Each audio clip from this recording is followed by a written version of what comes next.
The Jungle Book ******** The Jungle Book by Rudyard Kipling, 0010. Little Toomai laid himself down close to the great neck lest a swinging bough should sweep him to the ground. 5004, Mowgli and the Lone Wolf. Contents: Mowgli's Brothers Hunting Song of the Seeonee Pack Cars Hunting Road Song of the Bundalog Tiger. Mowgli's Song The White Seal Lukanan Rakitakitavi Da'i's Chant Toomai of the Elephants Shiv and the Grasshopper Her Majesty's Servants Parade Song of the Camp Animals, 5015. Mowgli's brothers now ran the kite brings home the night that Mang the bat sets free, the herds are shut in byre and hut for loosed till dawn are we.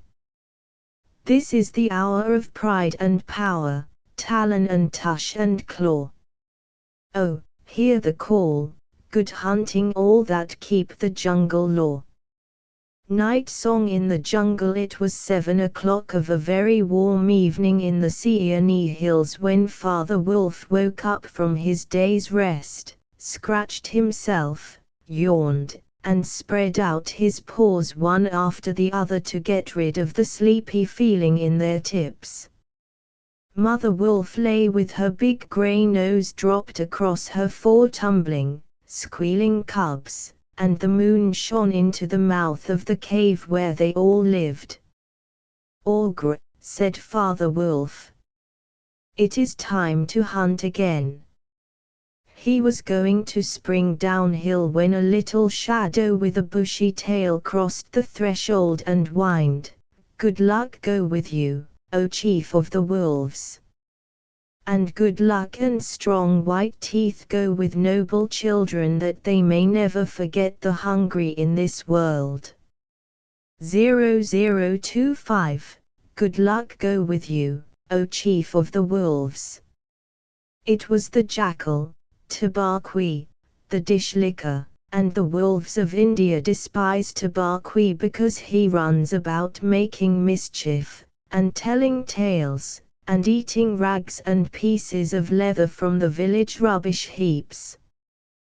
But they are afraid of him too, because Tabaqui, more than anyone else in the jungle, is apt to go mad, and then he forgets that he was ever afraid of anyone, and runs through the forest biting everything in his way. Even the tiger runs and hides when little Tabaqui goes mad, for madness is the most disgraceful thing that can overtake a wild creature. We call it hydrophobia, but they call it Duni, the madness, and run. "Enter, then, and look," said Father Wolf stiffly, "but there is no food here." "For a wolf, no," said Tabaqui, "but for so mean a person as myself a dry bone is a good feast." Who are we, the Jadolog, the jackal people, to pick and choose? He scuttled to the back of the cave, where he found the bone of a buck with some meat on it, and sat cracking the end merrily. "All thanks for this good meal," he said, licking his lips. "How beautiful are the noble children! How large are their eyes! And so young too! Indeed, indeed, I might have remembered that the children of kings are men from the beginning." Now, Tabaqui knew as well as anyone else that there is nothing so unlucky as to compliment children to their faces. It pleased him to see Mother and Father Wolf look uncomfortable. Tabaqui sat still, rejoicing in the mischief that he had made, and then he said spitefully, "Shere Khan, the big one, has shifted his hunting grounds. He will hunt among these hills for the next moon, so he has told me." Shere Khan was the tiger who lived near the Waingunga River, 20 miles away. He has no right. Father Wolf began angrily. By the law of the jungle he has no right to change his quarters without due warning. He will frighten every head of game within 10 miles, and I have to kill for 2, these days. His mother did not call him Lungri, the lame one, for nothing, said Mother Wolf quietly. He has been lame in one foot from his birth. That is why he has only killed cattle. Now the villagers of the Waingunga are angry with him, and he has come here to make our villagers angry. They will scour the jungle for him when he is far away, and we and our children must run when the grass is set alight. Indeed, we are very grateful to Shere Khan. Shall I tell him of your gratitude? Said Tabaqui. Out, snapped Father Wolf. Out and hunt with thy master. Thou hast done harm enough for one night. I go, said Tabaqui quietly. Ye can hear Shere Khan below in the thickets. I might have saved myself the message. Father Wolf listened, and below in the valley that ran down to a little river he heard the dry, angry, snarly, sing-song whine of a tiger who has caught nothing and does not care if all the jungle knows it. The fool, said Father Wolf. To begin a night's work with that noise. Does he think that our buck are like his fat Waingunga bullocks? Sure. It is neither bullock nor buck he hunts tonight, said Mother Wolf. It is man. The whine had changed to a sort of humming purr that seemed to come from every quarter of the compass. It was the noise that bewilders woodcutters and gypsies sleeping in the open, and makes them run sometimes into the very mouth of the tiger. Man, said Father Wolf, showing all his white teeth. For are there not enough beetles and frogs in the tanks that he must eat man, and on our ground too?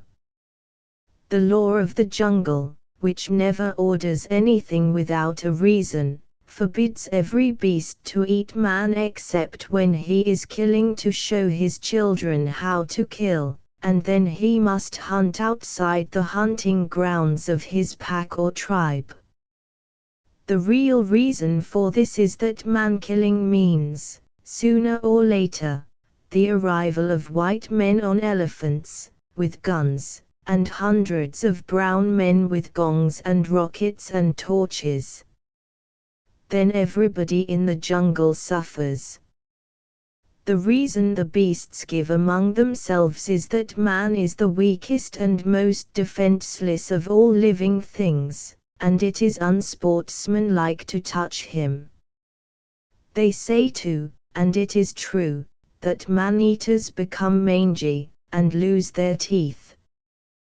The purr grew louder, and ended in the full-throated "ar" of the tiger's charge. Then there was a howl, an untigerish howl, from Shere Khan. He has missed, said Mother Wolf. What is it? Father Wolf ran out a few paces and heard Shere Khan muttering and mumbling savagely as he tumbled about in the scrub. The fool has had no more sense than to jump at a woodcutter's campfire, and has burned his feet, said Father Wolf with a grunt. Tabaqui is with him. Something is coming uphill, said Mother Wolf, twitching one ear. Get ready. The bushes rustled a little in the thicket, and Father Wolf dropped with his haunches under him, ready for his leap. Then, if you had been watching, you would have seen the most wonderful thing in the world. The wolf checked in mid-spring. He made his bound before he saw what it was he was jumping at, and then he tried to stop himself. The result was that he shot up straight into the air for 4 or 5 feet, landing almost where he left ground. "Man," he snapped. "A man's cub. Look." Directly in front of him, holding on by a low branch, stood a naked brown baby who could just walk, as soft and as dimpled a little atom as ever came to a wolf's cave at night.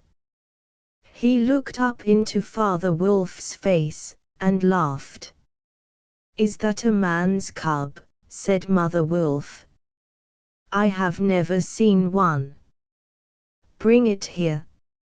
A wolf accustomed to moving his own cubs can, if necessary, mouth an egg without breaking it, and though Father Wolf's jaws closed right on the child's back, not a tooth even scratched the skin as he laid it down among the cubs. "How little!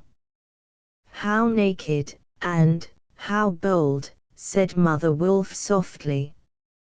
The baby was pushing his way between the cubs to get close to the warm hide. "Ah, hi! He is taking his meal with the others. And so this is a man's cub. Now, was there ever a wolf that could boast of a man's cub among her children? I have heard now and again of such a thing, but never in our pack or in my time," said Father Wolf. "He is altogether without hair, and I could kill him with a touch of my foot. But see, he looks up and is not afraid." The moonlight was blocked out of the mouth of the cave, for Shere Khan's great square head and shoulders were thrust into the entrance. Tabaqui, behind him, was squeaking, my lord, it went in here." "Shere Khan does us great honor," said Father Wolf, but his eyes were very angry. "What does Shere Khan need? My quarry." "A man's cub went this way," said Shere Khan.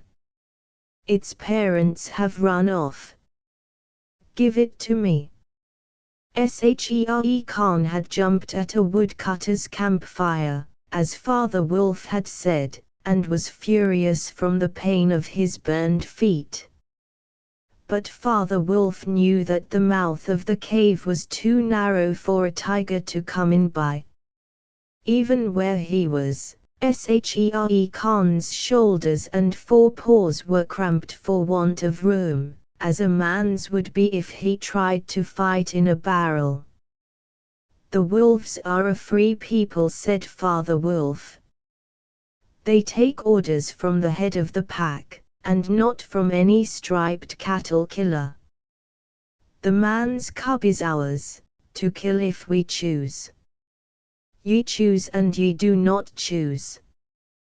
What talk is this of choosing? By the bull that I killed, am I to stand nosing into your dog's den for my fair dues? It is I, Shere Khan, who speak." 0031, the tiger's roar filled the cave with thunder. The tiger's roar filled the cave with thunder. Mother Wolf shook herself clear of the cubs and sprang forward, her eyes, like 2 green moons in the darkness, facing the blazing eyes of Shere Khan. "And it is I, Raksha, the demon, who answers. The man's cub is mine, Lungri, mine to me. He shall not be killed. He shall live to run with the pack and to hunt with the pack, and in the end, look you, hunter of little naked cubs, frog-eater, fish-killer, he shall hunt thee. Now get hence, or by the Samhur that I killed, I eat no starved cattle. Back thou goest to thy mother, burned beast of the jungle, lamer than ever thou camest into the world. Go." Father Wolf looked on amazed. He had almost forgotten the days when he won Mother Wolf in fair fight from 5 other wolves, when she ran in the pack and was not called the demon for compliments. Sake Khan might have faced Father Wolf, but he could not stand up against Mother Wolf, for he knew that where he was she had all the advantage of the ground, and would fight to the death. So he backed out of the cave mouth growling, and when he was clear he shouted, "Each dog barks in his own yard. We will see what the pack will say to this fostering of man cubs. The cub is mine, and to my teeth he will come in the end, O bush-tailed thieves." Mother Wolf threw herself down panting among the cubs, and Father Wolf said to her gravely, "Shere Khan speaks this much truth. The cub must be shown to the pack. Wilt thou still keep him, mother?" "Keep him," she gasped. "He came naked, by night, alone and very hungry, yet he was not afraid. Look, he has pushed one of my babes to one side already. And that lame butcher would have killed him and would have run off to the Waingunga while the villagers here hunted through all our lairs in revenge. Keep him. Assuredly I will keep him. Lie still, little frog. O thou Mowgli, for Mowgli the frog I will call thee. The time will come when thou wilt hunt Shere Khan as he has hunted thee." "But what will our pack say?" said Father Wolf. "The law of the jungle lays down very clearly that any wolf may, when he marries, withdraw from the pack he belongs to. But as soon as his cubs are old enough to stand on their feet he must bring them to the pack council, which is generally held once a month at full moon, in order that the other wolves may identify them.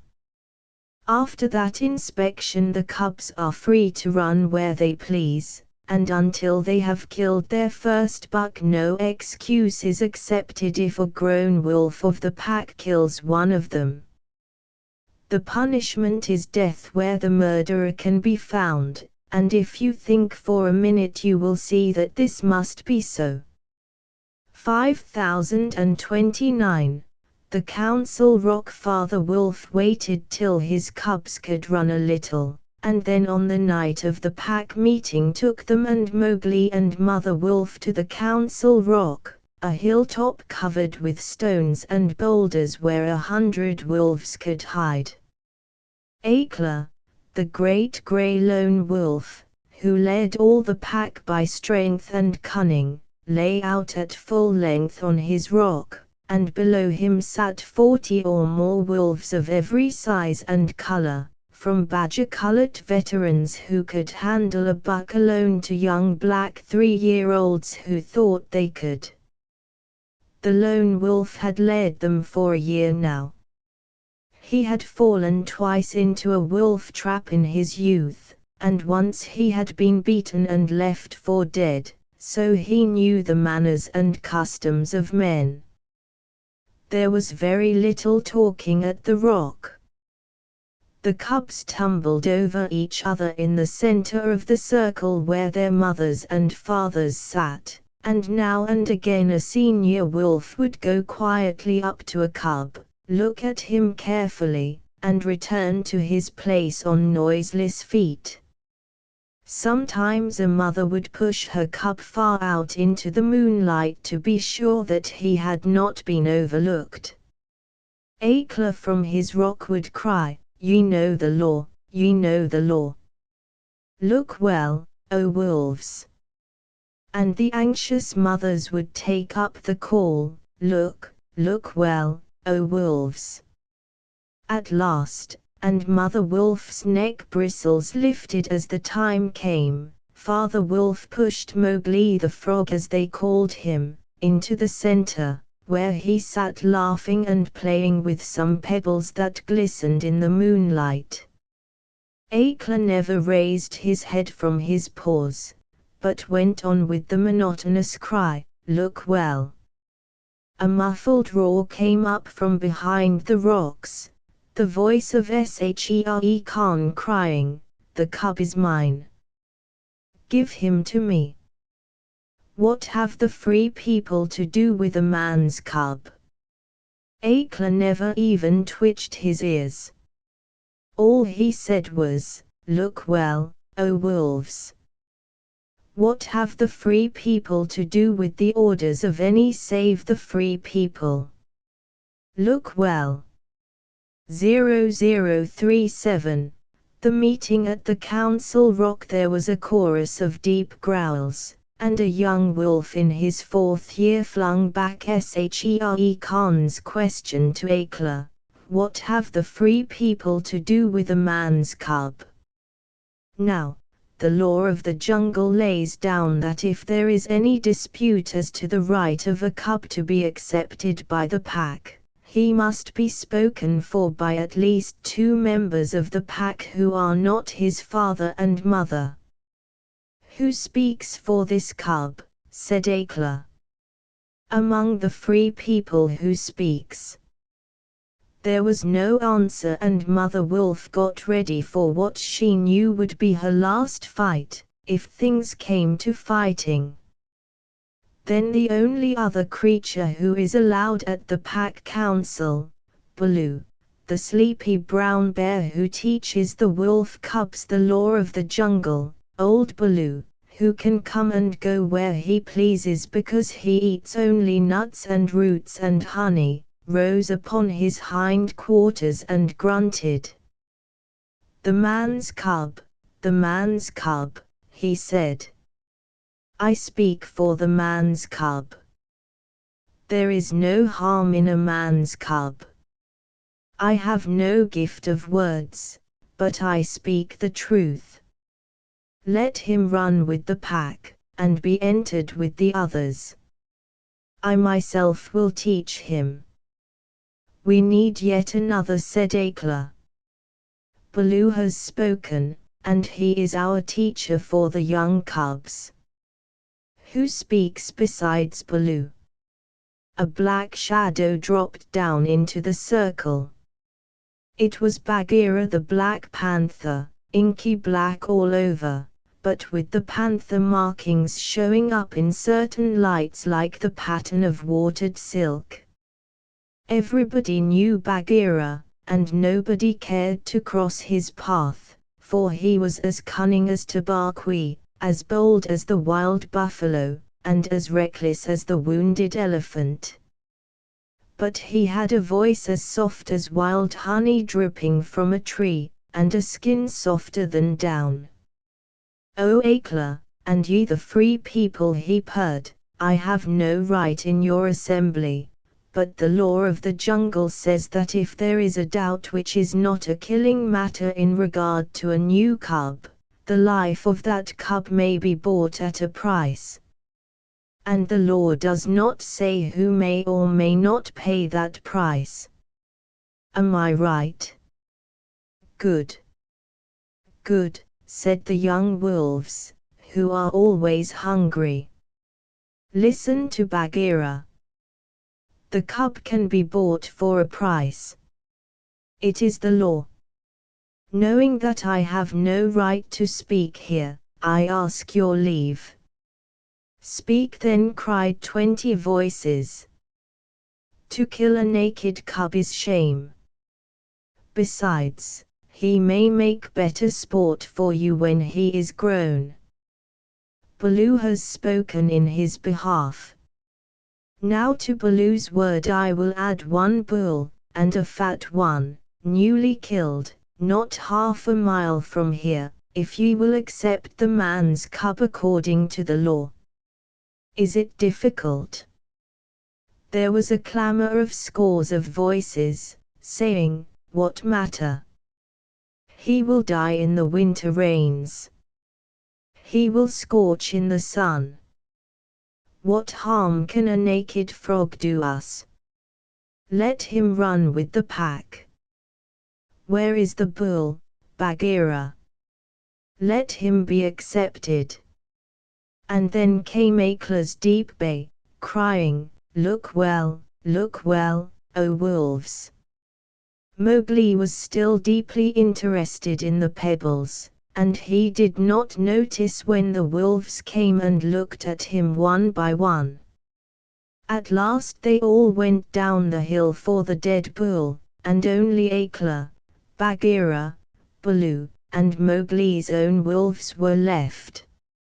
Shere Khan roared still in the night, for he was very angry that Mowgli had not been handed over to him.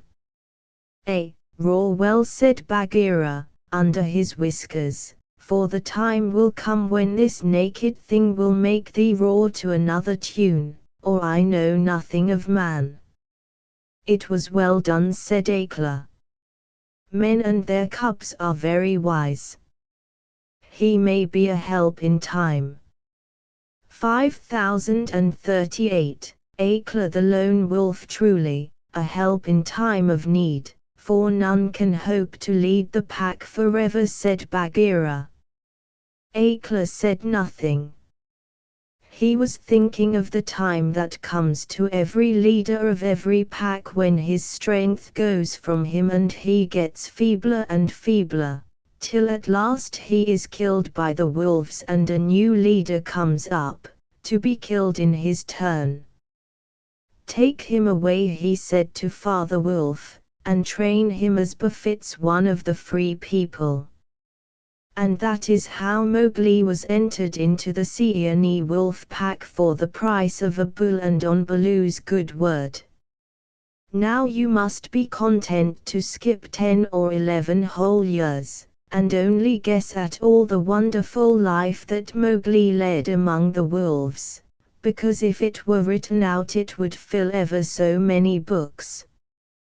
He grew up with the cubs, though they, of course, were grown wolves almost before he was a child. And Father Wolf taught him his business, and the meaning of things in the jungle, till every rustle in the grass, every breath of the warm night air, every note of the owls above his head, every scratch of a bat's claws as it roosted for a while in a tree, and every splash of every little fish jumping in a pool meant just as much to him as the work of his office means to a businessman. When he was not learning, he sat out in the sun and slept, and ate and went to sleep again.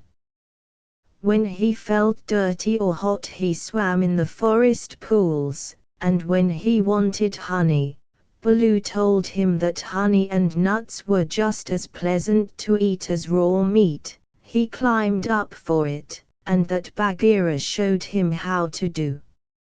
0043, Bagheera would lie out on a branch and call, "Come along, little brother." Bagheera would lie out on a branch and call, "Come along, little brother," and at first Mowgli would cling like the sloth, but afterward he would fling himself through the branches almost as boldly as the grey ape. He took his place at the Council Rock, too, when the pack met, and there he discovered that if he stared hard at any wolf, the wolf would be forced to drop his eyes, and so he used to stare for fun. At other times he would pick the long thorns out of the pads of his friends, for wolves suffer terribly from thorns and burrs in their coats. He would go down the hillside into the cultivated lands by night, and look very curiously at the villagers in their huts. But he had a mistrust of men because Bagheera showed him a square box with a drop gate so cunningly hidden in the jungle that he nearly walked into it, and told him that it was a trap. He loved better than anything else to go with Bagheera into the dark warm heart of the forest, to sleep all through the drowsy day, and at night see how Bagheera did his killing. Bagheera killed right and left as he felt hungry, and so did Mowgli, with one exception. As soon as he was old enough to understand things, Bagheera told him that he must never touch cattle because he had been bought into the pack at the price of a bull's life. "All the jungle is thine," said Bagheera, "and thou canst kill everything that thou art strong enough to kill, but for the sake of the bull that bought thee thou must never kill or eat any cattle young or old. That is the law of the jungle." Mowgli obeyed faithfully. And he grew and grew strong as a boy must grow who does not know that he is learning any lessons, and who has nothing in the world to think of except things to eat. Mother Wolf told him once or twice that Shere Khan was not a creature to be trusted, and that someday he must kill Shere Khan. But though a young wolf would have remembered that advice every hour, Mowgli forgot it because he was only a boy, though he would have called himself a wolf if he had been able to speak in any human tongue. Shere Khan was always crossing his path in the jungle, for as Akela grew older and feebler the lame tiger had come to be great friends with the younger wolves of the pack, who followed him for scraps, a thing Akela would never have allowed if he had dared to push his authority to the proper bounds.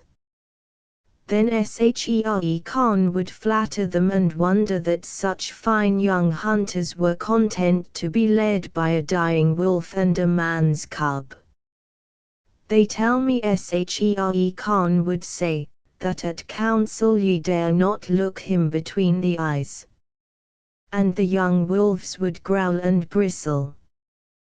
Bagheera, who had eyes and ears everywhere, knew something of this, and once or twice he told Mowgli in so many words that Shere Khan would kill him some day. Mowgli would laugh and answer, "I have the pack and I have thee, and Baloo, though he is so lazy, might strike a blow or two for my sake.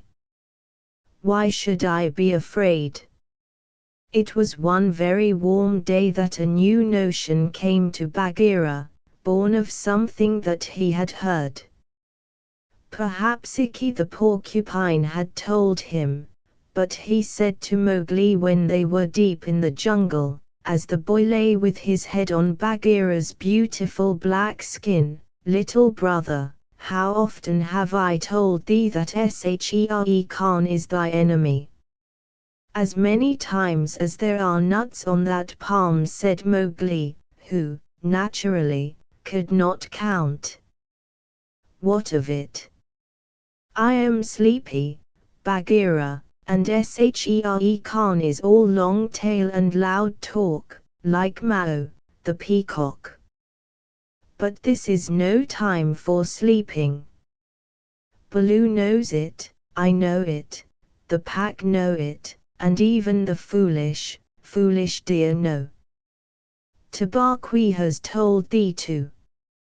"Ho, ho," said Mowgli. "Tabaqui came to me not long ago with some rude talk that I was a naked man's cub and not fit to dig pig nuts. But I caught Tabaqui by the tail and swung him twice against a palm tree to teach him better manners. That was foolishness, for though Tabaqui is a mischief maker, he would have told thee of something that concerned thee closely. Open those eyes, little brother. Shere Khan dare not kill thee in the jungle. But remember, Akela is very old, and soon the day comes when he cannot kill his buck, and then he will be leader no more. Many of the wolves that looked thee over when thou wast brought to the council first are old too, and the young wolves believe, as Shere Khan has taught them, that a man cub has no place with the pack. In a little time thou wilt be a man. And what is a man that he should not run with his brothers, said Mowgli. I was born in the jungle.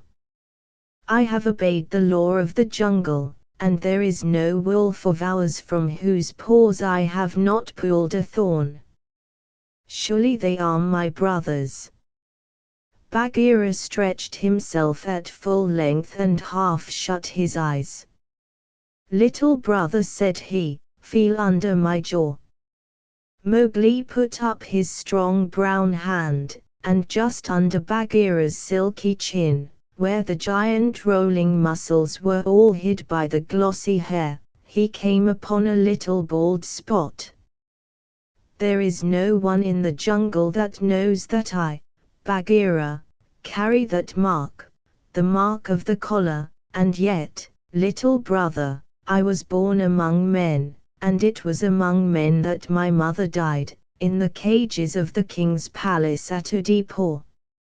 It was because of this that I paid the price for thee at the council when thou wast a little naked cub. Yes, I too was born among men. I had never seen the jungle.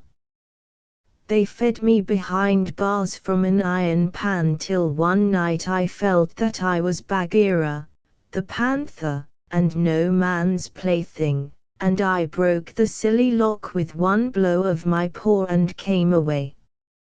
And because I had learned the ways of men, I became more terrible in the jungle than Shere Khan. Is it not so? Yes, said Mowgli, all the jungle fear Bagheera, all except Mowgli. Oh, thou art a man's cub, said the Black Panther very tenderly. And even as I returned to my jungle, so thou must go back to men at last, to the men who are thy brothers, if thou art not killed in the council. But why should any wish to kill me, said Mowgli. Look at me, said Bagheera. And Mowgli looked at him steadily between the eyes. The big panther turned his head away in half a minute. That is why he said, shifting his paw on the leaves. Not even I can look thee between the eyes, and I was born among men, and I love thee, little brother. The others they hate thee because their eyes cannot meet thine, because thou art wise, because thou hast pulled out thorns from their feet, because thou art a man. I did not know these things, said Mowgli sullenly, and he frowned under his heavy black eyebrows. What is the law of the jungle? Strike first and then give tongue. By thy very carelessness they know that thou art a man. But be wise. It is in my heart that when Akela misses his next kill, and at each hunt it costs him more to pin the buck, the pack will turn against him and against thee. They will hold a jungle council at the rock, and then, I have it, said Bagheera, leaping up. Go thou down quickly to the men's huts in the valley, and take some of the red flower which they grow there, so that when the time comes thou mayest have even a stronger friend than I or Baloo or those of the pack that love thee. Get the red flower. By red flower Bagheera meant fire. Only no creature in the jungle will call fire by its proper name. Every beast lives in deadly fear of it, and invents 100 ways of describing it. The red flower, said Mowgli. That grows outside their huts in the twilight. I will get some. There speaks the man's cub, said Bagheera proudly. remember that it grows in little pots. Get one swiftly, and keep it by thee for time of need." "Good," said Mowgli. "I go. But art thou sure, O my Bagheera?" He slipped his arm around the splendid neck and looked deep into the big eyes. "Art thou sure that all this is Shere Khan's doing?" "By the broken lock that freed me, I am sure, little brother." "Then, by the bull that bought me, I will pay Shere Khan full tale for this, and it may be a little over," said Mowgli, and he bounded away. "That is a man. That is all a man," said Bagheera to himself, lying down again. "Oh, Shere Khan, never was a blacker hunting than that frog hunt of thine 10 years ago." Mowgli was far and far through the forest, running hard, and his heart was hot in him. He came to the cave as the evening mist rose, and drew breath, and looked down the valley. The cubs were out, but Mother Wolf, at the back of the cave, knew by his breathing that something was troubling her frog. "What is it, son?" she said. "Some bats chatter of Shere Khan," he called back. "I hunt among the plowed fields tonight," and he plunged downward through the bushes, to the stream at the bottom of the valley. There he checked, for he heard the yell of the pack hunting, heard the bellow of a hunted Samhur, and the snort as the buck turned at bay. Then there were wicked, bitter howls from the young wolves. "Akela! Akela! Let the lone wolf show his strength. Room for the leader of the pack. Spring, Akela!" The lone wolf must have sprung and missed his hold, for Mowgli heard the snap of his teeth and then a yelp as the Samhur knocked him over with his forefoot. He did not wait for anything more, but dashed on, and the yells grew fainter behind him as he ran into the croplands where the villagers lived. "Bagheera spoke truth," he panted, as he nestled down in some cattle fodder by the window of a hut. "Tomorrow is one day both for Akela and for me." Then he pressed his face close to the window and watched the fire on the hearth. He saw the husbandman's wife get up and feed it in the night with black lumps. And when the morning came and the mists were all white and cold, he saw the man's child pick up a wicker pot plastered inside with earth, fill it with lumps of red-hot charcoal, put it under his blanket, and go out to tend the cows in the byre. "Is that all?" said Mowgli. "If a cub can do it, there is nothing to fear." So he strode round the corner and met the boy, took the pot from his hand, and disappeared into the mist while the boy howled with fear. "They are very like me," said Mowgli, blowing into the pot as he had seen the woman do. "This thing will die if I do not give it things to eat," and he dropped twigs and dried bark on the red stuff. Halfway up the hill he met Bagheera with the morning dew shining like moonstones on his coat. "Akela has missed," said the panther. "They would have killed him last night, but they needed thee also. They were looking for thee on the hill. I was among the plowed lands. I am ready. See." Mowgli held up the fire pot. "Good. Now, I have seen men thrust a dry branch into that stuff, and presently the red flower blossomed at the end of it. Art thou not afraid?" "No. Why should I fear? I remember now, If it is not a dream, how, before I was a wolf, I lay beside the red flower, and it was warm and pleasant. All that day Mowgli sat in the cave tending his fire pot and dipping dry branches into it to see how they looked. He found a branch that satisfied him, and in the evening when Tabaqui came to the cave and told him rudely enough that he was wanted at the Council Rock, he laughed till Tabaqui ran away. Then Mowgli went to the council, still laughing. 5054, Mowgli and Bagheera. Akela the lone wolf lay by the side of his rock as a sign that the leadership of the pack was open, and Shere Khan with his following of scrap-fed wolves walked to and fro openly being flattered. Bagheera lay close to Mowgli, and the fire pot was between Mowgli's knees. When they were all gathered together, Shere Khan began to speak, a thing he would never have dared to do when Akela was in his prime. "He has no right," whispered Bagheera. "Say so. He is a dog's son.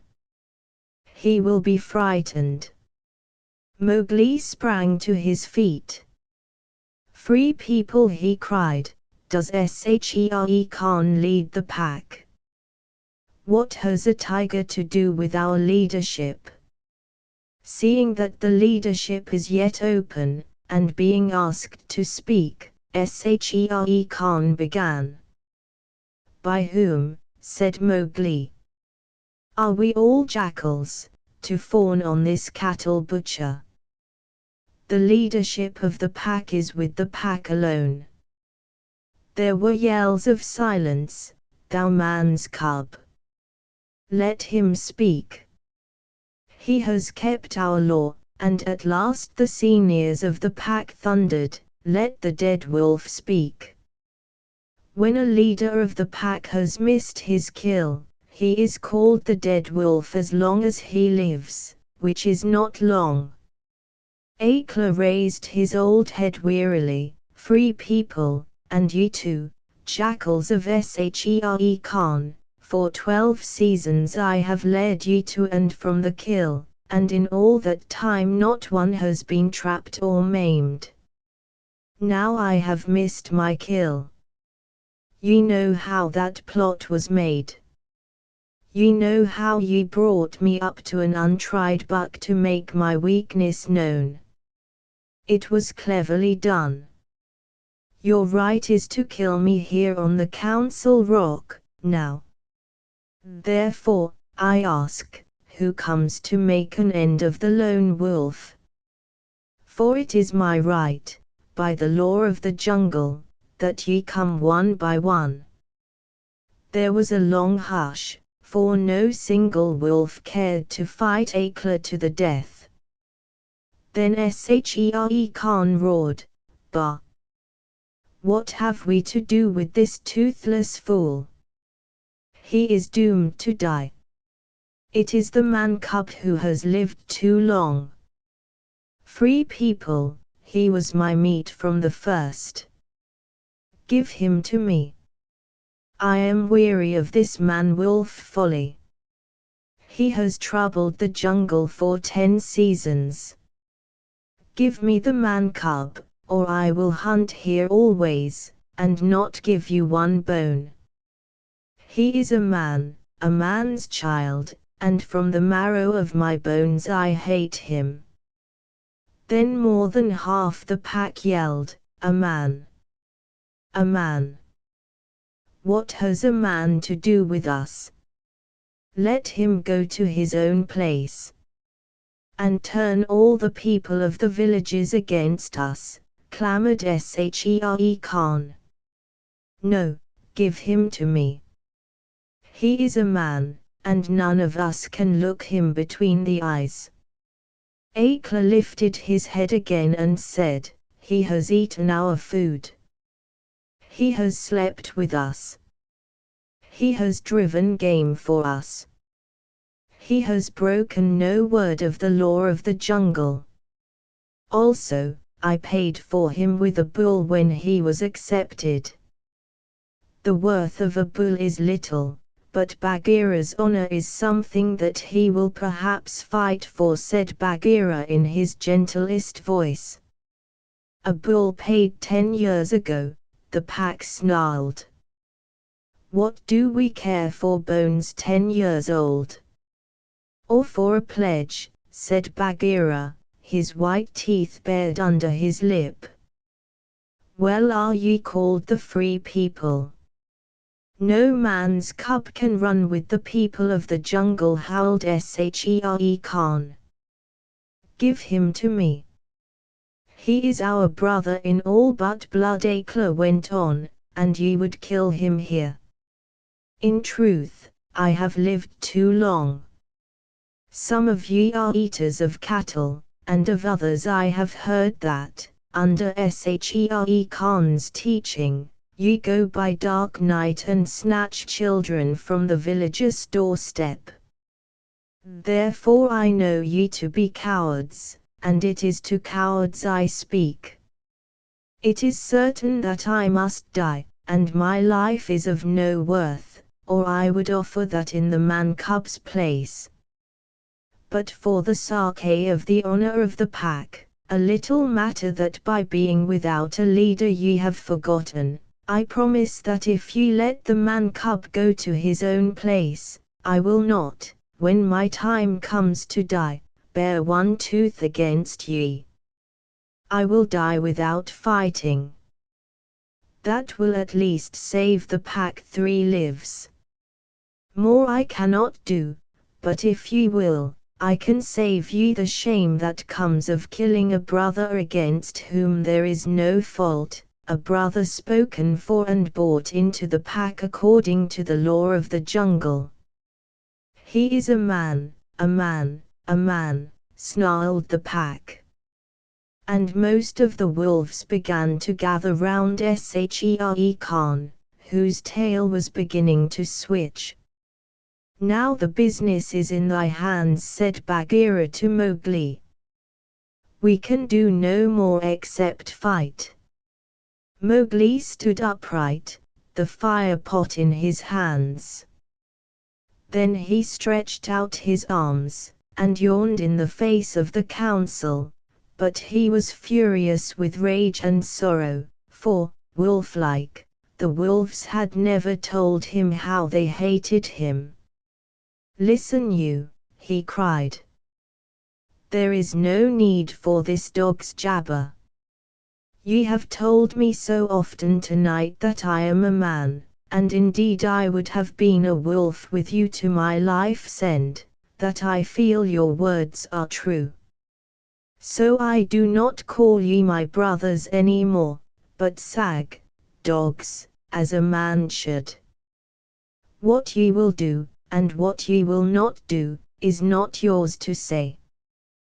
That matter is with me, and that we may see the matter more plainly, I, the man, have brought here a little of the red flour which ye, dogs, fear. He flung the fire pot on the ground, and some of the red coals lit a tuft of dried moss that flared up, as all the council drew back in terror before the leaping flames. Mowgli thrust his dead branch into the fire till the twigs lit and crackled, and whirled it above his head among the cowering wolves. Thou art the master, said Bagheera in an undertone. Save Akela from the death. He was ever thy friend. Akela, the grim old wolf who had never asked for mercy in his life, gave one piteous look at Mowgli as the boy stood all naked, his long black hair tossing over his shoulders in the light of the blazing branch that made the shadows jump and quiver. Good, said Mowgli, staring round slowly. I see that ye are dogs. I go from you to my own people, if they be my own people. The jungle is shut to me, and I must forget your talk and your companionship. But I will be more merciful than ye are. Because I was all but your brother in blood, I promise that when I am a man among men I will not betray ye to men as ye have betrayed me. He kicked the fire with his foot, and the sparks flew up. There shall be no war between any of us in the pack. But here is a debt to pay before I go. He strode forward to where Shere Khan sat blinking stupidly at the flames, and caught him by the tuft on his chin. Bagheera followed in case of accidents. Up, dog! Mowgli cried. Up, when a man speaks, or I will set that coat ablaze. Shere Khan's ears lay flat back on his head, and he shut his eyes, for the blazing branch was very near. This cattle killer said he would kill me in the council because he had not killed me when I was a cub. Thus and thus, then, do we beat dogs when we are men. Stir a whisker, Lungri, and I ram the red flour down thy gullet. He beat Shere Khan over the head with the branch, and the tiger whimpered and whined in an agony of fear. Pa! Singed jungle cat, go now. But remember when next I come to the council rock, as a man should come, it will be with Shere Khan's hide on my head. For the rest, Akela goes free to live as he pleases. Ye will not kill him, because that is not my will. Nor do I think that ye will sit here any longer, lolling out your tongues as though ye were somebodies, instead of dogs whom I drive out, thus. Go. The fire was burning furiously at the end of the branch, and Mowgli struck right and left round the circle, and the wolves ran howling with the sparks burning their fur. At last there were only Akela, Bagheera, and perhaps 10 wolves that had taken Mowgli's part. Then something began to hurt Mowgli inside him, as he had never been hurt in his life before, and he caught his breath and sobbed, and the tears ran down his face. What is it? What is it? He said. I do not wish to leave the jungle, and I do not know what this is. Am I dying, Bagheera? 5066, Mowgli leaving the jungle. No, little brother. That is only tears such as men use, said Bagheera. Now I know thou art a man, and a man's cub no longer. The jungle is shut indeed to thee henceforward. Let them fall, Mowgli. They are only tears. So Mowgli sat and cried as though his heart would break, and he had never cried in all his life before. Now he said, I will go to men. But first I must say farewell to my mother. And he went to the cave where she lived with Father Wolf, and he cried on her coat, while the 4 cubs howled miserably. Ye will not forget me, said Mowgli. Never while we can follow a trail, said the cubs. Come to the foot of the hill when thou art a man, and we will talk to thee, and we will come into the croplands to play with thee by night. Come soon, said Father Wolf. Oh, wise little frog, come again soon, for we be old, thy mother and I. Come soon, said Mother Wolf, little naked son of mine. For, listen, child of man, I loved thee more than ever I loved my cubs. I will surely come, said Mowgli. and when I come it will be to lay out Shere Khan's hide upon the council rock. Do not forget me. Tell them in the jungle never to forget me. The dawn was beginning to break when Mowgli went down the hillside alone, to meet those mysterious things that are called men. Hunting Song of the Seeonee Pack. As the dawn was breaking, the Samhur belled once, twice and again. And a doe leaped up, and a doe leaped up from the pond in the wood where the wild deer sup.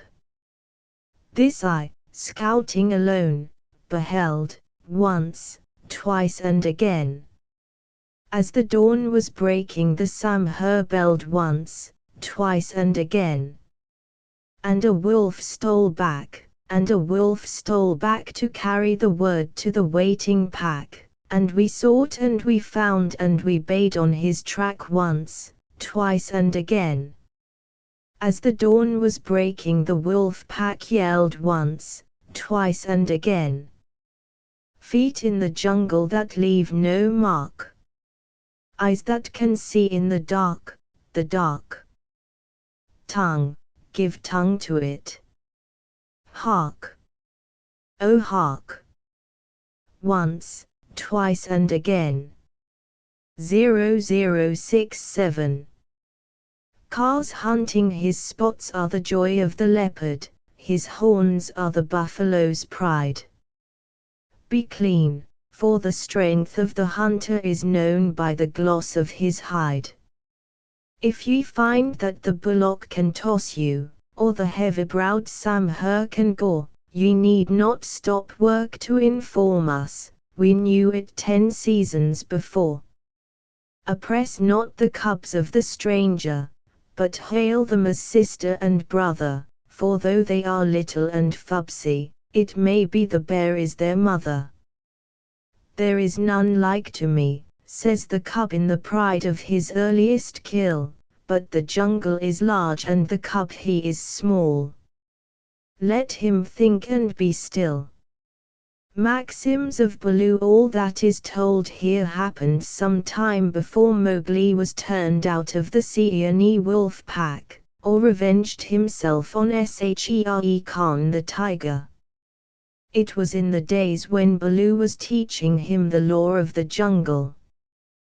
The big, serious, old brown bear was delighted to have so quick a pupil, for the young wolves will only learn as much of the law of the jungle as applies to their own pack and tribe, and run away as soon as they can repeat the hunting verse: feet that make no noise, eyes that can see in the dark, ears that can hear the winds in their lairs, and sharp white teeth. All these things are the marks of our brothers except Tabaqui the jackal and the hyena whom we hate. But Mowgli, as a man-cub, had to learn a great deal more than this. Sometimes Bagheera the Black Panther would come lounging through the jungle to see how his pet was getting on, and would purr with his head against a tree while Mowgli recited the day's lesson to Baloo. The boy could climb almost as well as he could swim, and swim almost as well as he could run. So Baloo, the teacher of the law, taught him the wood and water laws, how to tell a rotten branch from a sound one, how to speak politely to the wild bees when he came upon a hive of them 50 feet above ground, what to say to Mang the bat when he disturbed him in the branches at midday, and how to warn the water snakes in the pools before he splashed down among them. None of the jungle people like being disturbed, and all are very ready to fly at an intruder. Then, too, Mowgli was taught the stranger's hunting call, which must be repeated aloud till it is answered, whenever one of the jungle people hunts outside his own grounds. It means, translated, "Give me leave to hunt here because I am hungry." And the answer is, "Hunt then for food, but not for pleasure. All this will show you how much Mowgli had to learn by heart, and he grew very tired of saying the same thing over 100 times. But, as Baloo said to Bagheera, one day when Mowgli had been cuffed and run off in a temper, a man's cub is a man's cub, and he must learn all the law of the jungle. But think how small he is, said the Black Panther, who would have spoiled Mowgli if he had had his own way. How can his little head carry all thy long talk? Is there anything in the jungle too little to be killed? No. That is why I teach him these things, and that is why I hit him, very softly, when he forgets. Softly. What dost thou know of softness, old Iron Feet? Bagheera grunted. His face is all bruised today by thy softness. Ah! Better he should be bruised from head to foot by me who love him than that he should come to harm through ignorance, Baloo answered very earnestly. I am now teaching him the master words of the jungle that shall protect him with the birds and the snake people, and all that hunt on 4 feet, except his own pack. He can now claim protection, if he will only remember the words, from all in the jungle. Is not that worth a little beating? Well, look to it then that thou dost not kill the man-cub. He is no tree trunk to sharpen thy blunt claws upon. But what are those master words? I am more likely to give help than to ask it. Bagheera stretched out one paw and admired the steel blue, ripping chisel talons at the end of it. Still, I should like to know. I will call Mowgli and he shall say them, if he will. Come, little brother. My head is ringing like a bee tree, said a sullen little voice over their heads, and Mowgli slid down a tree trunk very angry and indignant, adding as he reached the ground, I come for Bagheera and not for thee, fat old Baloo. That is all one to me, said Baloo, though he was hurt and grieved. Tell Bagheera, then, the master words of the jungle that I have taught thee this day. Master words for which people, said Mowgli, delighted to show off. The jungle has many tongues. I know them all. A little thou knowest, but not much. See, O Bagheera, they never thank their teacher. Not one small wolfling has ever come back to thank old Baloo for his teachings. Say the word for the hunting people, then, great scholar. We be of one blood, ye and I, said Mowgli, giving the words the bare accent which all the hunting people use. Good. Now for the birds. Mowgli repeated, with the kite's whistle at the end of the sentence. Now for the snake people, said Bagheera. The answer was a perfectly indescribable hiss, and Mowgli kicked up his feet behind, clapped his hands together to applaud himself, and jumped onto Bagheera's back, where he sat sideways, drumming with his heels on the glossy skin and making the worst faces he could think of at Baloo. There, there. That was worth a little bruise, said the brown bear tenderly. Some day thou wilt remember me.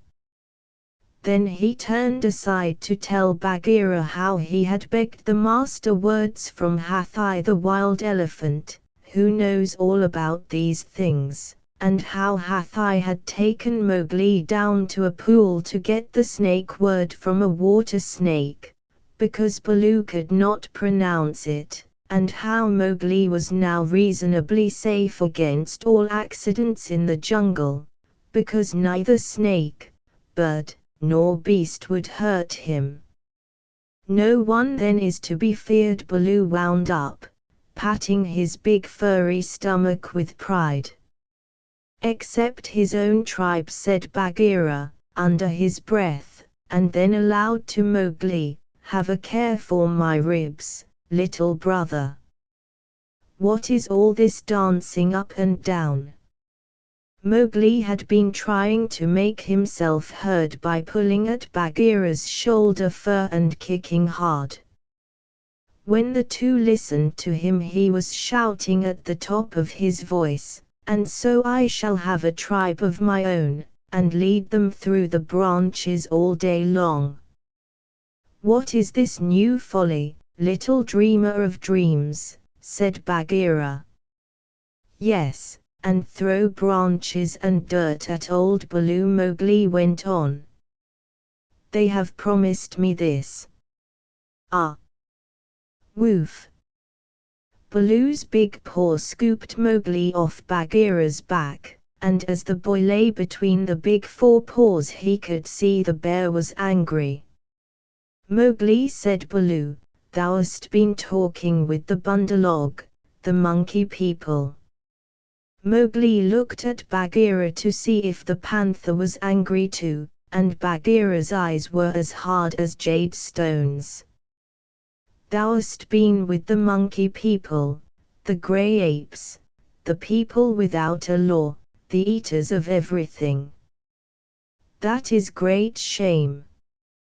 "When Baloo hurt my head," said Mowgli, "he was still on his back. I went away, and the grey apes came down from the trees and had pity on me. No one else cared." He snuffled a little. "The pity of the monkey people." Baloo snorted. "The stillness of the mountain stream. The cool of the summer sun. And then, man cub. And then, they gave me nuts and pleasant things to eat, and they carried me in their arms up to the top of the trees and said I was their blood brother, except that I had no tail, and should be their leader some day." "They have no leader," said Bagheera. "They lie. They have always lied. They were very kind and bade me come again. Why have I never been taken among the monkey people? They stand on their feet as I do. They do not hit me with their hard paws. They play all day. Let me get up. Bad Baloo, let me up. I will play with them again." "Listen, man cub," said the bear, and his voice rumbled like thunder on a hot night. "I have taught thee all the law of the jungle for all the peoples of the jungle, except the monkey folk who live in the trees. They have no law. They are outcasts. They have no speech of their own, but use the stolen words which they overhear when they listen, and peep, and wait up above in the branches. Their way is not our way. They are without leaders. They have no remembrance.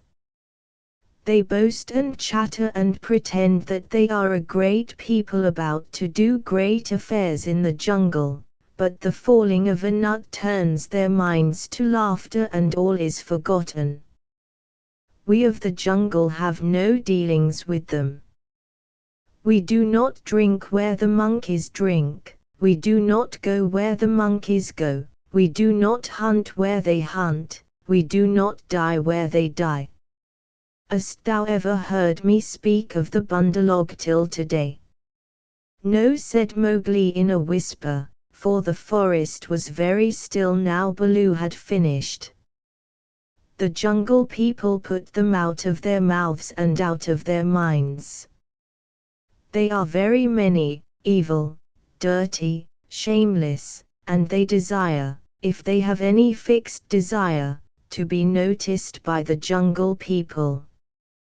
But we do not notice them even when they throw nuts and filth on our heads. He had hardly spoken when a shower of nuts and twigs spattered down through the branches, and they could hear coughings and howlings and angry jumpings high up in the air among the thin branches. "The monkey people are forbidden," said Baloo, "forbidden to the jungle people. Remember." "Forbidden," said Bagheera, "but I still think Baloo should have warned thee against them." I. How was I to guess he would play with such dirt?" The monkey people. 4.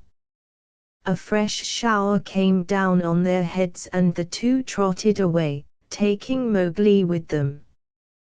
What Baloo had said about the monkeys was perfectly true. They belonged to the tree-tops, and as beasts very seldom look up, there was no occasion for the monkeys and the jungle people to cross each other's path. But whenever they found a sick wolf, or a wounded tiger, or bear, the monkeys would torment him, and would throw sticks and nuts at any beast for fun and in the hope of being noticed. Then they would howl and shriek senseless songs, and invite the jungle people to climb up their trees and fight them, or would start furious battles over nothing among themselves, and leave the dead monkeys where the jungle people could see them. They were always just going to have a leader, and laws and customs of their own, but they never did, because their memories would not hold over from day to day, and so they compromised things by making up a saying, "What the Bundalog think now the jungle will think later," and that comforted them a great deal. None of the beasts could reach them, but on the other hand none of the beasts would notice them, and that was why they were so pleased when Mowgli came to play with them, and they heard how angry Baloo was. They never meant to do any more. The Bundalog never mean anything at all, but one of them invented what seemed to him a brilliant idea, and he told all the others that Mowgli would be a useful person to keep in the tribe, because he could weave sticks together for protection from the wind, so, if they caught him, they could make him teach them. Of course Mowgli, as a woodcutter's child, inherited all sorts of instincts, and used to make little huts of fallen branches without thinking how he came to do it. The monkey people, watching in the trees, considered his play most wonderful. This time, they said, they were really going to have a leader and become the wisest people in the jungle, so wise that everyone else would notice and envy them. Therefore they followed Baloo and Bagheera and Mowgli through the jungle very quietly till it was time for the midday nap, and Mowgli, who was very much ashamed of himself, slept between the panther and the bear, resolving to have no more to do with the monkey people. The next thing he remembered was feeling hands on his legs and arms, hard, strong, little hands, and then a swash of branches in his face, and then he was staring down through the swaying boughs as Baloo woke the jungle with his deep cries and Bagheera bounded up the trunk with every toothbed. The Bundalog howled with triumph and scuffled away to the upper branches where Bagheera dared not follow, shouting, "He has noticed us! Bagheera has noticed us! All the jungle people admire us for our skill and our cunning." Then they began their flight, and the flight of the monkey people through treeland is one of the things nobody can describe. They have their regular roads and crossroads, up hills and down hills, all laid out from 50 to 70 or 100 feet above ground, and by these they can travel even at night if necessary. Two of the strongest monkeys caught Mowgli under the arms and swung off with him through the treetops, 20 feet at a bound. Had they been alone they could have gone twice as fast, but the boy's weight held them back. Sick and giddy as Mowgli was, he could not help enjoying the wild rush, though the glimpses of earth far down below frightened him, and the terrible check and jerk at the end of the swing over nothing but empty air brought his heart between his teeth. His escort would rush him up a tree till he felt the thinnest topmost branches crackle and bend under them, and then with a cough and a whoop would fling themselves into the air outward and downward, and bring up, hanging by their hands or their feet to the lower limbs of the next tree. Sometimes he could see for miles and miles across the still green jungle, as a man on the top of a mast can see for miles across the sea, and then the branches and leaves would lash him across the face, and he and his two guards would be almost down to earth again. So, bounding and crashing and whooping and yelling, the whole tribe of Bundalog swept along the tree roads with Mowgli their prisoner. For a time he was afraid of being dropped. Then he grew angry but knew better than to struggle, and then he began to think. The first thing was to send back word to Baloo and Bagheera, for, at the pace the monkeys were going, he knew his friends would be left far behind. It was useless to look down, for he could only see the top sides of the branches, so he stared upward and saw, far away in the blue, ran the kite balancing and wheeling as he kept watch over the jungle waiting for things to die. Ran saw that the monkeys were carrying something, and dropped a few 100 yards to find out whether their load was good to eat. He whistled with surprise when he saw Mowgli being dragged up to a treetop and heard him give the kite call for, "We be of one blood, thou and I." The waves of the branches closed over the boy, but Ran balanced away to the next tree in time to see the little brown face come up again. "Mark my trail," Mowgli shouted. "Tell Baloo of the Seeonee Pack and Bagheera of the Council Rock." "In whose name, brother?" Ran had never seen Mowgli before, though of course he had heard of him. "Mowgli, the frog. Man cub they call me. Mark my trail." The last words were shrieked as he was being swung through the air, but Ran nodded and rose up till he looked no bigger than a speck of dust, and there he hung, watching with his telescope eyes the swaying of the treetops as Mowgli's escort whirled along. 5090, Baloo in the forest. They never go far, he said with a chuckle. They never do what they set out to do. Always pecking at new things are the Bundalog. This time, if I have any eyesight, they have pecked down trouble for themselves, for Baloo is no fledgling and Bagheera can, as I know, kill more than goats. So he rocked on his wings, his feet gathered up under him, and waited. Meantime, Baloo and Bagheera were furious with rage and grief. Bagheera climbed as he had never climbed before, but the thin branches broke beneath his weight, and he slipped down, his claws full of bark. "Why didst thou not warn the man cub?" he roared to poor Baloo, who had set off at a clumsy trot in the hope of overtaking the monkeys. What was the use of half slaying him with blows if thou didst not warn him? Haste! Oh haste! We may catch them yet. Baloo panted. At that speed, it would not tire a wounded cow. Teacher of the law, cub eater, a mile of that rolling to and fro would burst thee open. Sit still and think. Make a plan. This is no time for chasing. They may drop him if we follow too close. Arilla. Woo.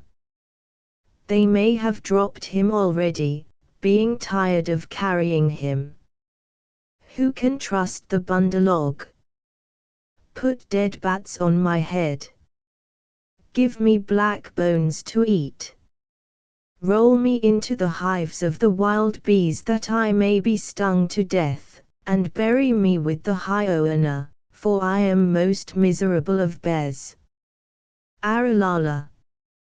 Wayhuo. O Mowgli, Mowgli. Why did I not warn thee against the monkeyfolk instead of breaking thy head? Now perhaps I may have knocked the day's lesson out of his mind, and he will be alone in the jungle without the master words. Baloo clasped his paws over his ears and rolled to and fro moaning. At least he gave me all the words correctly a little time ago, said Bagheera impatiently. Baloo, thou hast neither memory nor respect. What would the jungle think if I, the Black Panther, curled myself up like Ikki the porcupine, and howled? What do I care what the jungle thinks? He may be dead by now. Unless and until they drop him from the branches in sport, or kill him out of idleness, I have no fear for the man-cub. He is wise and well taught, and above all he has the eyes that make the jungle people afraid. But, and it is a great evil, he is in the power of the bundalog, and they, because they live in trees, have no fear of any of our people. Bagheera licked one forepaw thoughtfully. Fool that I am. Oh, fat, brown, root-digging fool that I am, said Baloo, uncoiling himself with a jerk. It is true what Hathi the wild elephant says, to each his own fear, and they, the bundalog, fear Kaa the rock snake. He can climb as well as they can. He steals the young monkeys in the night. The whisper of his name makes their wicked tails cold. Let us go to Kaa. What will he do for us? He is not of our tribe, being footless, and with most evil eyes, said Bagheera. He is very old and very cunning. Above all, he is always hungry, said Baloo hopefully. Promise him many goats. He sleeps for a full month after he has once eaten. He may be asleep now, and even were he awake, what if he would rather kill his own goats? Bagheera, who did not know much about Kaa, was naturally suspicious. Then in that case, thou and I together, old hunter, might make him see reason. Here Baloo rubbed his faded brown shoulder against the panther, and they went off to look for Kaa the rock python. They found him stretched out on a warm ledge in the afternoon sun, admiring his beautiful new coat, for he had been in retirement for the last 10 days changing his skin, and now he was very splendid, darting his big blunt-nosed head along the ground, and twisting the 30 feet of his body into fantastic knots and curves, and licking his lips as he thought of his dinner to come. "He has not eaten," said Baloo, with a grunt of relief, as soon as he saw the beautifully mottled brown and yellow jacket. "Be careful, Bagheera. He is always a little blind after he has changed his skin, and very quick to strike." Kaa was not a poison snake. In fact, he rather despised the poison snakes as cowards. But his strength lay in his hug, and when he had once lapped his huge coils round anybody there was no more to be said. "Good hunting," cried Baloo, sitting up on his haunches. Like all snakes of his breed, Kaa was rather deaf, and did not hear the call at first. Then he curled up ready for any accident, his head lowered. "Good hunting for us all," he answered. "Aho, Baloo, what dost thou do here?" "Good hunting, Bagheera. One of us at least needs food. Is there any news of game afoot? A doe now, or even a young buck? I am as empty as a dried well." "We are hunting," said Baloo carelessly. He knew that you must not hurry Kaa. He is too big. "Give me permission to come with you," said Kaa. "A blow more or less is nothing to thee, Bagheera or Baloo, but I have to wait and wait for days in a wood path and climb half a night on the mere chance of a young ape. Pshaw! The branches are not what they were when I was young. Rotten twigs and dry boughs are they all. Maybe thy great weight has something to do with the matter," said Baloo. "I am a fair length," said Kaa with a little pride. "But for all that, it is the fault of this new-grown timber. I came very near to falling on my last hunt, very near indeed, and the noise of my slipping, for my tail was not tight wrapped around the tree, waked the Bundalog, and they called me most evil names." "Footless, yellow earthworm," said Bagheera under his whiskers, as though he were trying to remember something.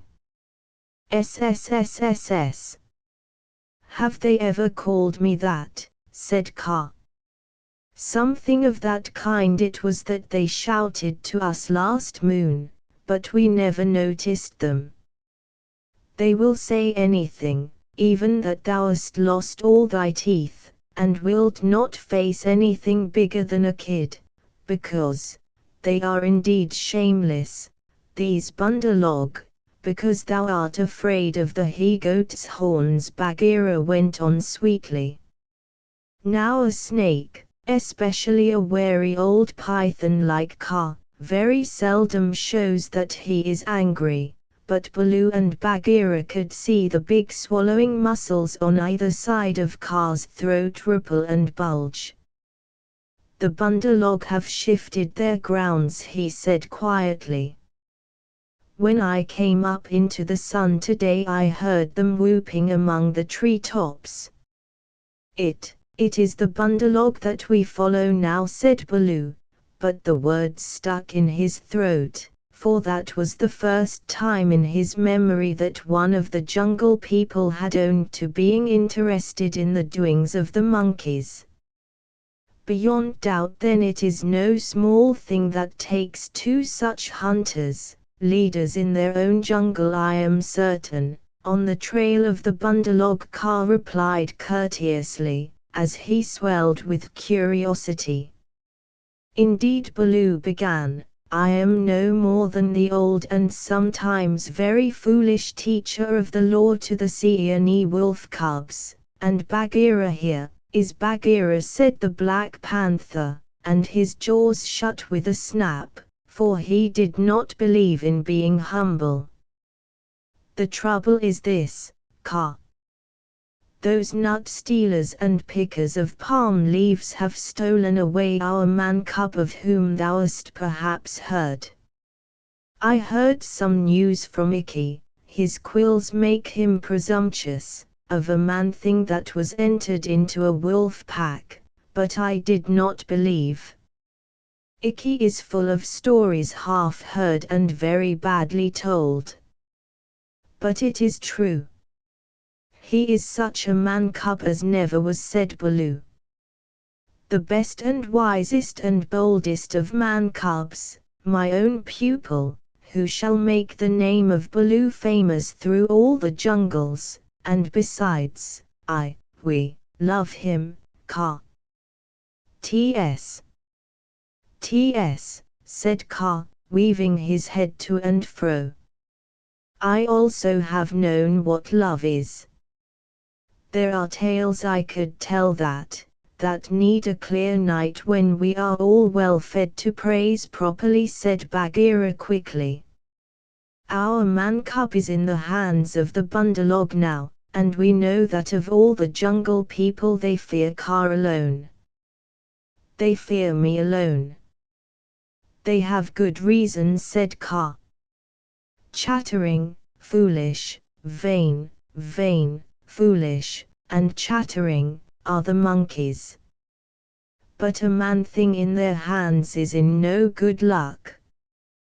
They grow tired of the nuts they pick, and throw them down. They carry a branch half a day, meaning to do great things with it, and then they snap it in two. That man thing is not to be envied. They called me also, yellow fish, was it not? Worm, earthworm, said Bagheera, as well as other things which I cannot now say for shame. We must remind them to speak well of their master. ASSP. We must help their wandering memories. Now, whither went they with the cub? The jungle alone knows. Toward the sunset, I believe, said Baloo. We had thought that thou wouldst know, Ka. How? I take them when they come in my way, but I do not hunt the Bundalog, or frogs, or green scum on a water hole, for that matter. Up. Hillo. Illo, look up, Baloo of the Seeonee wolf pack. Baloo looked up to see where the voice came from, and there was Ran the kite, sweeping down with the sun shining on the upturned flanges of his wings. It was near Ran's bedtime, but he had ranged all over the jungle looking for the bear and had missed him in the thick foliage. What is it? Said Baloo. I have seen Mowgli among the Bundalog. He bade me tell you. I watched. The Bundalog have taken him beyond the river to the monkey city, to the cold Les. They may stay there for a night, or 10 nights, or an hour. I have told the bats to watch through the dark time. That is my message. Good hunting, all you below. Full gorge and a deep sleep to you, Ran, cried Bagheera. I will remember thee in my next kill, and put aside the head for thee alone, O best of kites. It is nothing. It is nothing. The boy held the master word. I could have done no less, and Ran circled up again to his roost. He has not forgotten to use his tongue, said Baloo with a chuckle of pride. To think of one so young remembering the master word for the birds too while he was being pulled across trees. It was most firmly driven into him, said Bagheera. But I am proud of him. And now we must go to the cold Les. They all knew where that place was, but few of the jungle people ever went there, because what they called the Cold Lairs was an old deserted city, lost and buried in the jungle, and beasts seldom use a place that men have once used. The wild boar will, but the hunting tribes do not. Besides, the monkeys lived there as much as they could be said to live anywhere, and no self-respecting animal would come within eye-shot of it except in times of drought, when the half-ruined tanks and reservoirs held a little water. 5104. The Cold Lairs. It is half a night's journey, at full speed, said Bagheera, and Baloo looked very serious. I will go as fast as I can, he said anxiously. We dare not wait for thee. Follow, Baloo. We must go on the quick foot, Kaa and I. Feet or no feet, I can keep abreast of all thy four, said Kaa shortly. Baloo made one effort to hurry, but had to sit down panting, and so they left him to come on later, while Bagheera hurried forward, at the quick panther canter. Kaa said nothing, but, strive as Bagheera might, the huge rock python held level with him. When they came to a hill stream, Bagheera gained, because he bounded across while Kaa swam, his head and 2 feet of his neck clearing the water, but on level ground Kaa made up the distance. By the broken lock that freed me, said Bagheera, when twilight had fallen, thou art no slow goer. I am hungry, said Kaa. Besides, they called me Speckled Frog, Worm, Earthworm, and Yellow to boot. All one. Let us go on, and Kaa seemed to paw himself along the ground, finding the shortest road with his steady eyes, and keeping to it. In the Cold Lairs the monkey people were not thinking of Mowgli's friends at all. They had brought the boy to the lost city, and were very much pleased with themselves for the time. Mowgli had never seen an Indian city before, and though this was almost a heap of ruins, it seemed very wonderful and splendid. Some king had built it long ago on a little hill. You could still trace the stone causeways that led up to the ruined gates where the last splinters of wood hung to the worn, rusted hinges.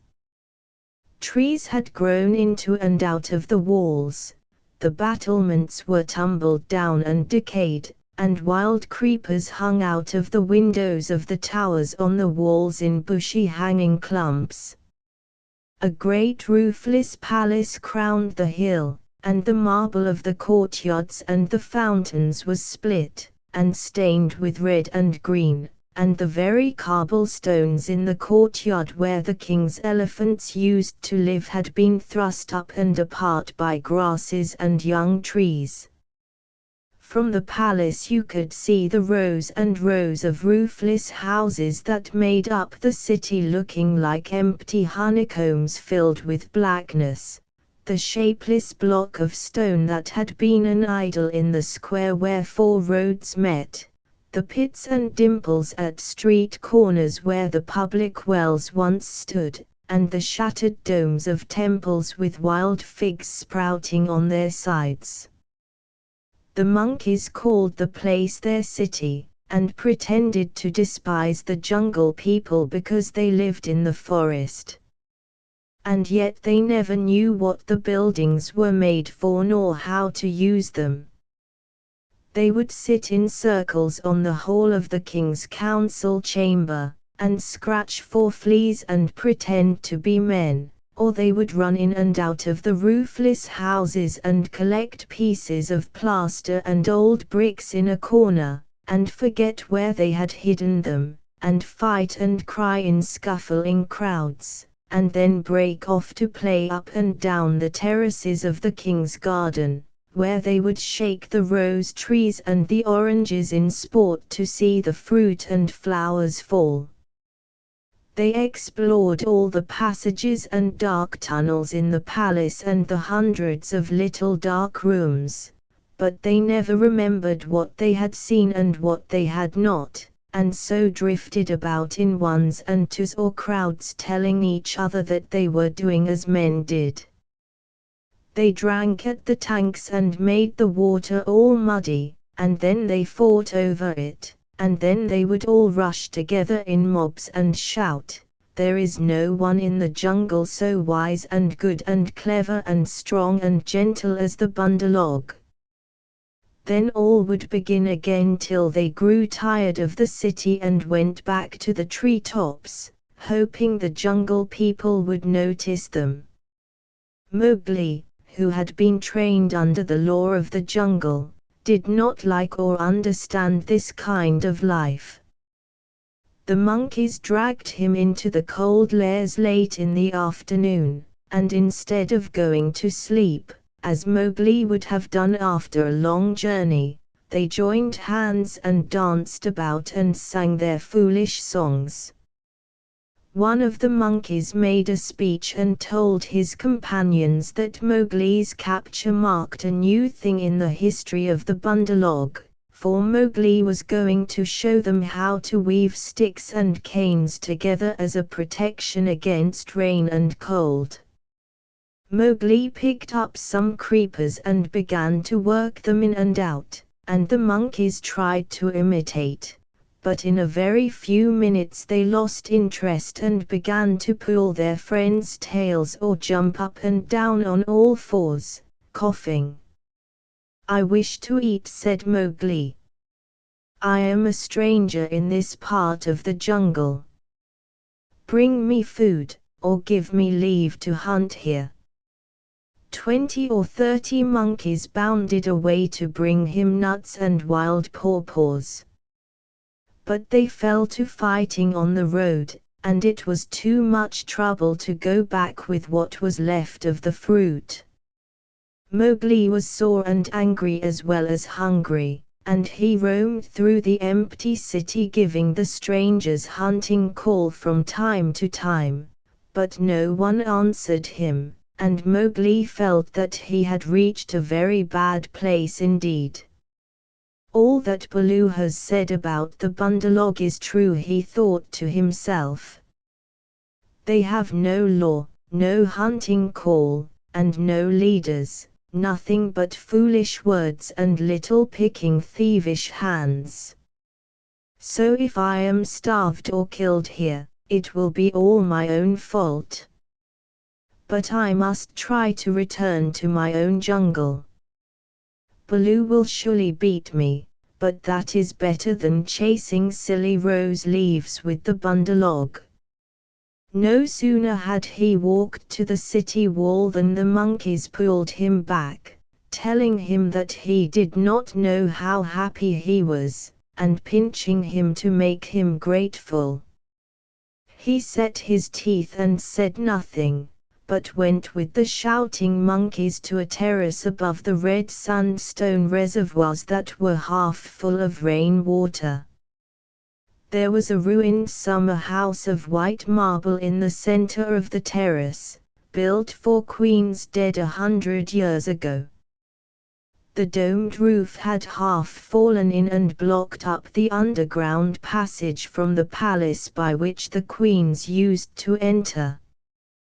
But the walls were made of screens of marble tracery, beautiful milk-white fretwork, set with agates and carnelians and jasper and lapis lazuli, and as the moon came up behind the hill it shone through the open work, casting shadows on the ground like black velvet embroidery.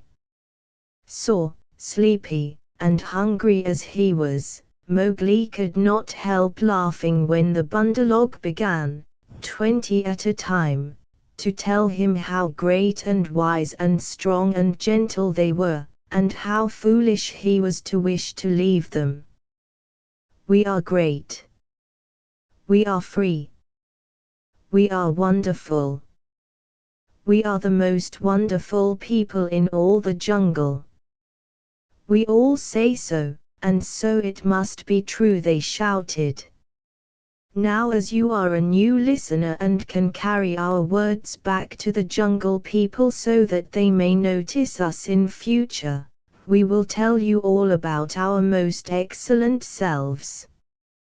Mowgli made no objection, and the monkeys gathered by hundreds and hundreds on the terrace to listen to their own speakers singing the praises of the bundalog, and whenever a speaker stopped for want of breath they would all shout together, "This is true, we all say so."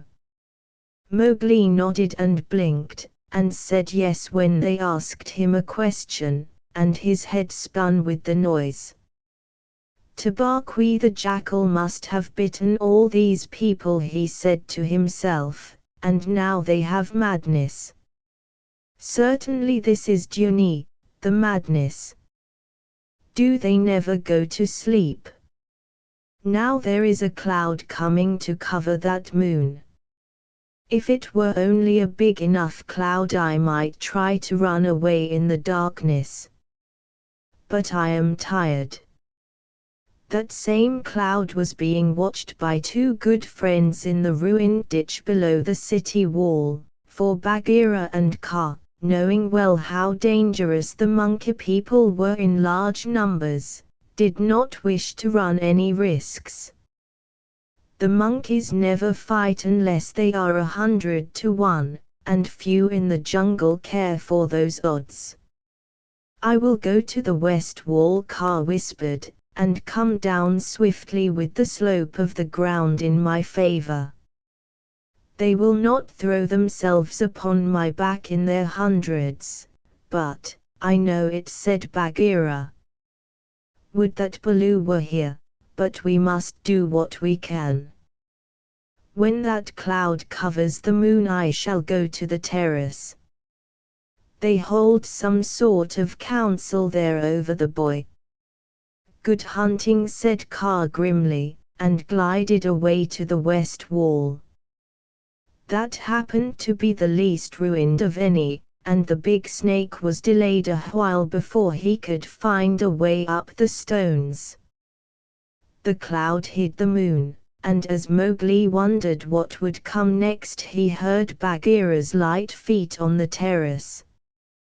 The Black Panther had raced up the slope almost without a sound and was striking. He knew better than to waste time in biting right and left among the monkeys, who were seated round Mowgli in circles 50 and 60 deep. There was a howl of fright and rage, and then as Bagheera tripped on the rolling kicking bodies beneath him, a monkey shouted, "There is only one here. Kill him. Kill." A scuffling mass of monkeys, biting, scratching, tearing, and pulling, closed over Bagheera, while 5 or 6 laid hold of Mowgli, dragged him up the wall of the summer house and pushed him through the hole of the broken dome. A man-trained boy would have been badly bruised, for the fall was a good 15 feet, but Mowgli fell as Baloo had taught him to fall, and landed on his feet. 5117. The monkey fight, stay there, shouted the monkeys, till we have killed thy friends, and later we will play with thee, if the poison people leave thee alive. We be of one blood, ye and I, said Mowgli, quickly giving the snake's call. He could hear rustling and hissing in the rubbish all round him and gave the call a second time, to make sure. Even so. Down hoods all, said half a dozen low voices. Every ruin in India becomes sooner or later a dwelling place of snakes, and the old summer house was alive with cobras. Stand still, little brother, for thy feet may do us harm.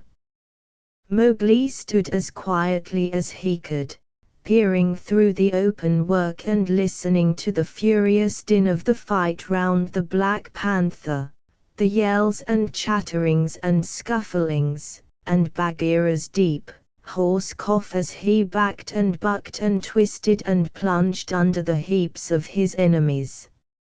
For the first time since he was born, Bagheera was fighting for his life. Baloo must be at hand. Bagheera would not have come alone, Mowgli thought. And then he called aloud, to the tank, "Bagheera! Roll to the water tanks! Roll and plunge! Get to the water!" Bagheera heard, and the cry that told him Mowgli was safe gave him new courage. He worked his way desperately, inch by inch, straight for the reservoirs, halting in silence. Then from the ruined wall nearest the jungle rose up the rumbling war shout of Baloo. The old bear had done his best, but he could not come before. "Bagheera," he shouted, "I am here. I climb. I haste. Are you Wara? The stones slip under my feet. Wait my coming, O most infamous Bundalog."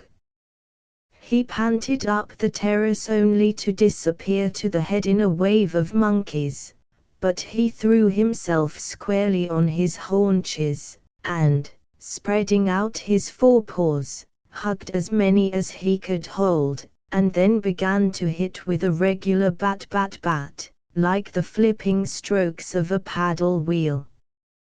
A crash and a splash told Mowgli that Bagheera had fought his way to the tank where the monkeys could not follow.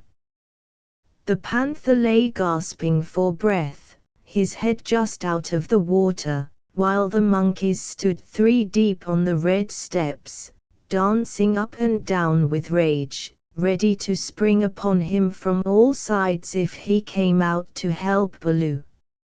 It was then that Bagheera lifted up his dripping chin, and in despair gave the snake's call for protection, "We be of one blood, ye and I," for he believed that Kaa had turned tail at the last minute. Even Baloo, half smothered under the monkeys on the edge of the terrace, could not help chuckling as he heard the Black Panther asking for help. Kaa had only just worked his way over the west wall, landing with a wrench that dislodged a coping stone into the ditch. He had no intention of losing any advantage of the ground, and coiled and uncoiled himself once or twice, to be sure that every foot of his long body was in working order. All that while the fight with Baloo went on, and the monkeys yelled in the tank round Bagheera, and Mang the Bat, flying to and fro, carried the news of the great battle over the jungle, till even Hathai the wild elephant trumpeted, and, far away, scattered bands of the monkey folk woke and came leaping along the tree roads to help their comrades in the cold lairs, and the noise of the fight roused all the day birds for miles round. Then Kaa came straight, quickly, and anxious to kill. The fighting strength of a python is in the driving blow of his head backed by all the strength and weight of his body. If you can imagine a lance, or a battering ram, or a hammer weighing nearly half a ton driven by a cool, quiet mind living in the handle of it, you can roughly imagine what Kaa was like when he fought. A python 4 or 5 feet long can knock a man down if he hits him fairly in the chest, and Kaa was 30 feet long, as you know. His first stroke was delivered into the heart of the crowd round Baloo. It was sent home with shut mouth in silence, and there was no need of a second. The monkeys scattered with cries of "Kaa! It is Kaa. Run! Run! 5125. Kaa the python. Generations of monkeys had been scared into good behavior by the stories their elders told them of Kaa, the night thief, who could slip along the branches as quietly as moss grows, and steal away the strongest monkey that ever lived, of old Kaa, who could make himself look so like a dead branch or a rotten stump that the wisest were deceived, till the branch caught them. Kaa was everything that the monkeys feared in the jungle, for none of them knew the limits of his power, none of them could look him in the face, and none had ever come alive out of his hug. And so they ran, stammering with terror, to the walls and the roofs of the houses, and Baloo drew a deep breath of relief. His fur was much thicker than Bagheera's, but he had suffered sorely in the fight. Then Kaa opened his mouth for the first time and spoke one long hissing word, and the faraway monkeys, hurrying to the defense of the cold lairs, stayed where they were, cowering, till the loaded branches bent and crackled under them. The monkeys on the walls and the empty houses stopped their cries, and in the stillness that fell upon the city Mowgli heard Bagheera shaking his wet sides as he came up from the tank. Then the clamor broke out again. The monkeys leaped higher up the walls. They clung around the necks of the big stone idols and shrieked as they skipped along the battlements, while Mowgli, dancing in the summer house, put his eye to the screenwork and hooted owl-fashion between his front teeth, to show his derision and contempt. "Get the man cub out of that trap, I can do no more," Bagheera gasped. "Let us take the man cub and go. They may attack again. They will not move till I order them. Stay you so." Kaa hissed, and the city was silent once more. "I could not come before, brother, but I think I heard thee call." This was to Bagheera. I may have cried out in the battle," Bagheera answered. "Baloo, art thou hurt?" "I am not sure that they did not pull me into 100 little bearlings," said Baloo, gravely shaking one leg after the other. "Well, I am sore. Kaa, we owe thee, I think, our lives, Bagheera and I." "No matter. Where is the manling?" "Here, in a trap." "I cannot climb out," cried Mowgli. The curve of the broken dome was above his head. "Take him away. He dances like Mao the peacock." "He will crush our young," said the cobras inside. "Ha," said Kaa with a chuckle, "he has friends everywhere, this manling. Stand back, manling. And hide you, O poison people. I break down the wall." Kaa looked carefully till he found a discolored crack in the marble tracery showing a weak spot, made 2 or 3 light taps with his head to get the distance, and then lifting up 6 feet of his body clear of the ground, sent home 6 full-power smashing blows, nose first. The screenwork broke and fell away in a cloud of dust and rubbish, and Mowgli leaped through the opening and flung himself between Baloo and Bagheera, an arm around each big neck. "Art thou hurt?" said Baloo, hugging him softly. "I am sore, hungry, and not a little bruised. But, oh, they have handled ye grievously, my brothers. Ye bleed." Others also, said Bagheera, licking his lips and looking at the monkey dead on the terrace and round the tank. It is nothing, if thou art safe, oh, my pride of all little frogs, whimpered Baloo. Of that we shall judge later, said Bagheera, in a dry voice that Mowgli did not at all like. But here is Kaa, to whom we owe the battle, and thou owest thy life. Thank him according to our customs, Mowgli. Mowgli turned and saw the great python's head swaying a foot above his own. So this is the manling, said Kaa. Very soft is his skin, and he is not unlike the bundalog. Have a care, manling, that I do not mistake thee for a monkey some twilight when I have newly changed my coat. We be one blood, thou and I, Mowgli answered. I take my life from thee tonight. My kill shall be thy kill if ever thou art hungry, O Kaa. All thanks, little brother, said Kaa, though his eyes twinkled. And what may so bold a hunter kill?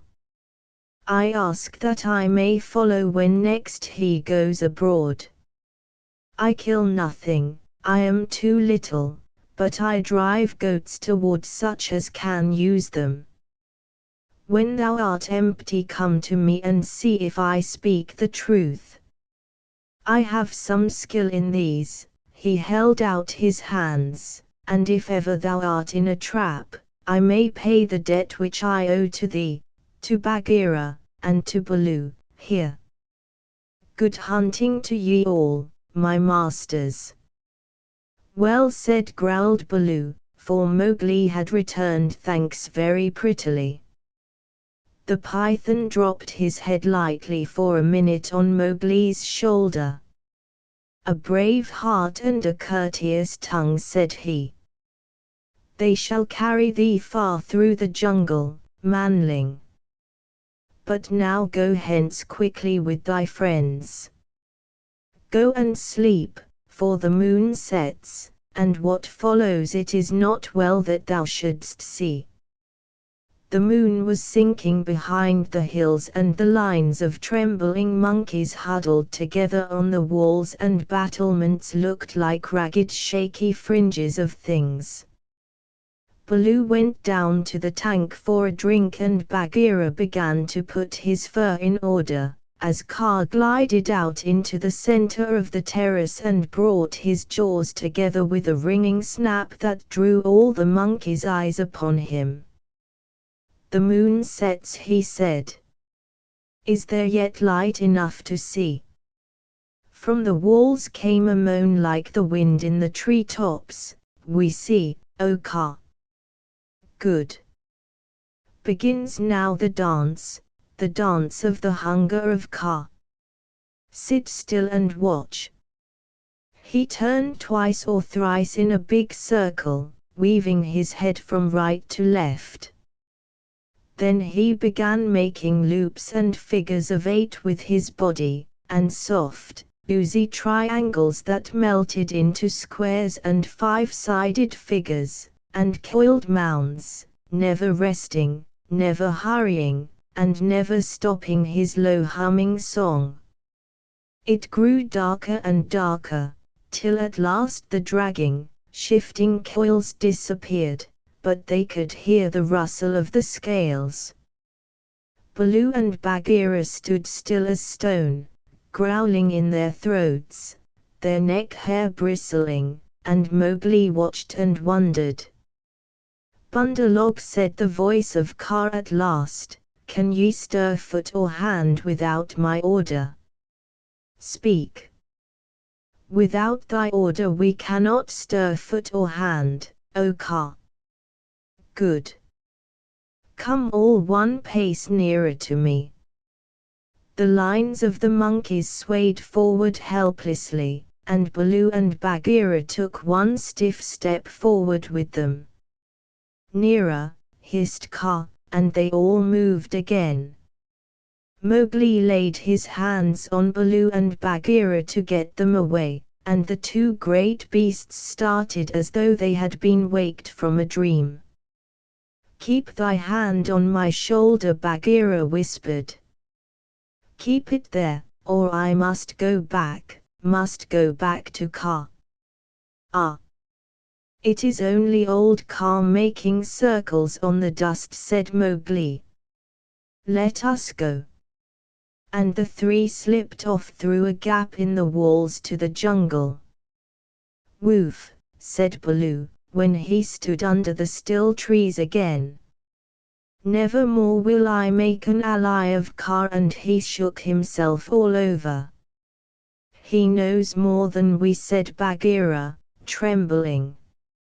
"In a little time, had I stayed, I should have walked down his throat." "Many will walk by that road before the moon rises again," said Baloo. "He will have good hunting, after his own fashion." "But what was the meaning of it all?" said Mowgli, who did not know anything of a python's powers of fascination. "I saw no more than a big snake making foolish circles till the dark came. And his nose was all sore." "Ho! Ho!" Mowgli said Bagheera angrily, "his nose was sore on thy account, as my ears and sides and paws, and Baloo's neck and shoulders are bitten on thy account. Neither Baloo nor Bagheera will be able to hunt with pleasure for many days." "It is nothing," said Baloo, "we have the man cub again."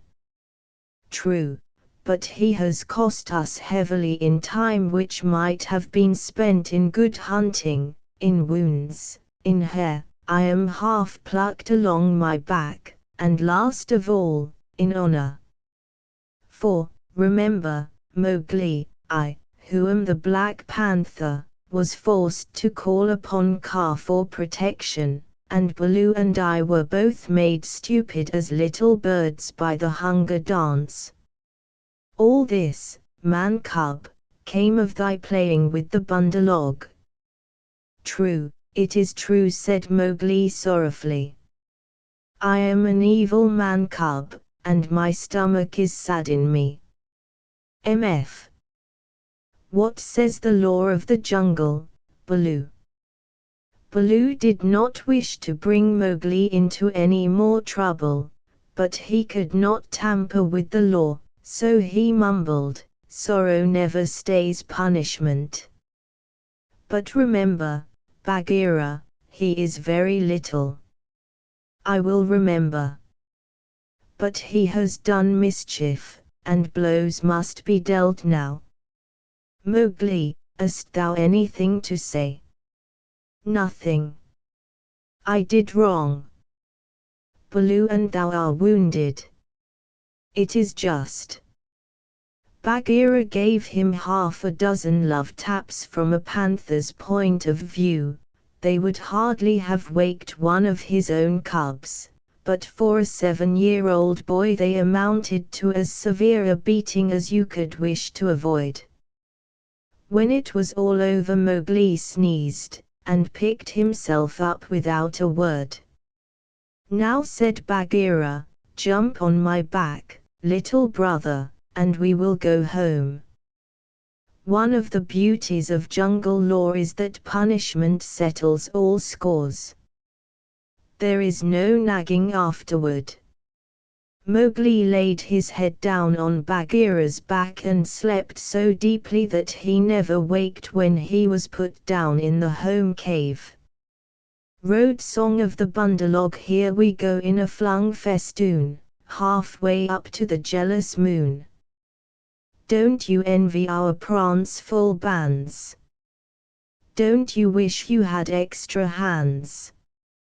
Wouldn't you like if your tails were so curved in the shape of a cupid's bow?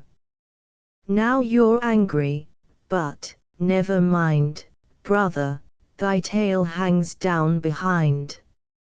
Here we sit in a branchy row, thinking of beautiful things we know, dreaming of deeds that we mean to do, all complete, in a minute or two, something noble and wise and good, done by merely wishing we could. We've forgotten, but, never mind, brother, thy tail hangs down behind. All the talk we ever have heard uttered by bat or beast or bird, hide or fin or scale or feather, jabber it quickly and all together. Excellent. Wonderful. Once again. Now we are talking just like men. Let's pretend we are, never mind, brother, thy tail hangs down behind. This is the way of the monkey kind. Then join our leaping lines that scumfish through the pines, that rocket by where, light and high, the wild grape swings. By the rubbish in our wake, and the noble noise we make, be sure, we're going to do some splendid things. 0113. Tiger. Tiger. What of the hunting, hunter bold? Brother, the watch was long and cold. What of the quarry ye went to kill? Brother, he crops in the jungle still. Where is the power that made your pride? Brother, it ebbs from my flank and side. Where is the haste that ye hurry by? Brother, I go to my lair, to die. Now we must go back to the first tale. When Mowgli left the wolf's cave after the fight with the pack at the Council Rock, he went down to the plowed lands where the villagers lived, but he would not stop there because it was too near to the jungle, and he knew that he had made at least one bad enemy at the council. So he hurried on, keeping to the rough road that ran down the valley, and followed it at a steady jog-trot for nearly 20 miles, till he came to a country that he did not know.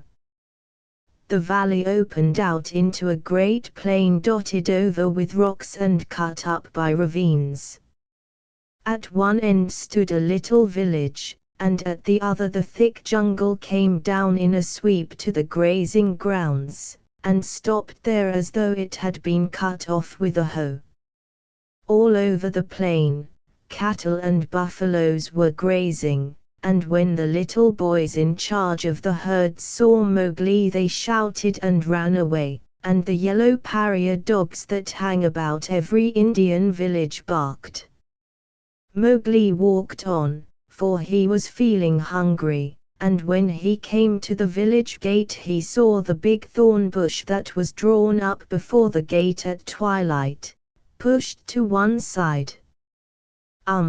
He said, for he had come across more than one such barricade in his night rambles after things to eat. So men are afraid of the people of the jungle here also. He sat down by the gate, and when a man came out he stood up, opened his mouth, and pointed down it to show that he wanted food. The man stared, and ran back up the one street of the village shouting for the priest, who was a big, fat man dressed in white, with a red and yellow mark on his forehead. The priest came to the gate, and with him at least 100 people, who stared and talked and shouted and pointed at Mowgli. "They have no manners, these men folk," said Mowgli to himself. "Only the grey ape would behave as they do." So he threw back his long hair and frowned at the crowd. "What is there to be afraid of?" said the priest. "Look at the marks on his arms and legs. They are the bites of wolves. He is but a wolf child run away from the jungle." Of course, in playing together, the cubs had often nipped Mowgli harder than they intended, and there were white scars all over his arms and legs. But he would have been the last person in the world to call these bites, for he knew what real biting meant. "Urgh! Urgh!" said 2 or 3 women together. "To be bitten by wolves, poor child. He is a handsome boy. He has eyes like red fire. By my honor, Meshua, he is not unlike thy boy that was taken by the tiger." "Let me look," said a woman with heavy copper rings on her wrists and ankles, and she peered at Mowgli under the palm of her hand. "Indeed he is not. He is thinner, but he has the very look of my boy." The priest was a clever man, and he knew that Meshua was wife to the richest villager in the place. So he looked up at the sky for a minute and said solemnly, "What the jungle has taken the jungle has restored. Take the boy into thy house, my sister, and forget not to honor the priest who sees so far into the lives of men." "By the bull that bought me," said Mowgli to himself, "but all this talking is like another looking over by the pack. Well, if I am a man I must become." The crowd parted as the woman beckoned Mowgli to her hut, where there was a red lacquered bedstead, a great earthen grain chest with funny raised patterns on it, 6 copper cooking pots, an image of a Hindu god in a little alcove, and on the wall a real looking glass, such as they sell at the country fairs. She gave him a long drink of milk and some bread, and then she laid her hand on his head and looked into his eyes, for she thought perhaps that he might be her real son come back from the jungle where the tiger had taken him. So she said, "Nathu, O Nathu." Mowgli did not show that he knew the name. "Dost thou not remember the day when I gave thee thy new shoes?" She touched his foot, and it was almost as hard as horn. "No," she said sorrowfully, "those feet have never worn shoes, but thou art very like my Nathu, and thou shalt be my son." Mowgli was uneasy, because he had never been under a roof before. But as he looked at the thatch, he saw that he could tear it out any time if he wanted to get away, and that the window had no fastenings. "What is the good of a man," he said to himself at last, "if he does not understand man's talk? Now I am as silly and dumb as a man would be with us in the jungle. I must speak their talk." It was not for fun that he had learned while he was with the wolves to imitate the challenge of bucks in the jungle and the grunt of the little wild pig. So, as soon as Meshua pronounced a word, Mowgli would imitate it almost perfectly, and before dark he had learned the names of many things in the hut. There was a difficulty at bedtime, because Mowgli would not sleep under anything that looked so like a panther trap as that hut, and when they shut the door he went through the window. "Give him his will," said Meshua's husband. "Remember he can never till now have slept on a bed. If he is indeed sent in the place of our son he will not run away." So Mowgli stretched himself in some long, clean grass at the edge of the field, but before he had closed his eyes a soft grey nose poked him under the chin. "Phew," said Grey Brother, he was the eldest of Mother Wolf's cubs. "This is a poor reward for following thee 20 miles. Thou smellest of wood smoke and cattle, altogether like a man already. Wake, little brother, I bring news." 0119, Wake, little brother, I bring news. Are all well in the jungle, said Mowgli, hugging him. All except the wolves that were burned with the red flower. Now, listen. Shere Khan has gone away to hunt far off till his coat grows again, for he is badly singed. When he returns he swears that he will lay thy bones in the Waingunga. There are 2 words to that. I also have made a little promise. But news is always good. I am tired tonight, very tired with new things, Grey brother, but bring me the news always. Thou wilt not forget that thou art a wolf. Men will not make thee forget, said Grey brother anxiously. Never. I will always remember that I love thee and all in our cave. But also I will always remember that I have been cast out of the pack. And that thou mayest be cast out of another pack. Men are only men, little brother, and their talk is like the talk of frogs in a pond. When I come down here again, I will wait for thee in the bamboos at the edge of the grazing ground.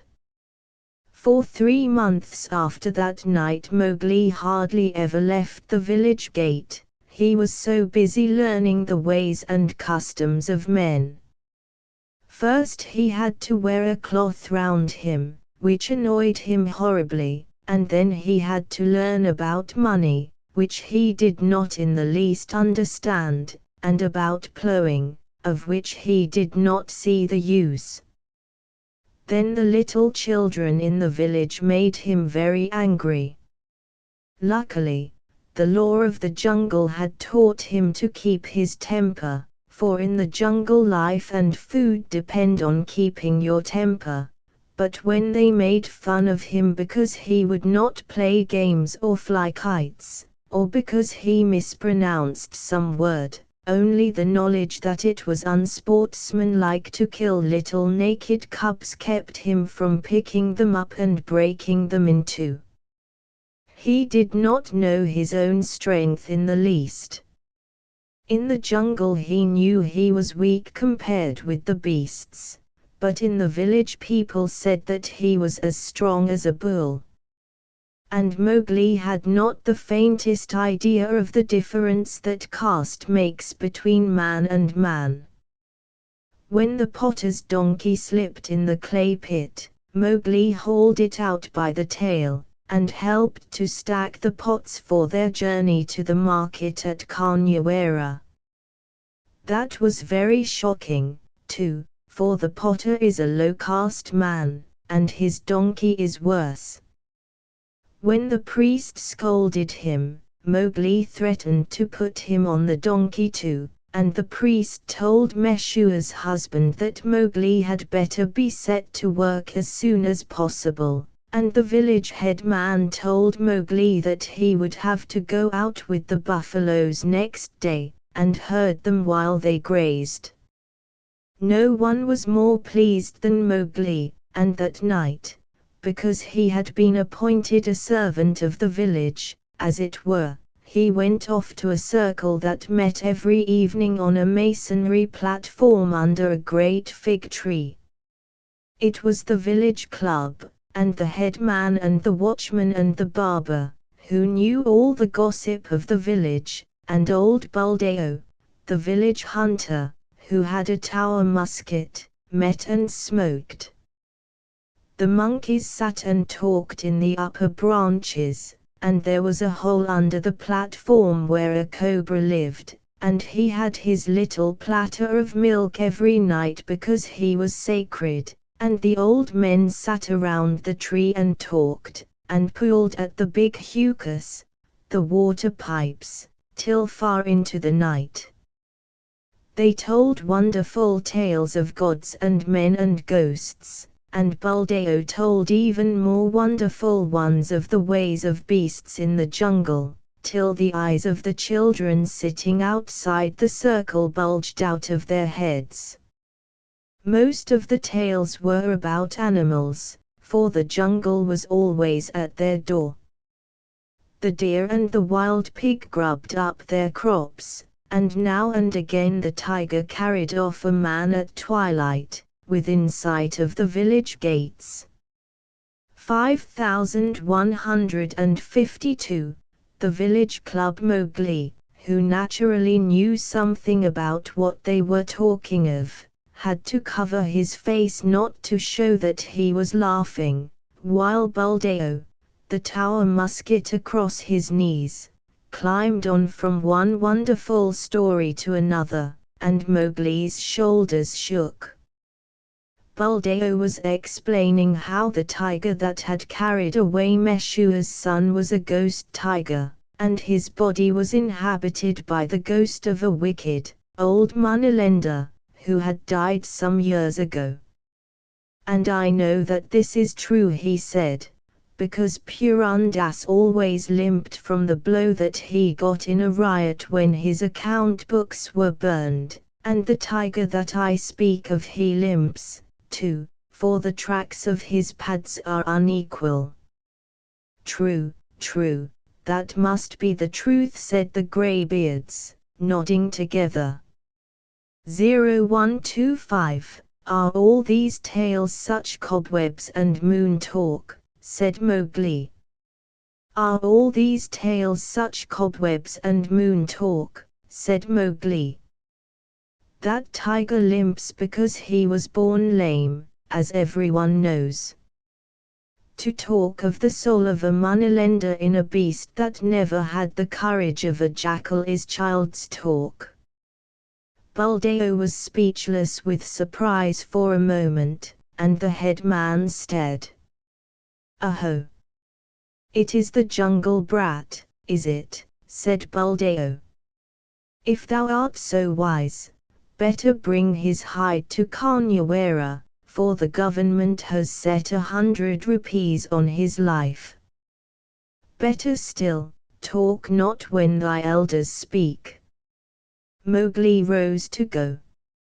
"All the evening I have lain here listening," he called back over his shoulder, "and, except once or twice, Buldeo has not said one word of truth concerning the jungle, which is at his very doors.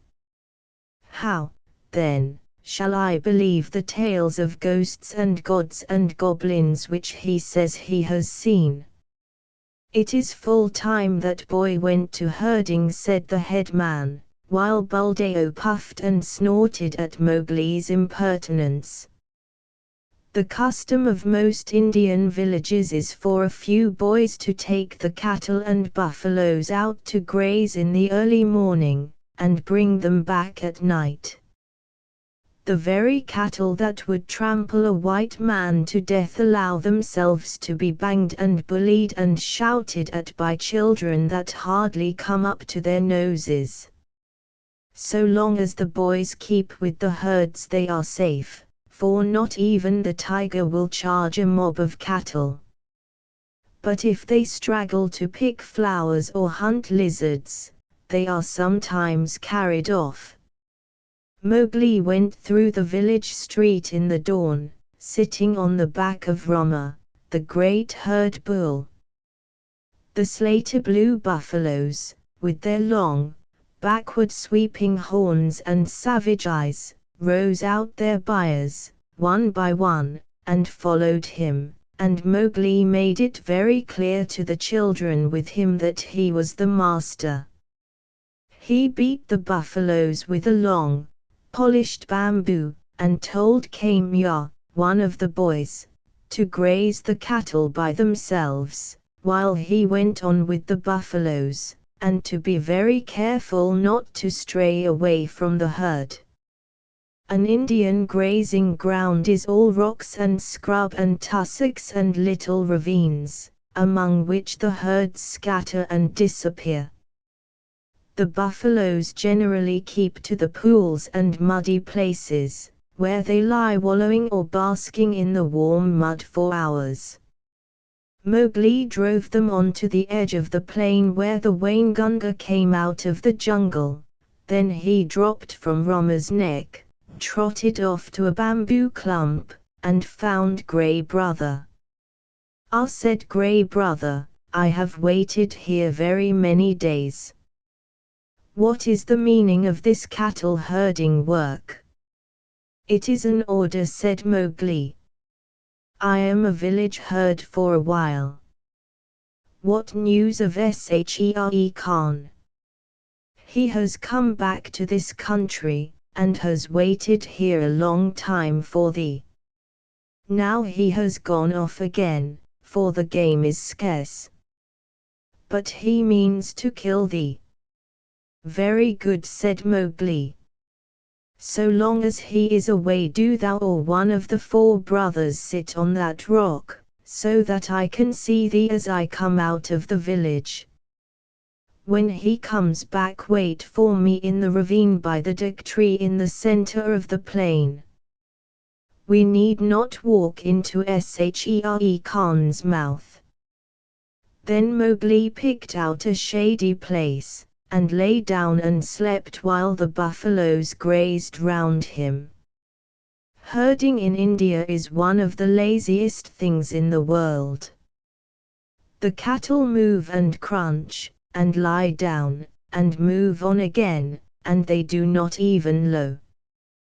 They only grunt, and the buffaloes very seldom say anything, but get down into the muddy pools one after another, and work their way into the mud till only their noses and staring china blue eyes show above the surface, and then they lie like logs. The sun makes the rocks dance in the heat, and the herd children hear one kite, never any more, whistling almost out of sight overhead, and they know that if they died, or a cow died, that kite would sweep down, and the next kite miles away would see him drop and follow, and the next, and almost before they were dead there would be a score of hungry kites come out of nowhere. Then they sleep and wake and sleep again, and weave little baskets of dried grass and put grasshoppers in them, or catch two praying mantises and make them fight, or string a necklace of red and black jungle nuts, or watch a lizard basking on a rock, or a snake hunting a frog near the wallows. Then they sing long, long songs with odd native quavers at the end of them, and the day seems longer than most people's whole lives, and perhaps they make a mud castle with mud figures of men and horses and buffaloes, and put reeds into the men's hands, and pretend that they are kings and the figures are their armies, or that they are gods to be worshipped. Then evening comes and the children call, and the buffaloes lumber up out of the sticky mud with noises like gunshots going off one after the other, and they all string across the grey plain back to the twinkling village lights. Day after day Mowgli would lead the buffaloes out to their wallows, and day after day he would see Grey Brothers back 1.5 miles away across the plain. So he knew that Shere Khan had not come back, and day after day he would lie on the grass listening to the noises round him, and dreaming of old days in the jungle. If Shere Khan had made a false step with his lame paw up in the jungles by the Waingunga, Mowgli would have heard him in those long, still mornings. 0130. At last a day came when he did not see Grey Brother at the signal place, and he laughed and headed the buffaloes for the ravine by the dhk tree, which was all covered with golden red flowers. There sat Grey Brother, every bristle on his back lifted. He has hidden for a month to throw thee off thy guard. He crossed the ranges last night with Tabaqui, hot-foot on thy trail, said the wolf, panting. Mowgli frowned. I am not afraid of Shere Khan, but Tabaqui is very cunning. Have no fear, said Grey Brother, licking his lips a little. I met Tabaqui in the dawn. Now he is telling all his wisdom to the kites, but he told me everything before I broke his back. Shere Khan's plan is to wait for thee at the village gate this evening, for thee and for no one else. He is lying up now, in the big dry ravine of the Waingunga. Has he eaten today, or does he hunt empty? Said Mowgli, for the answer meant life and death to him. He killed at dawn, a pig, and he has drunk too. Remember, Shere Khan could never fast, even for the sake of revenge. Oh! Fool, fool! What a cub's cub it is! Eaten and drunk too, and he thinks that I shall wait till he has slept. Now, where does he lie up? If there were but 10 of us we might pull him down as he lies. These buffaloes will not charge unless they wind him, and I cannot speak their language. Can we get behind his track so that they may smell it? He swam far down the Waingunga to cut that off, said Grey Brother. Tabaqui told him that, I know. He would never have thought of it alone. Mowgli stood with his finger in his mouth, thinking. The big ravine of the Waingunga. That opens out on the plain not half a mile from here. I can take the herd round through the jungle to the head of the ravine and then sweep down, but he would slink out at the foot. We must block that end. Grey Brother, canst thou cut the herd in two for me? Not I, perhaps, but I have brought a wise helper. Grey Brother trotted off and dropped into a hole. Then there lifted up a huge grey head that Mowgli knew well, and the hot air was filled with the most desolate cry of all the jungle, the hunting howl of a wolf at midday. Akela! Akela, said Mowgli, clapping his hands. I might have known that thou wouldst not forget me. We have a big work in hand. Cut the herd in two, Akela. Keep the cows and calves together, and the bulls and the plough buffaloes by themselves. The two wolves ran, ladies' chain fashion, in and out of the herd, which snorted and threw up its head, and separated into two clumps.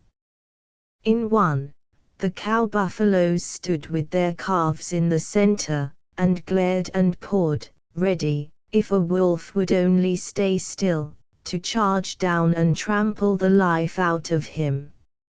In the other, the bulls and the young bulls snorted and stamped, but though they looked more imposing they were much less dangerous, for they had no calves to protect. No 6 men could have divided the herd so neatly. What orders? Panted Akela. They are trying to join again. Mowgli slipped onto Roma's back. Drive the bulls away to the left, Akela. Grey Brother, when we are gone, hold the cows together, and drive them into the foot of the ravine. How far? Said Grey Brother, panting and snapping. Till the sides are higher than Shere Khan can jump, shouted Mowgli. Keep them there till we come down. The bulls swept off as Akela bade, and Grey Brother stopped in front of the cows. They charged down on him, and he ran just before them to the foot of the ravine, as Akela drove the bulls far to the left. Well done! Another charge and they are fairly started. Careful, now, careful, Akela. A snap too much and the bulls will charge. Hujah. This is wilder work than driving black buck. Didst thou think these creatures could move so swiftly? Mowgli called. I have hunted these two in my time, gasped Akela in the dust. Shall I turn them into the jungle? Turn. Swiftly turn them. Rama is mad with rage. Oh, if I could only tell him what I need of him today. The bulls were turned to the right this time, and crashed into the standing thicket. The other herd children, watching with the cattle half a mile away, hurried to the village as fast as their legs could carry them, crying that the buffaloes had gone mad and run away. But Mowgli's plan was simple enough. All he wanted to do was to make a big circle uphill and get at the head of the ravine, and then take the bulls down it and catch Shere Khan between the bulls and the cows, for he knew that after a meal and a full drink Shere Khan would not be in any condition to fight or to clamber up the sides of the ravine. He was soothing the buffaloes now by voice, and Akela had dropped far to the rear, only whimpering once or twice to hurry the rear guard. It was a long, long circle, for they did not wish to get too near the ravine and give Shere Khan warning. At last Mowgli rounded up the bewildered herd at the head of the ravine on a grassy patch that sloped steeply down to the ravine itself. From that height you could see across the tops of the trees down to the plain below, but what Mowgli looked at was the sides of the ravine, and he saw with a great deal of satisfaction that they ran nearly straight up and down, while the vines and creepers that hung over them would give no foothold to a tiger who wanted to get out. Let them breathe, Akela, he said, holding up his hand.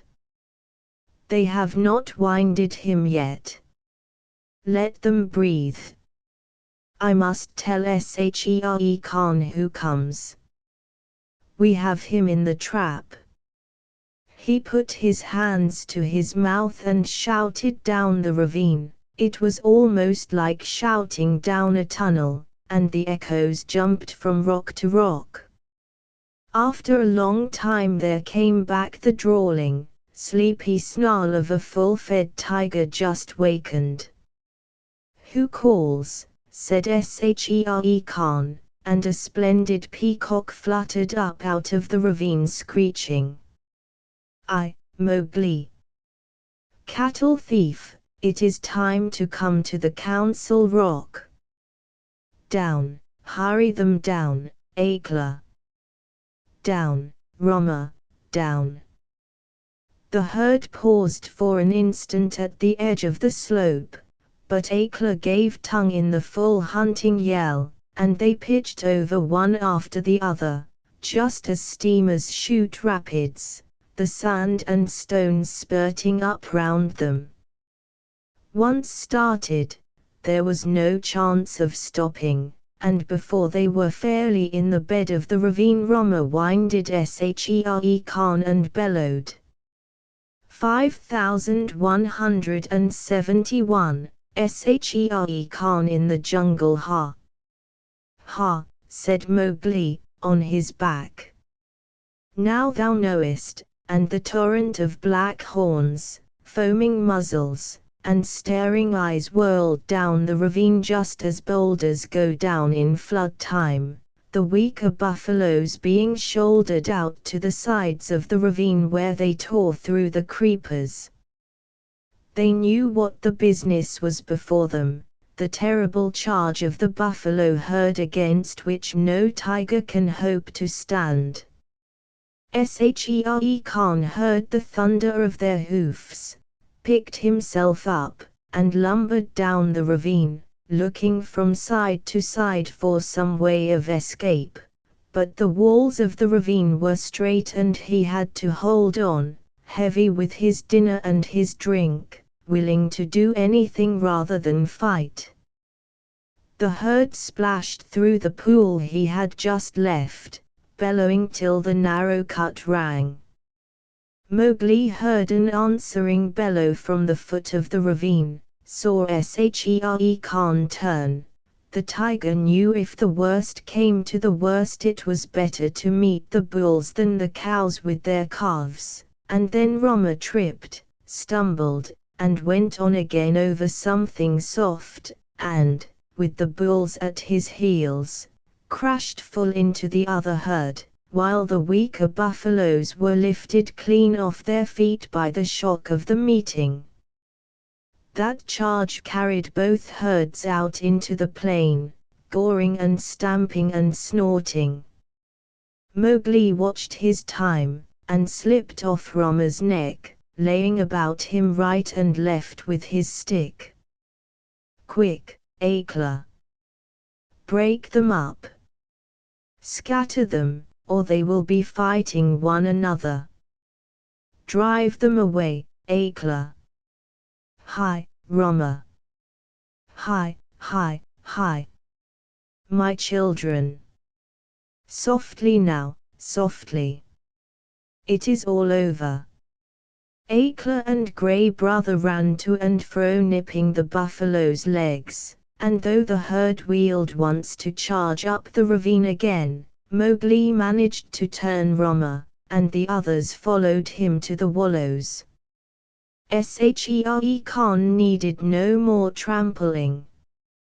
He was dead, and the kites were coming for him already. "Brothers, that was a dog's death," said Mowgli, feeling for the knife he always carried in a sheath round his neck now that he lived with men. "But he would never have shown fight. His hide will look well on the Council Rock. We must get to work swiftly. A boy trained among men would never have dreamed of skinning a 10-foot tiger alone, but Mowgli knew better than anyone else how an animal's skin is fitted on, and how it can be taken off. But it was hard work, and Mowgli slashed and tore and grunted for an hour, while the wolves lolled out their tongues, or came forward and tugged as he ordered them. Presently a hand fell on his shoulder, and looking up he saw Buldeo with the tower musket. The children had told the village about the buffalo stampede, and Buldeo went out angrily, only too anxious to correct Mowgli for not taking better care of the herd. The wolves dropped out of sight as soon as they saw the man coming. "What is this folly?" said Buldeo angrily. "To think that thou canst skin a tiger! Where did the buffaloes kill him? It is the lame tiger too, and there is 100 rupees on his head. Well, well, we will overlook thy letting the herd run off, and perhaps I will give thee 1 of the rupees of the reward when I have taken the skin to Karnawara."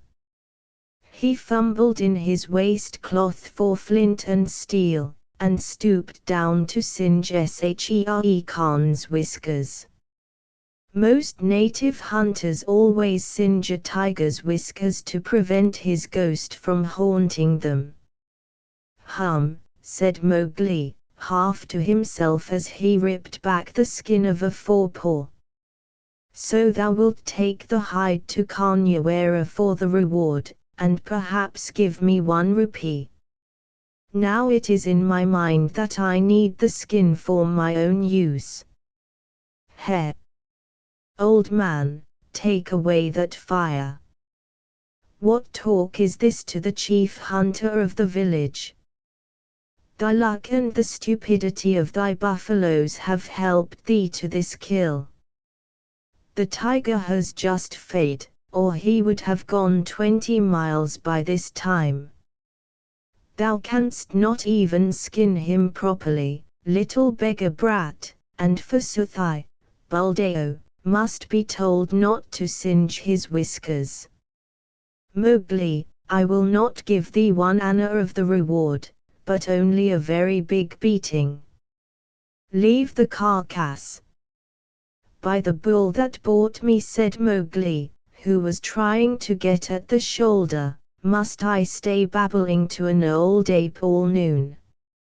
Here, Akela, this man plagues me.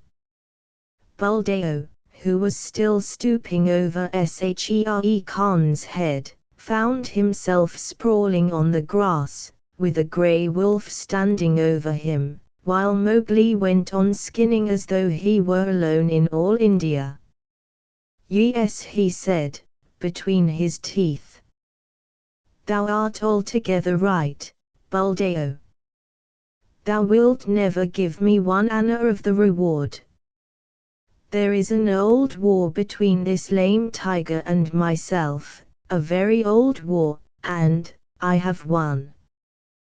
To do Buldeo justice, if he had been 10 years younger he would have taken his chance with Akela had he met the wolf in the woods, but a wolf who obeyed the orders of this boy who had private wars with man-eating tigers was not a common animal. It was sorcery, magic of the worst kind, thought Buldeo, and he wondered whether the amulet round his neck would protect him. He lay as still, expecting every minute to see Mowgli turn into a tiger too. 0141, Buldeo lay as still, expecting every minute to see Mowgli turn into a tiger too. Maharaj. Great King, he said at last in a husky whisper. Yes, said Mowgli, without turning his head, chuckling a little. I am an old man. I did not know that thou wast anything more than a herdsboy. May I rise up and go away, or will thy servant tear me to pieces? Go, and peace go with thee. Only, another time do not meddle with my game. Let him go, Akela. Buldeo hobbled away to the village as fast as he could, looking back over his shoulder in case Mowgli should change into something terrible. When he got to the village he told a tale of magic and enchantment and sorcery that made the priest look very grave. Mowgli went on with his work, but it was nearly twilight before he and the wolves had drawn the great gay skin clear of the body. 5179. The return of the buffalo herd. Now we must hide this and take the buffaloes home. Help me to herd them, Akela. The herd rounded up in the misty twilight, and when they got near the village Mowgli saw lights, and heard the conchs and bells in the temple blowing and banging. Half the village seemed to be waiting for him by the gate. That is because I have killed Shere Khan, he said to himself. But a shower of stones whistled about his ears, and the villagers shouted, Sorcerer! Wolf sprat! Jungle demon! Go away! Get hence quickly, or the priest will turn thee into a wolf again. Shoot, Buldeo, shoot! The old tower musket went off with a bang, and a young buffalo bellowed in pain. More sorcery, shouted the villagers. He can turn bullets. Buldeo, that was thy buffalo. Now what is this? Said Mowgli, bewildered, as the stones flew thicker. They are not unlike the pack, these brothers of thine, said Akela, sitting down composedly. It is in my head that, if bullets mean anything, they would cast thee out. Wolf. Wolf's cub. Go away, shouted the priest, waving a sprig of the sacred tulsi plant. Again. Last time it was because I was a man. This time it is because I am a wolf. Let us go, Akela. A woman, it was Meshua, ran across to the herd, and cried, Oh, my son, my son. They say thou art a sorcerer who can turn himself into a beast at will.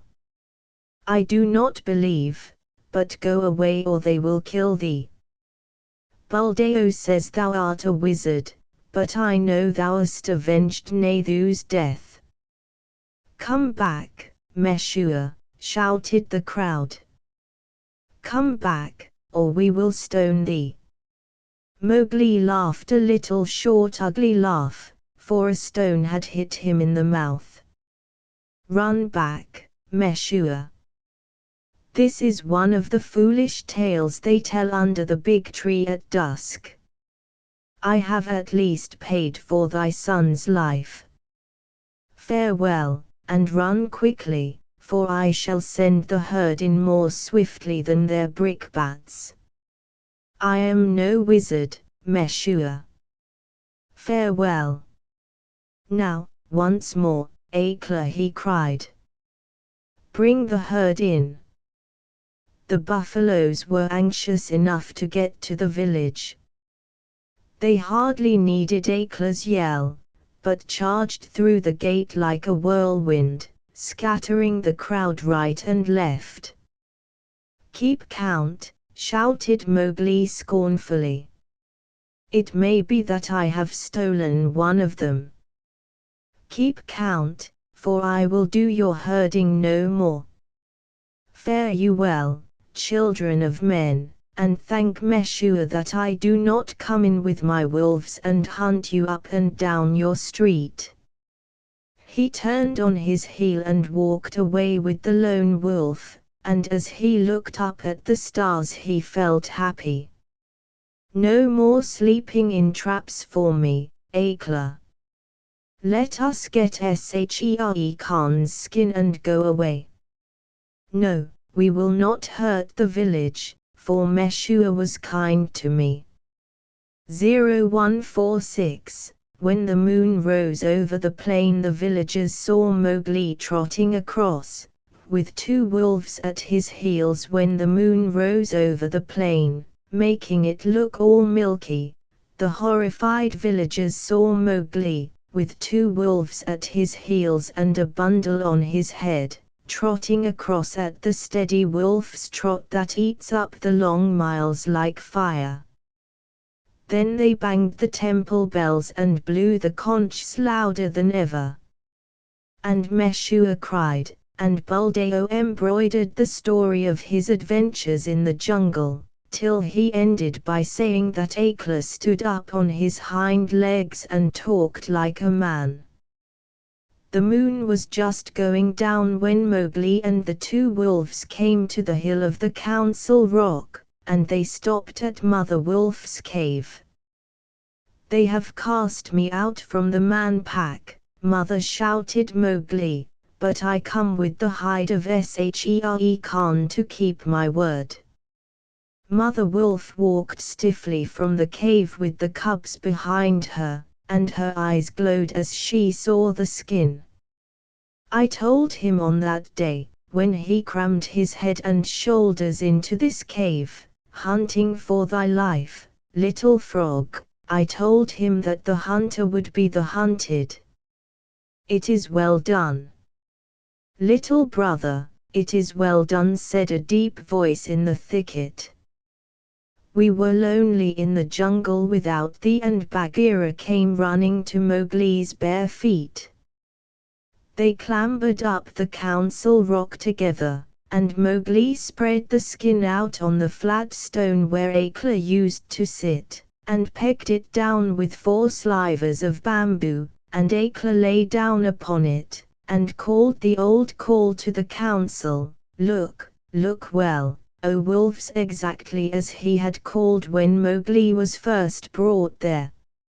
0149. They clambered up the council rock together, and Mowgli spread the skin out on the flat stone. Ever since Akela had been deposed, the pack had been without a leader, hunting and fighting at their own pleasure. But they answered the call from habit, and some of them were lame from the traps they had fallen into, and some limped from shot wounds, and some were mangy from eating bad food, and many were missing. But they came to the council rock, all that were left of them, and saw Shere Khan's striped hide on the rock, and the huge claws dangling at the end of the empty dangling feet. It was then that Mowgli made up a song that came up into his throat all by itself, and he shouted it aloud, leaping up and down on the rattling skin, and beating time with his heels till he had no more breath left, while Grey Brother and Akela howled between the verses. "Look well, O wolves! Have I kept my word?" said Mowgli. And the wolves bade yes, and one tattered wolf howled, "Lead us again, O Akela!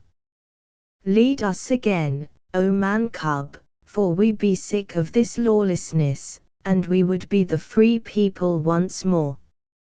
"Nay," purred Bagheera, "that may not be. When ye are full fed, the madness may come upon you again. Not for nothing are ye called the free people. Ye fought for freedom, and it is yours. Eat it, O wolves." "Man Pack and Wolf Pack have cast me out," said Mowgli. "Now I will hunt alone in the jungle." "And we will hunt with thee," said the 4 cubs. So Mowgli went away and hunted with the 4 cubs in the jungle from that day on.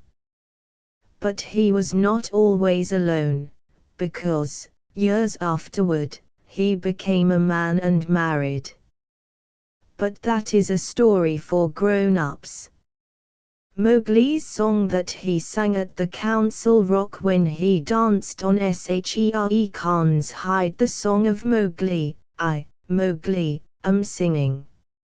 Let the jungle listen to the things I have done.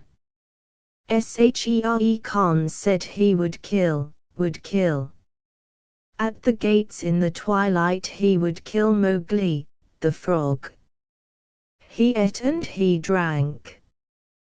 Drink deep, Shere Khan, for when wilt thou drink again?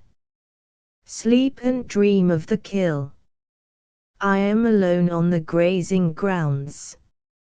Grey Brother, come to me. Come to me, lone wolf, for there is big game afoot. Bring up the great bull buffaloes, the blue-skinned herd bulls with the angry eyes. Drive them to and fro as I order. Sleepest thou still, Shere Khan? Wake, oh, wake. Here come I, and the bulls are behind. Rama, the king of the buffaloes, stamped with his foot. Waters of the Waingunga, whither went Shere Khan? He is not Ikki to dig holes, nor Mao, the peacock, that he should fly. He is not Mang the bat, to hang in the branches. Little bamboos that creak together, tell me where he ran. Ow! He is there. Ow! He is there. Under the feet of Rama lies the lame one. Up, Shere Khan. Up and kill. Here is meat, break the necks of the bulls. HSH. He is asleep. We will not wake him, for his strength is very great. The kites have come down to see it. The black ants have come up to know it. There is a great assembly in his honor. Alala. I have no cloth to wrap me. The kites will see that I am naked. I am ashamed to meet all these people. Lend me thy coat, Shere Khan. Lend me thy gay striped coat that I may go to the council rock. By the bull that bought me I made a promise, a little promise. Only thy coat is lacking before I keep my word. With the knife that men use, with the knife of the hunter, I will stoop down for my gift. Waters of the Waingunga, Shere Khan gives me his coat for the love that he bears me. Pool, grey brother. Pool, Akla. Heavy is the hide of Shere Khan. The man pack are angry. They throw stones and talk child's talk. My mouth is bleeding. Let me run away. Through the hot night, run swiftly with me, my brothers. We will leave the lights of the village and go to the low moon. Waters of the Waingunga, the man pack have cast me out. I did them no harm, but they were afraid of me. Why? Wolf pack, ye have cast me out too. The jungle is shut to me and the village gates are shut. Why? As Mang flies between the beasts and birds, so fly I between the village and the jungle. Why? I dance on the hide of Shere Khan, but my heart is very heavy.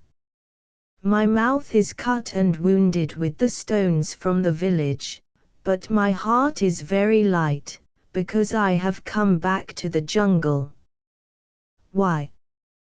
These two things fight together in me as the snakes fight in the spring. The water comes out of my eyes, yet I laugh while it falls. Why?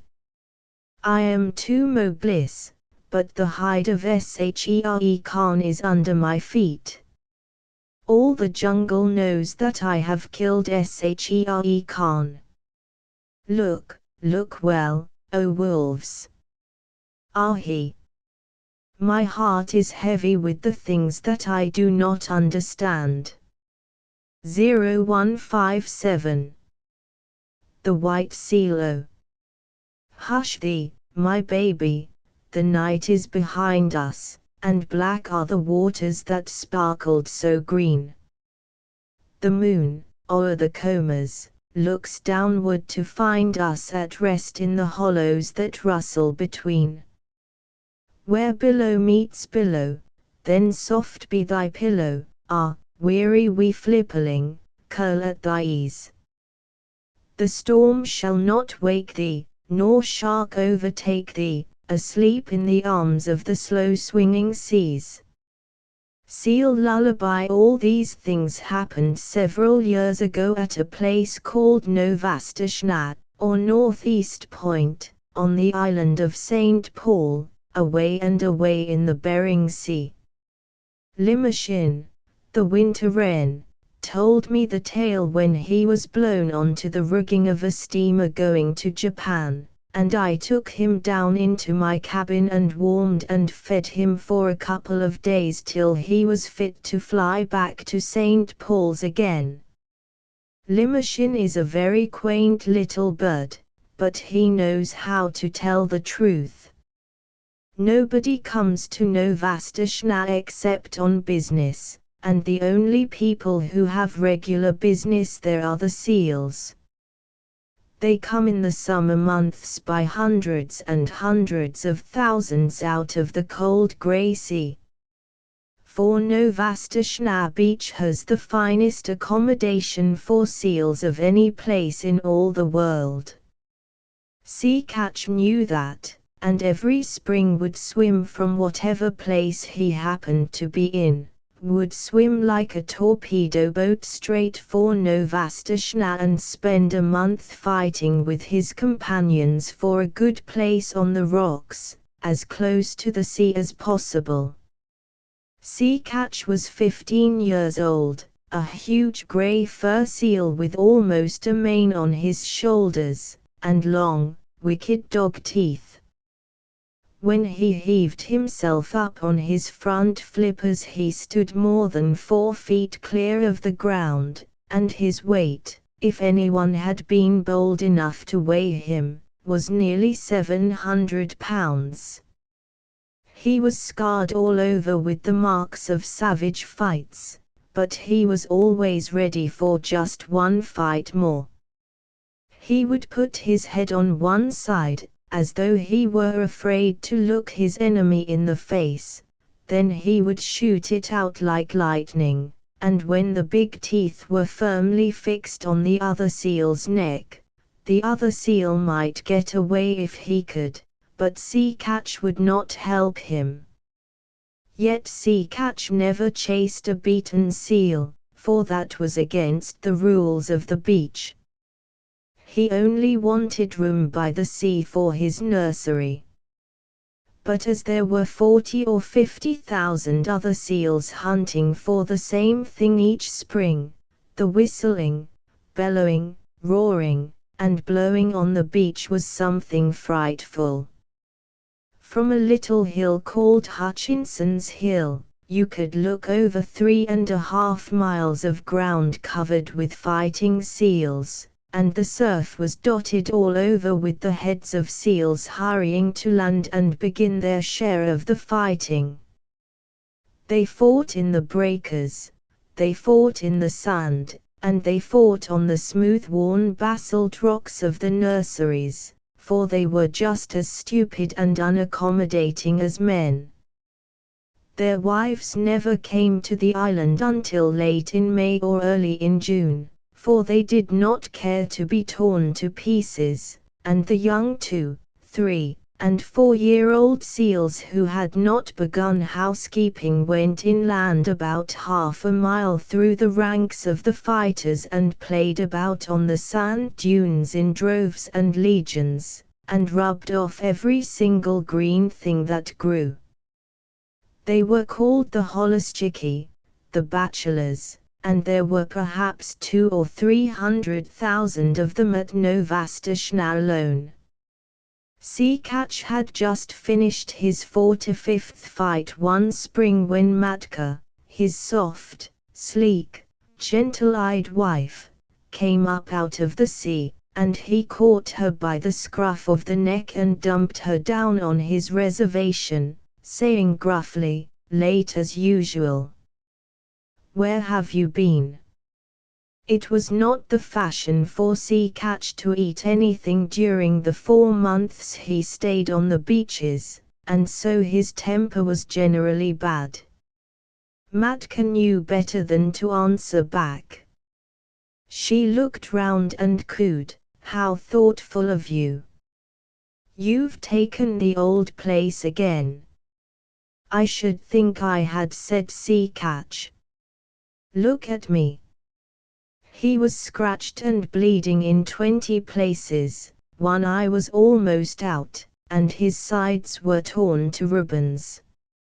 "Oh, you men, you men," Matka said, fanning herself with her hind flipper. "Why can't you be sensible and settle your places quietly? You look as though you had been fighting with the killer whale." "I haven't been doing anything but fight since the middle of May.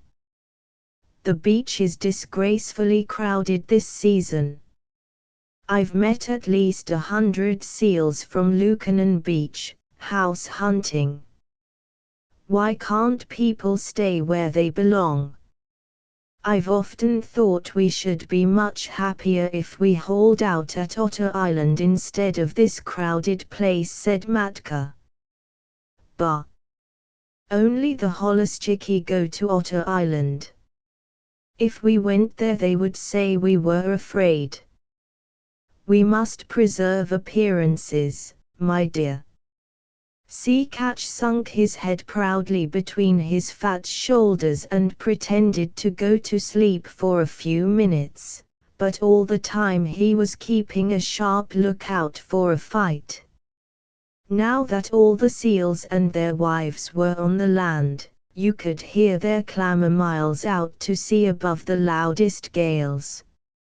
At the lowest counting there were over 1 million seals on the beach, old seals, mother seals, tiny babies, and Holoschicky, fighting, scuffling, bleating, crawling, and playing together, going down to the sea and coming up from it in gangs and regiments, lying over every foot of ground as far as the eye could reach, and skirmishing about in brigades through the fog.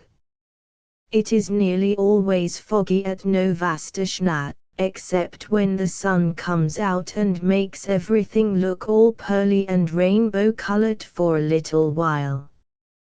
Kotick, Matka's baby, was born in the middle of that confusion, and he was all head and shoulders, with pale, watery blue eyes, as tiny seals must be, but there was something about his coat that made his mother look at him very closely.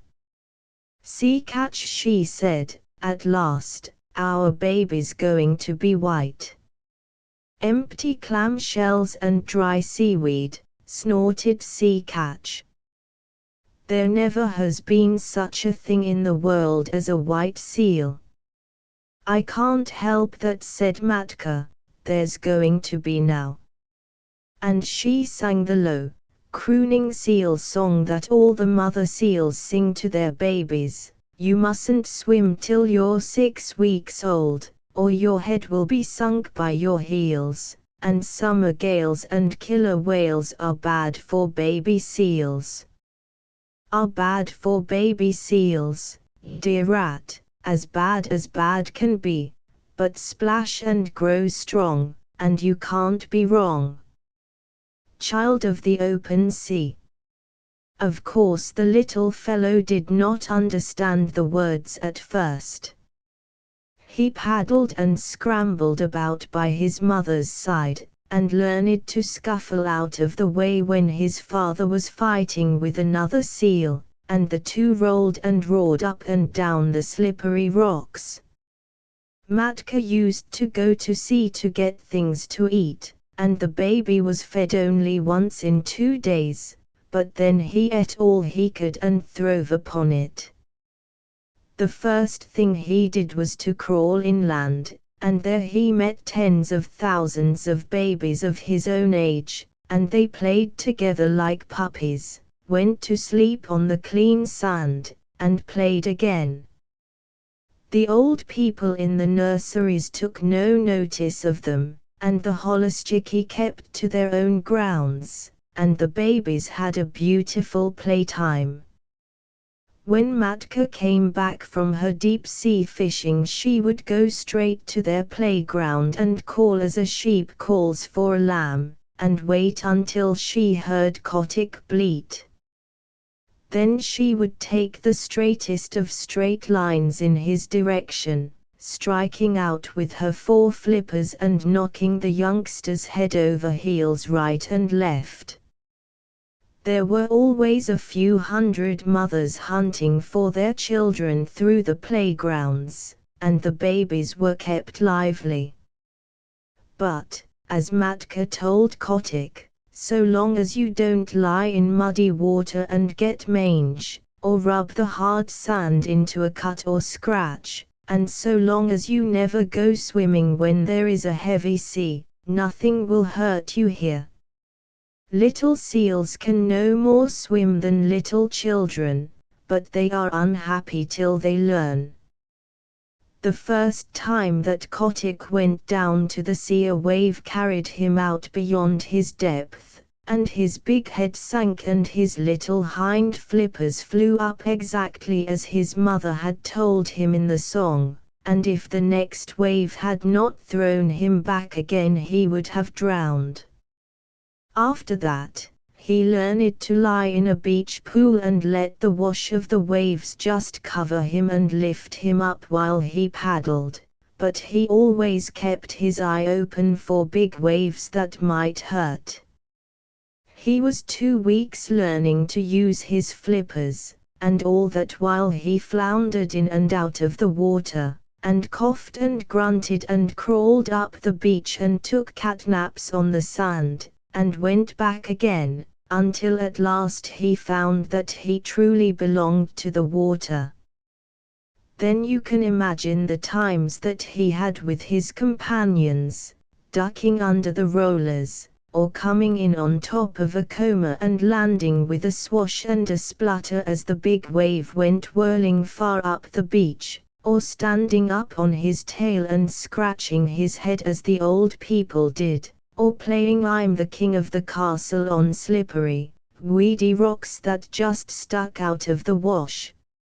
Now and then he would see a thin fin, like a big shark's fin, drifting along close to shore, and he knew that that was the killer whale, the grampus, who eats young seals when he can get them, and Kotick would head for the beach like an arrow, and the fin would jig off slowly, as if it were looking for nothing at all.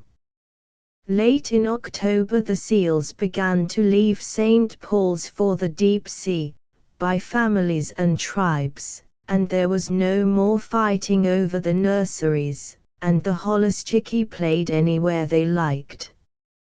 Next year, said Matka to Kotick, you will be a holluschickie, but this year you must learn how to catch fish. They set out together across the Pacific, and Matka showed Kotick how to sleep on his back with his flippers tucked down by his side and his little nose just out of the water. No cradle is so comfortable as the long, rocking swell of the Pacific. When Kotick felt his skin tingle all over, Matka told him he was learning the feel of the water and that tingly, prickly feelings meant bad weather coming, and he must swim hard and get away. 9166, 10 fathoms deep in a little time, she said, you'll know where to swim to, but just now we'll follow Sea Pig, the porpoise, for he is very wise. A school of porpoises were ducking and tearing through the water, and little Kotick followed them as fast as he could. How do you know where to go to? He panted. The leader of the school rolled his white eye and ducked under. My tail tingles, youngster, he said. That means there's a gale behind me. Come along. When you're south of the sticky water, he meant the equator, and your tail tingles, that means there's a gale in front of you and you must head north. Come along. The water feels bad here. This was one of very many things that Kotick learned, and he was always learning.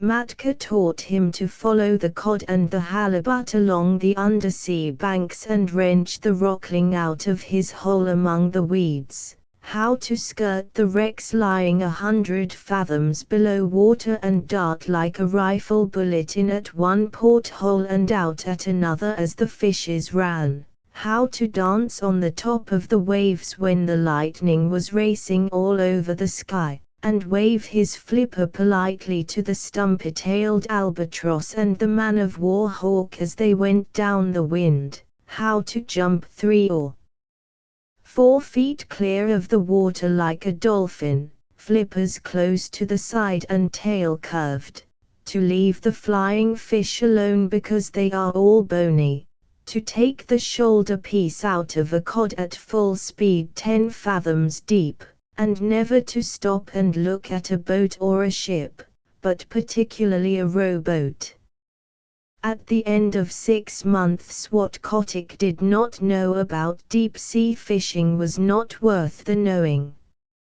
And all that time he never set flipper on dry ground.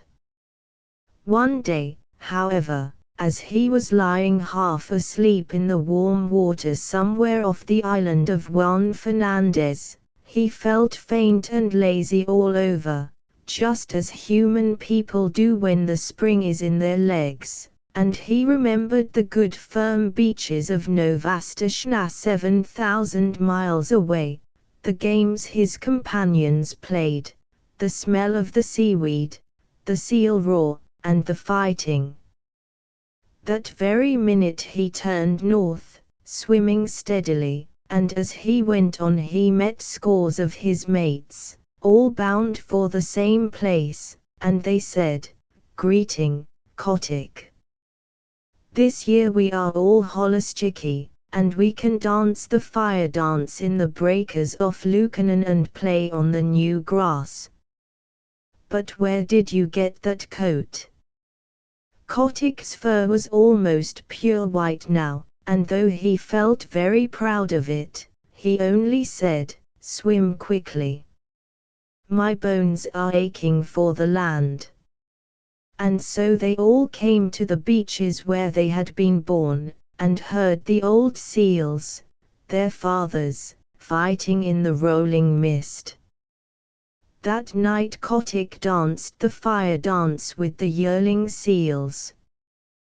The sea is full of fire on summer nights all the way down from Novastashna to Lukannon, and each seal leaves a wake like burning oil behind him and a flaming flash when he jumps, and the waves break in great phosphorescent streaks and swirls. Then they went inland to the Holoschicky grounds and rolled up and down in the new wild wheat and told stories of what they had done while they had been at sea. They talked about the Pacific as boys would talk about a wood that they had been nutting in, and if anyone had understood them he could have gone away and made such a chart of that ocean as never was. The 3- and 4-year-old Holoschicky romped down from Hutchinson's Hill crying, "Out of the way, youngsters! The sea is deep and you don't know all that's in it yet. Wait till you've rounded the Horn. Hi, you yearling, where did you get that white coat?" "I didn't get it," said Kotick. "It grew." And just as he was going to roll the speaker over, a couple of black-haired men with flat red faces came from behind a sand dune, and Kotick, who had never seen a man before, coughed and lowered his head. The Holoschicky just bundled off a few yards and sat staring stupidly. The men were no less than Kirik Buterin, the chief of the seal hunters on the island, and Patalamorn, his son. They came from the little village not half a mile from the sea nurseries, and they were deciding what seals they would drive up to the killing pens, for the seals were driven just like sheep, to be turned into sealskin jackets later on. "Ho," said Patalamorn. "Look! There's a white seal." Kirik Buterin turned nearly white under his oil and smoke, for he was an Aileu, and Ailus are not clean people. Then he began to mutter a prayer. "Don't touch him, Patalamorn. There has never been a white seal since I was born. Perhaps it is old Zaharof's ghost. He was lost last year in the big gale." "I'm not going near him," said Patalamorn. "He's unlucky." "Do you really think he is old Zaharof come back?" I owe him for some gulls' eggs. Don't look at him, said Kirik. Head off that drove of 4-year-olds. The men ought to skin 200 today, but it's the beginning of the season and they are new to the work. 100 will do. Quick. Patalamon rattled a pair of seal's shoulder bones in front of a herd of holoschichi and they stopped dead, puffing and blowing. Then he stepped near and the seals began to move, and Kirik headed them inland, and they never tried to get back to their companions. Hundreds and hundreds of thousands of seals watched them being driven, but they went on playing just the same. Kotick was the only one who asked questions, and none of his companions could tell him anything, except that the men always drove seals in that way for 6 weeks or 2 months of every year. I am going to follow, he said, and his eyes nearly popped out of his head as he shuffled along in the wake of the herd. The white seal is coming after us, cried Patalamon. That's the first time a seal has ever come to the killing grounds alone. HSH. Don't look behind you, said Kirik. It is Zaharoff's ghost. I must speak to the priest about this. The distance to the killing grounds was only half a mile, but it took an hour to cover, because if the seals went too fast, Kirik knew that they would get heated and then their fur would come off in patches when they were skinned. So they went on very slowly, past Sea Lion's Neck, past Webster House, till they came to the salt house just beyond the sight of the seals on the beach. Kotick followed, panting and wondering. He thought that he was at the world's end, but the roar of the seal nurseries behind him sounded as loud as the roar of a train in a tunnel. Then Kirik sat down on the moss and pulled out a heavy pewter watch and let the drove cool off for 30 minutes, and Kotick could hear the fog dew dripping off the brim of his cap. Then 10 or 12 men, each with an iron-bound club 3 or 4 feet long, came up, and Kirik pointed out 1 or 2 of the drove that were bitten by their companions or too hot, and the men kicked those aside with their heavy boots made of the skin of a walrus's throat, and then Kirik said, "Let go," and then the men clubbed the seals on the head as fast as they could. 10 minutes later little Kotick did not recognize his friends anymore, for their skins were ripped off from the nose to the hind flippers, whipped off and thrown down on the ground in a pile. That was enough for Kotick. He turned and galloped. A seal can gallop very swiftly for a short time, back to the sea, his little new mustache bristling with horror. At Sea Lion's Neck, where the great sea lions sit on the edge of the surf, he flung himself flipper overhead into the cool water and rocked there, gasping miserably. "What's here?" said a sea lion gruffly, for as a rule the sea lions keep themselves to themselves. "Scoochny. Ocean Scoochny. I'm lonesome, very lonesome," said Kotick. "They're killing all the holoschichi on all the beaches." The sea lion turned his head inshore. "Nonsense," he said. "Your friends are making as much noise as ever. You must have seen old Kirik polishing off a drove. He's done that for 30 years. It's horrible," said Kotick, backing water as a wave went over him, and steadying himself with a screw stroke of his flippers that brought him all standing within 3 inches of a jagged edge of rock. "Well done for a yearling," said the sea lion, who could appreciate good swimming. "I suppose it is rather awful from your way of looking at it, but if you seals will come here year after year, of course the men get to know of it, and unless you can find an island where no men ever come you will always be driven." "Isn't there any such island?" began Kotick. "I've followed the poulters, the halibut, for 20 years, and I can't say I've found it yet. But look here, you seem to have a fondness for talking to your betters. Suppose you go to Walrus Islet and talk to Seevich. He may know something." "Don't flounce off like that. It's a 6-mile swim, and if I were you I should haul out and take a nap first, little one." Kotick thought that that was good advice, so he swam round to his own beach, hauled out, and slept for half an hour, twitching all over, as seals will. Then he headed straight for Walrus Islet, a little low sheet of rocky island almost due northeast from Novastoshnah, all ledges and rock and gulls' nests, where the walrus herded by themselves.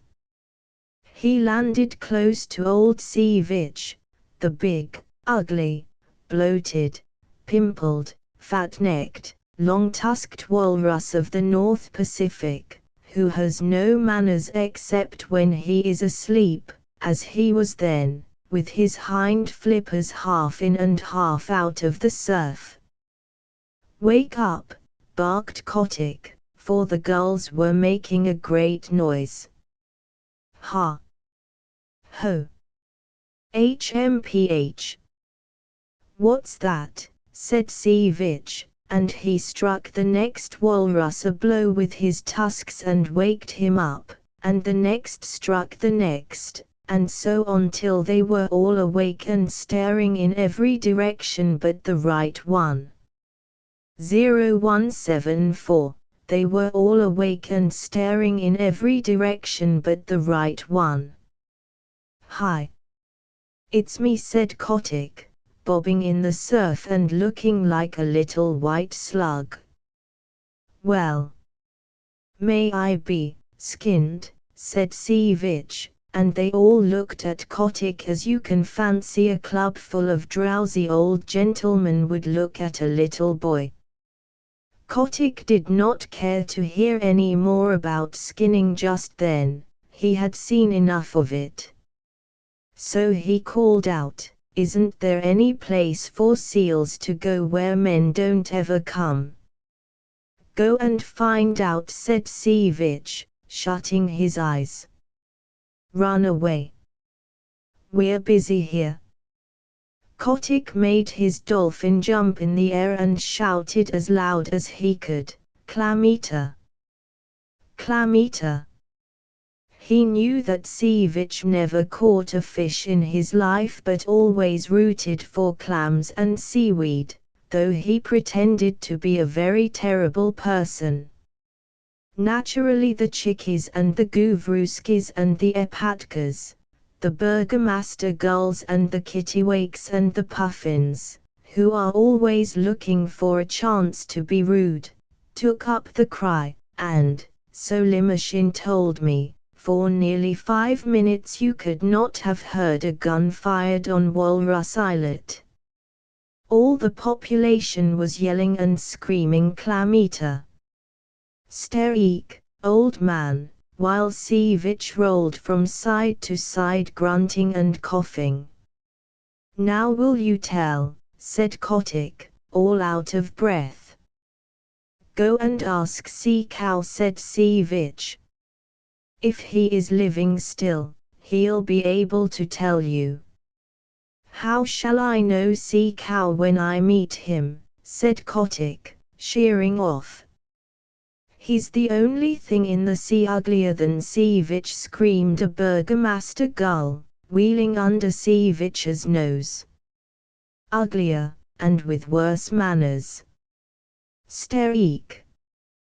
Kotick swam back to Novastashna, leaving the gulls to scream. There he found that no one sympathized with him in his little attempt to discover a quiet place for the seals. They told him that men had always driven the holoschicky, it was part of the day's work, and that if he did not like to see ugly things he should not have gone to the killing grounds. But none of the other seals had seen the killing, and that made the difference between him and his friends. Besides, Kotick was a white seal. "What you must do," said old Sea Catch, after he had heard his son's adventures, "is to grow up and be a big seal like your father, and have a nursery on the beach, and then they will leave you alone. In another 5 years you ought to be able to fight for yourself." Even gentle Matka, his mother, said, "You will never be able to stop the killing. Go and play in the sea, Kotick." And Kotick went off and danced the fire dance with a very heavy little heart. That autumn he left the beach as soon as he could, and set off alone because of a notion in his bullet head. He was going to find Sea Cow, if there was such a person in the sea, and he was going to find a quiet island with good firm beaches for seals to live on, where men could not get at them. So he explored and explored by himself from the North to the South Pacific, swimming as much as 300 miles in a day and a night. He met with more adventures than can be told, and narrowly escaped being caught by the basking shark, and the spotted shark, and the hammerhead, and he met all the untrustworthy ruffians that loaf up and down the seas, and the heavy polite fish, and the scarlet-spotted scallops that are moored in one place for hundreds of years, and grow very proud of it. But he never met Sea Cow, and he never found an island that he could fancy. If the beach was good and hard, with a slope behind it for seals to play on, there was always the smoke of a whaler on the horizon, boiling down blubber, and Kotick knew what that meant. Or else he could see that seals had once visited the island and been killed off, and Kotick knew that where men had come once they would come again. He picked up with an old stumpy-tailed albatross, who told him that Kerguelen Island was the very place for peace and quiet, and when Kotick went down there he was all but smashed to pieces against some wicked black cliffs in a heavy sleet storm with lightning and thunder. Yet as he pulled out against the gale he could see that even there had once been a seal nursery. And it was so in all the other islands that he visited. Limoshin gave a long list of them, for he said that Kotick spent 5 seasons exploring, with a 4 months' rest each year at Novastashna, when the holoschicky used to make fun of him and his imaginary islands. He went to the Galapagos, a horrid dry place on the equator, where he was nearly baked to death. He went to the Georgia Islands, the Orkneys, Emerald Island, Little Nightingale Island, Gough's Island, Bouvet's Island, the Crossettes, and even to a little speck of an island south of the Cape of Good Hope. But everywhere the people of the sea told him the same things. Seals had come to those islands once upon a time, but men had killed them all off. Even when he swam thousands of miles out of the Pacific and got to a place called Cape Corrientes, That was when he was coming back from Gough's Island. He found a few hundred mangy seals on a rock, and they told him that men came there too. That nearly broke his heart, and he headed round the Horn back to his own beaches, and on his way north he hauled out on an island full of green trees, where he found an old seal who was dying, and Kotick caught fish for him and told him all his sorrows. "Now," said Kotick, "I am going back to Novastoshnah, and if I am driven to the killing pens with the holluschickie I shall not care." The old seal said, "Try once more.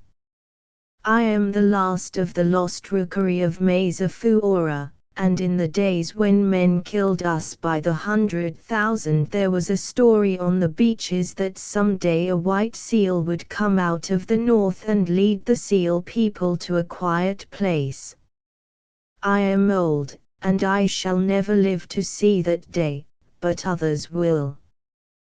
Try once more." And Kotick curled up his mustache, it was a beauty, and said, "I am the only white seal that has ever been born on the beaches, and I am the only seal, black or white, who ever thought of looking for new islands." This cheered him immensely, and when he came back to Novastoshnah that summer, Matka, his mother, begged him to marry and settle down, for he was no longer a holluschickie but a full-grown sea catch, with a curly white mane on his shoulders, as heavy, as big, and as fierce as his father. "Give me another season," he said. "Remember, mother, it is always the seventh wave that goes farthest up the beach."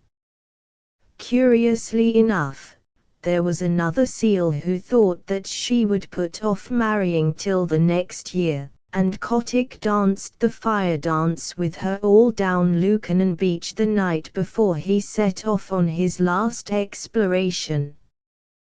This time he went westward, because he had fallen on the trail of a great shoal of halibut, and he needed at least 100 pounds of fish a day to keep him in good condition. He chased them till he was tired, and then he curled himself up and went to sleep on the hollows of the ground swell that sets into Copper Island.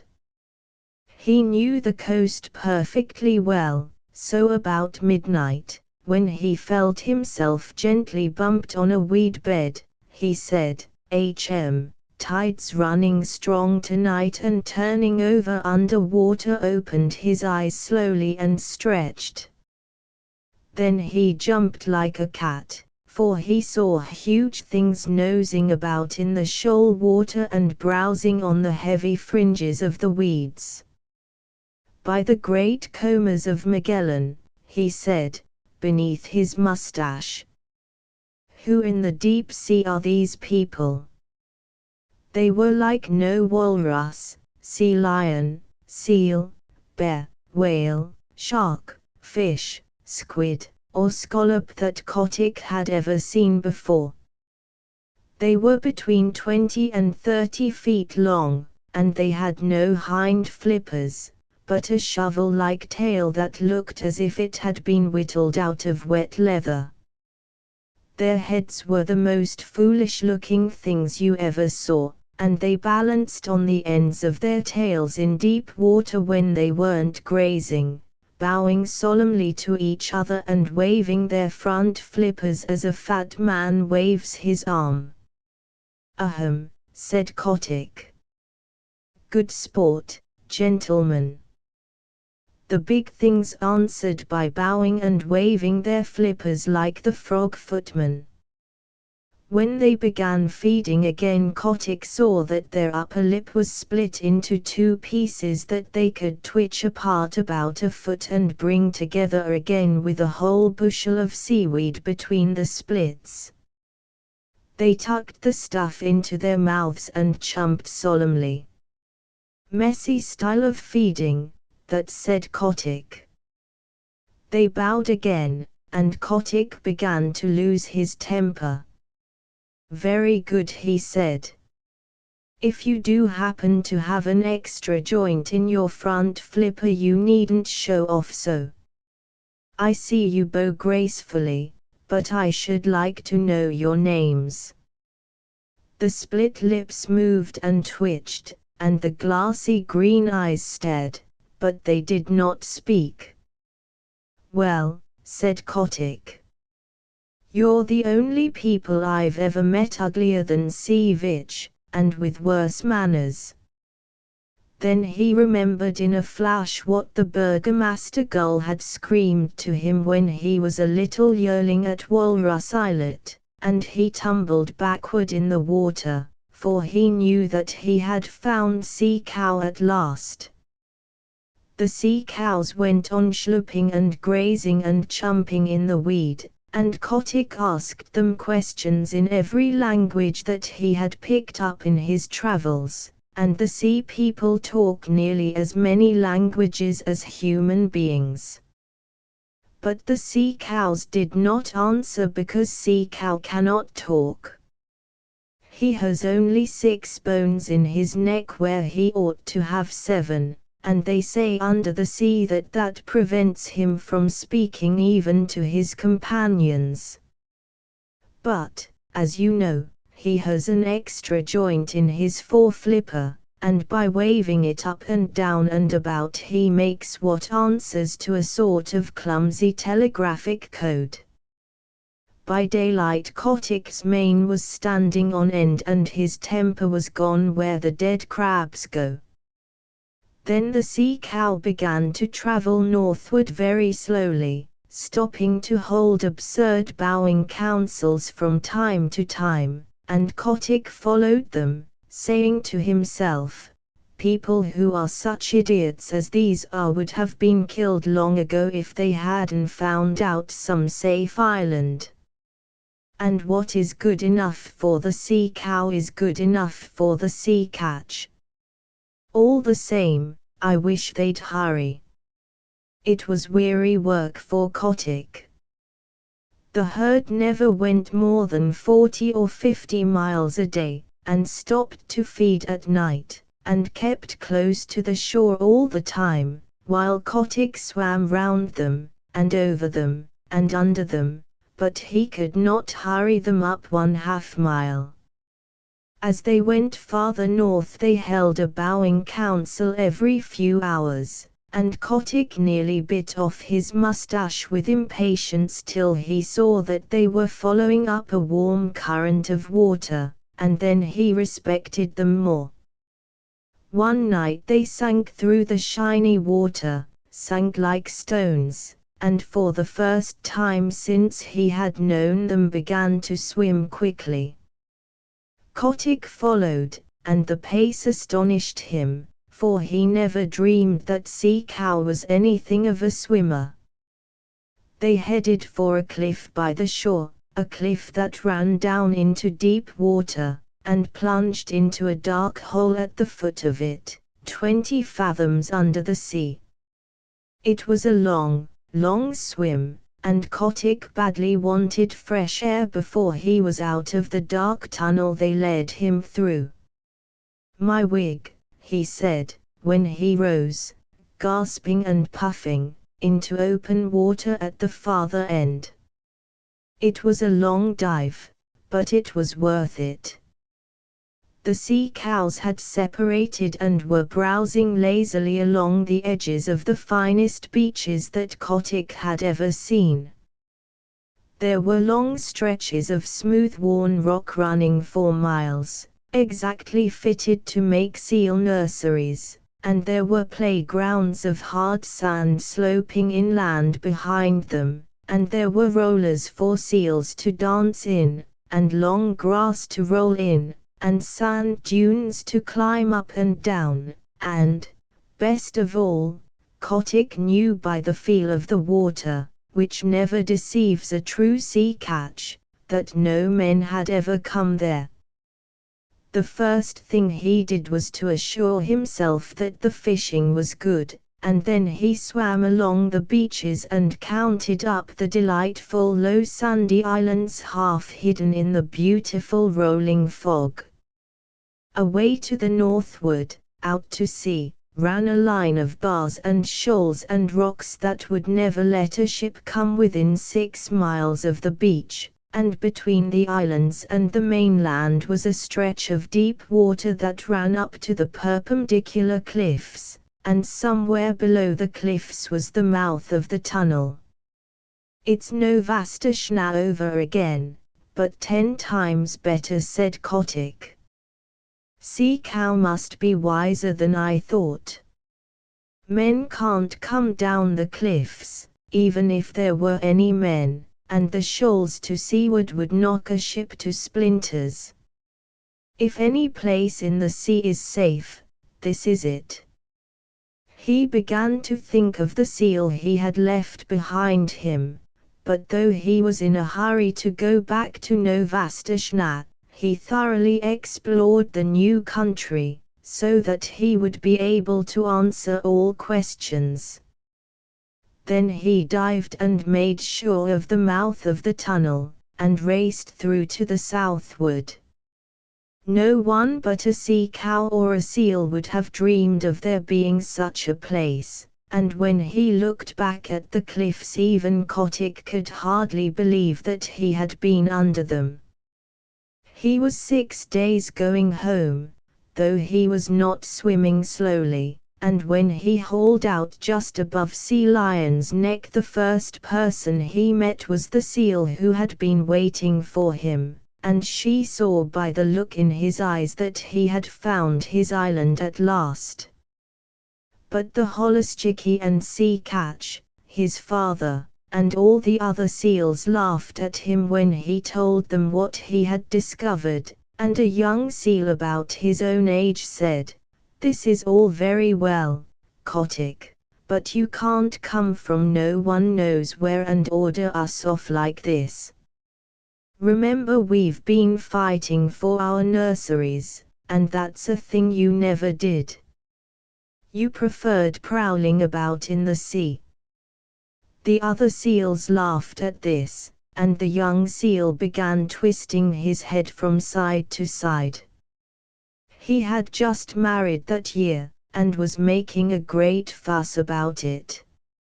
"I've no nursery to fight for," said Kotick.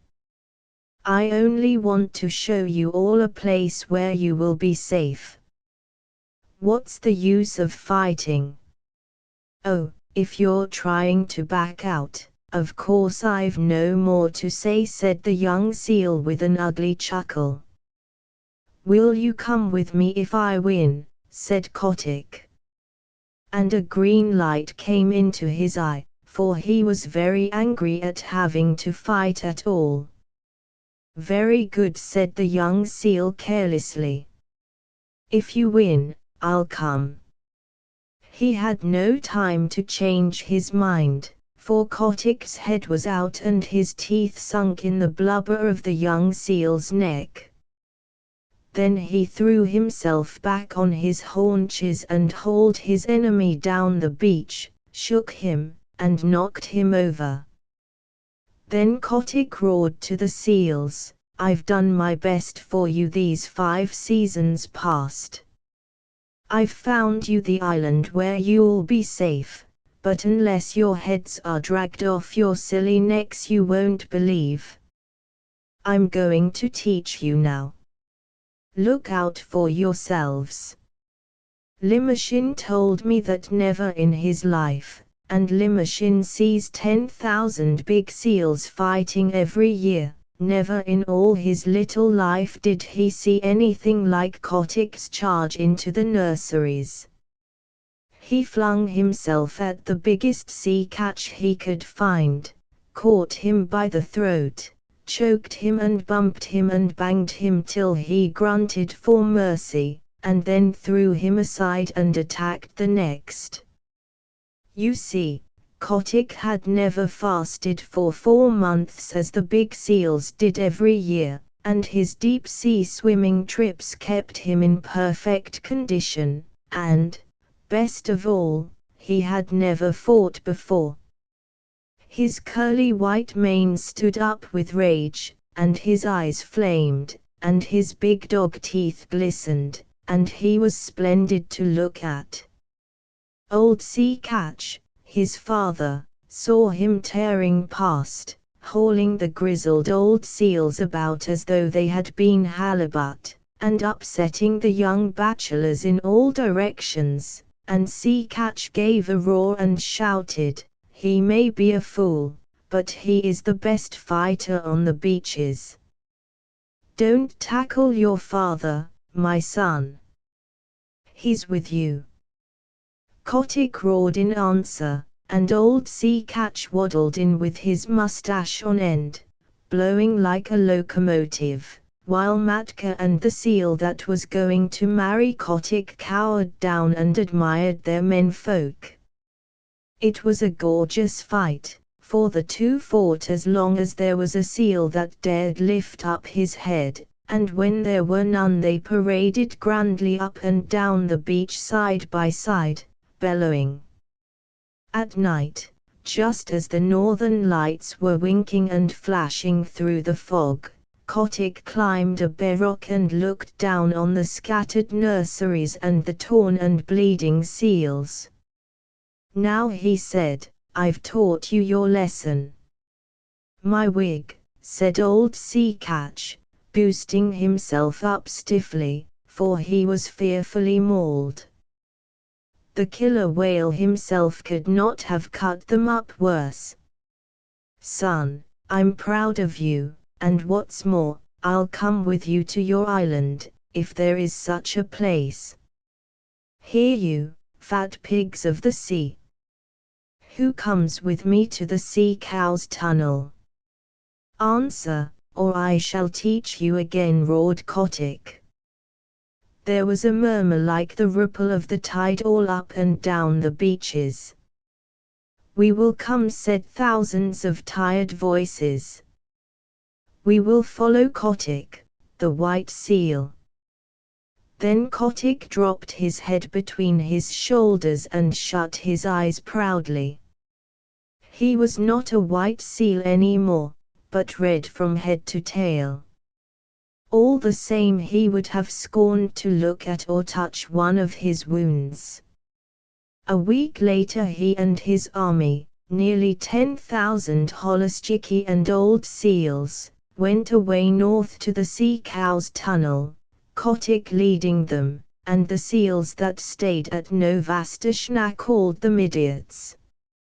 But next spring, when they all met off the fishing banks of the Pacific, Kotick's seals told such tales of the new beaches beyond Sea Cow's tunnel that more and more seals left Novastashna. Of course it was not all done at once, for the seals are not very clever, and they need a long time to turn things over in their minds. But year after year more seals went away from Novastashna, and Lukannon, and the other nurseries, to the quiet, sheltered beaches where Kotick sits all the summer through, getting bigger and fatter and stronger each year, while the holoschicky play around him, in that sea where no man comes. Lukannon, this is the great deep sea song that all the St. Paul seals sing when they are heading back to their beaches in the summer. It is a sort of very sad seal national anthem. I met my mates in the morning, and, oh, but I am old. Where roaring on the ledges the summer ground swell rolled, I heard them lift the chorus that drowned the breakers' song, the beaches of Lukannon, 2,000,000 voices strong. The song of pleasant stations beside the salt lagoons, the song of blowing squadrons that shuffled down the dunes, the song of midnight dances that churned the sea to flame, the beaches of Lukannon, before the sealers came. I met my mates in the morning, I'll never meet them more, they came and went in legions that darkened all the shore. and o'er the foam flecked offing as far as voice could reach we hailed the landing parties and we sang them up the beach. The beaches of Lukannon, the winter wheat so tall, the dripping, crinkled lichens, and the sea fog drenching all. The platforms of our playground, all shining smooth and worn. The beaches of Lukannon, the home where we were born. I met my mates in the morning, a broken, scattered band. Men shoot us in the water and club us on the land, men drive us to the salt house like silly sheep and tame, and still we sing Lukannon, before the sealers came. Wheel down to southward, oh, Guvruska, go.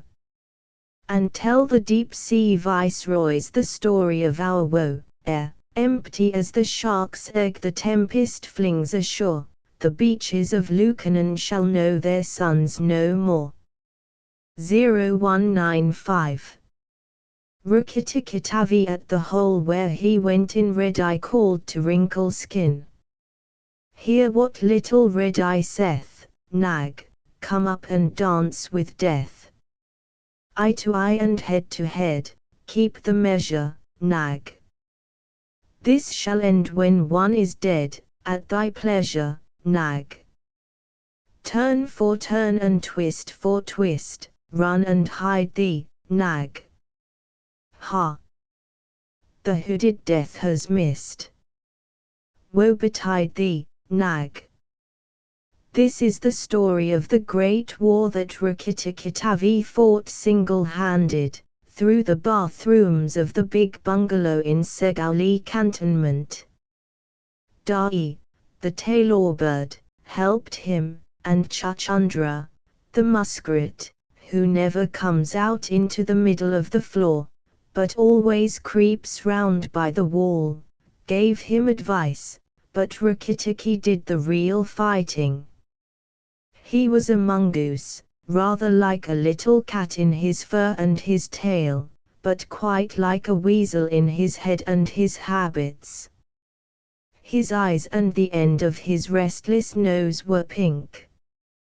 He could scratch himself anywhere he pleased with any leg, front or back, that he chose to use. He could fluff up his tail till it looked like a bottle brush, and his war cry as he scuttled through the long grass was, "Rick-tick-tick-tick-tick-tick-tick-tick." One day, a high summer flood washed him out of the burrow where he lived with his father and mother, and carried him, kicking and clucking, down a roadside ditch. He found a little wisp of grass floating there, and clung to it till he lost his senses. When he revived, he was lying in the hot sun on the middle of a garden path, very draggled indeed, and a small boy was saying, "Here's a dead mongoose. Let's have a funeral." "No," said his mother, "let's take him in and dry him. Perhaps he isn't really dead." They took him into the house, and a big man picked him up between his finger and thumb and said he was not dead but half choked. So they wrapped him in cotton wool, and warmed him over a little fire, and he opened his eyes and sneezed. "Now," said the big man, he was an Englishman who had just moved into the bungalow, "don't frighten him, and we'll see what he'll do." It is the hardest thing in the world to frighten a mongoose, because he is eaten up from nose to tail with curiosity. The motto of all the mongoose family is run and find out, and Rukkitiki was a true mongoose. He looked at the cotton wool, decided that it was not good to eat, ran all round the table, sat up and put his fur in order, scratched himself, and jumped on the small boy's shoulder.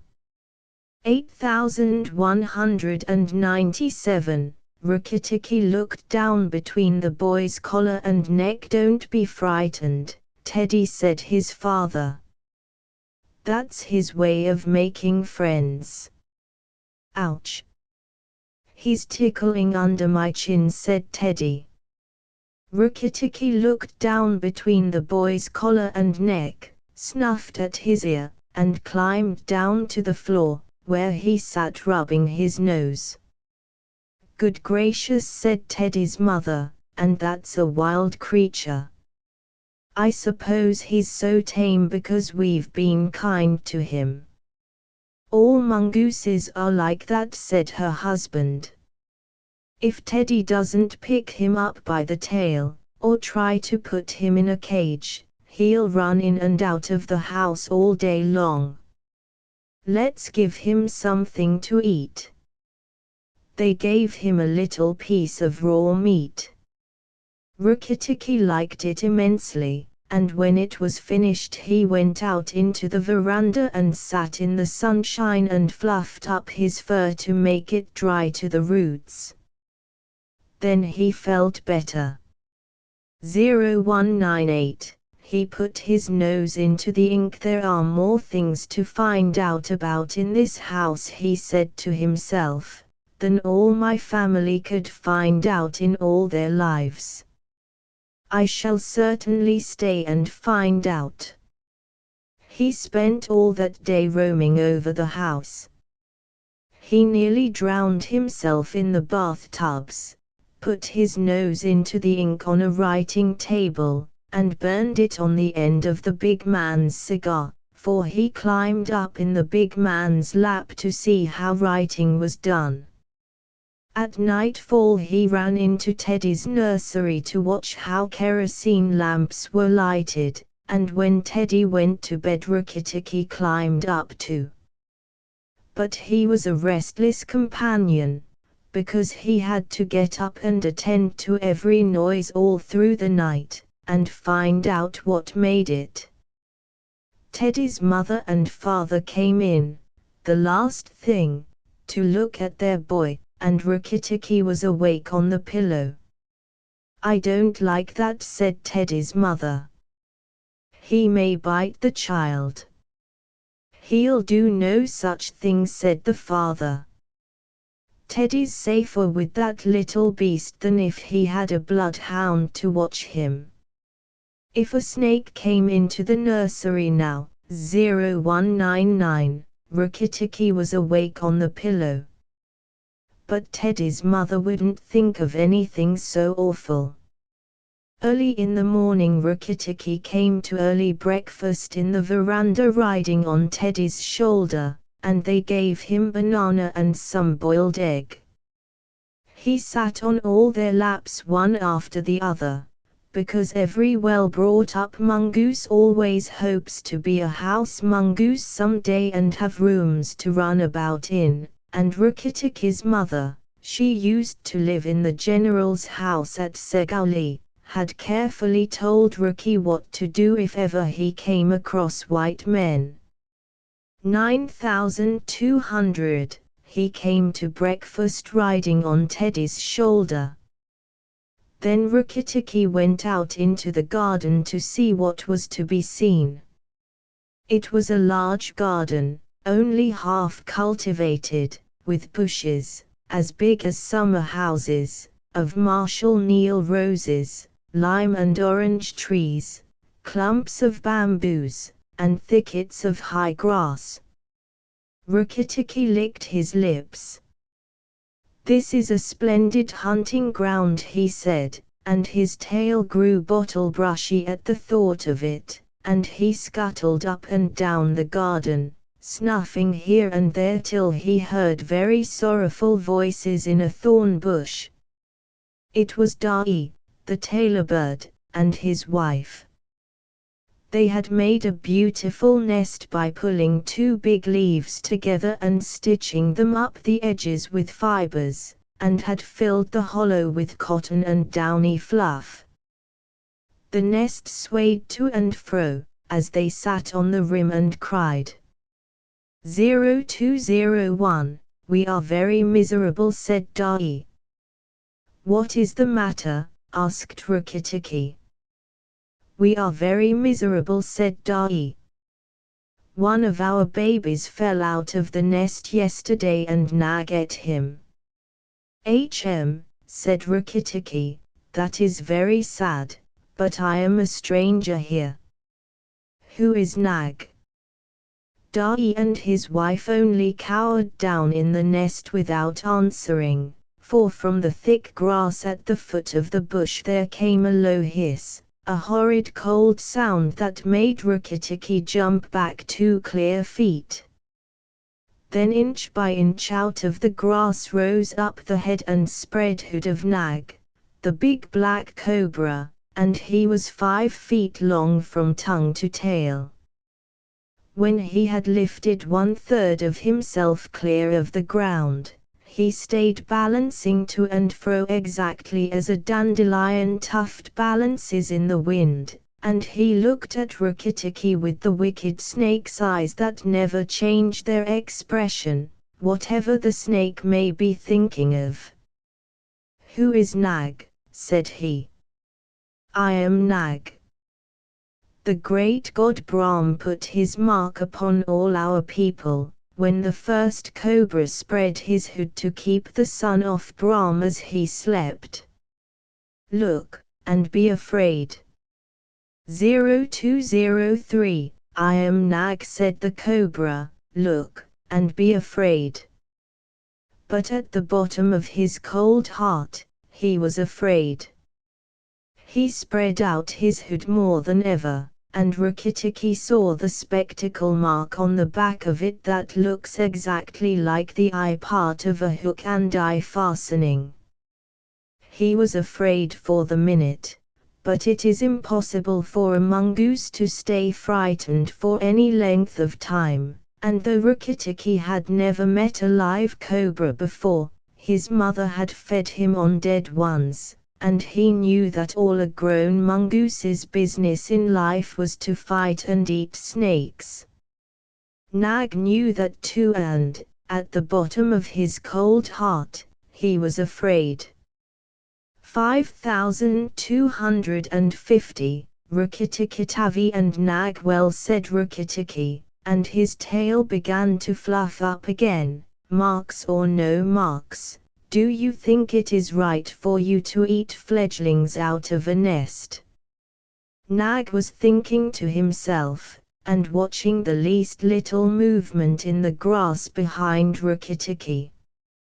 He knew that mongooses in the garden meant death sooner or later for him and his family, but he wanted to get Rukki-Tikki off his guard. So he dropped his head a little, and put it on one side. "Let us talk," he said. "You eat eggs. Why should not I eat birds?" "Behind you. Look behind you," sang Dai.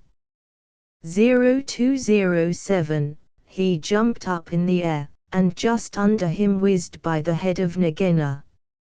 Rukki-Tikki knew better than to waste time in staring. He jumped up in the air as high as he could go, and just under him whizzed by the head of Nagina, Nag's wicked wife. She had crept up behind him as he was talking, to make an end of him. He heard her savage hiss as the stroke missed. He came down almost across her back, and if he had been an old mongoose he would have known that then was the time to break her back with one bite, but he was afraid of the terrible lashing return stroke of the cobra. He bit, indeed, but did not bite long enough, and he jumped clear of the whisking tail, leaving Nagina torn and angry. "Wicked, wicked Dai," said Nag, lashing up as high as he could reach toward the nest in the thorn bush. But Dai had built it out of reach of snakes, and it only swayed to and fro. Rukki-Tikki felt his eyes growing red and hot. When a mongoose's eyes grow red, he is angry, and he sat back on his tail and hind legs like a little kangaroo, and looked all round him, and chattered with rage. But Nag and Nagina had disappeared into the grass. When a snake misses its stroke, it never says anything or gives any sign of what it means to do next. Rukitiki did not care to follow them, for he did not feel sure that he could manage 2 snakes at once. So he trotted off to the gravel path near the house, and sat down to think. It was a serious matter for him. If you read the old books of natural history, you will find they say that when the mongoose fights the snake and happens to get bitten, he runs off and eats some herb that cures him. That is not true. The victory is only a matter of quickness of eye and quickness of foot. Snakes blow against mongooses jump, and as no eye can follow the motion of a snake's head when it strikes, this makes things much more wonderful than any magic herb. Rukitiki knew he was a young mongoose, and it made him all the more pleased to think that he had managed to escape a blow from behind. It gave him confidence in himself, and when Teddy came running down the path, Rukitiki was ready to be petted. But just as Teddy was stooping, something wriggled a little in the dust, and a tiny voice said, "Be careful. I am Death." It was Karate, the dusty brown snakeling that lies for choice on the dusty earth, and his bite is as dangerous as the cobra's. But he is so small that nobody thinks of him, and so he does the more harm to people. Rukitiki's eyes grew red again, and he danced up to Karate with the peculiar rocking, swaying motion that he had inherited from his family. It looks very funny, but it is so perfectly balanced a gait that you can fly off from it at any angle you please, and in dealing with snakes this is an advantage. If Rukitiki had only known, he was doing a much more dangerous thing than fighting Nag, for Karate is so small, and can turn so quickly, that unless Rookie bit him close to the back of the head, he would get the return stroke in his eye or his lip. But Rookie did not know. His eyes were all red, and he rocked back and forth, looking for a good place to hold. Karate struck out. Rookie jumped sideways and tried to run in, but the wicked little dusty grey head lashed within a fraction of his shoulder, and he had to jump over the body, and the head followed his heels close. Teddy shouted to the house, "Oh, look here! Our mongoose is killing a snake." And Rukitiki heard a scream from Teddy's mother. His father ran out with a stick, but by the time he came up, Karate had lunged out once too far, and Rukitiki had sprung, jumped on the snake's back, dropped his head far between his forelegs, bitten as high up the back as he could get hold, and rolled away. That bite paralyzed Karate, and Rukitiki was just going to eat him up from the tail, after the custom of his family at dinner, when he remembered that a full meal makes a slow mongoose, and if he wanted all his strength and quickness ready, he must keep himself thin. He went away for a dust bath under the castor oil bushes, while Teddy's father beat the dead Karate.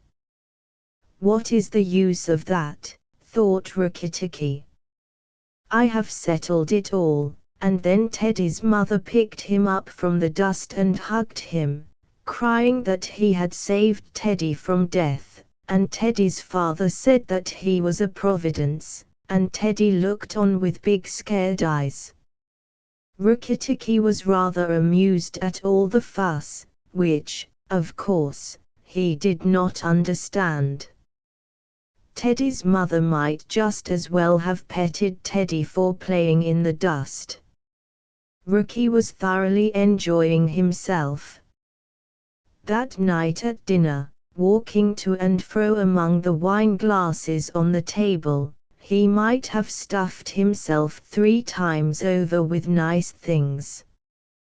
But he remembered Nag and Nagina, and though it was very pleasant to be patted and petted by Teddy's mother, and to sit on Teddy's shoulder, his eyes would get red from time to time, and he would go off into his long war cry of Riktiktikitikichk.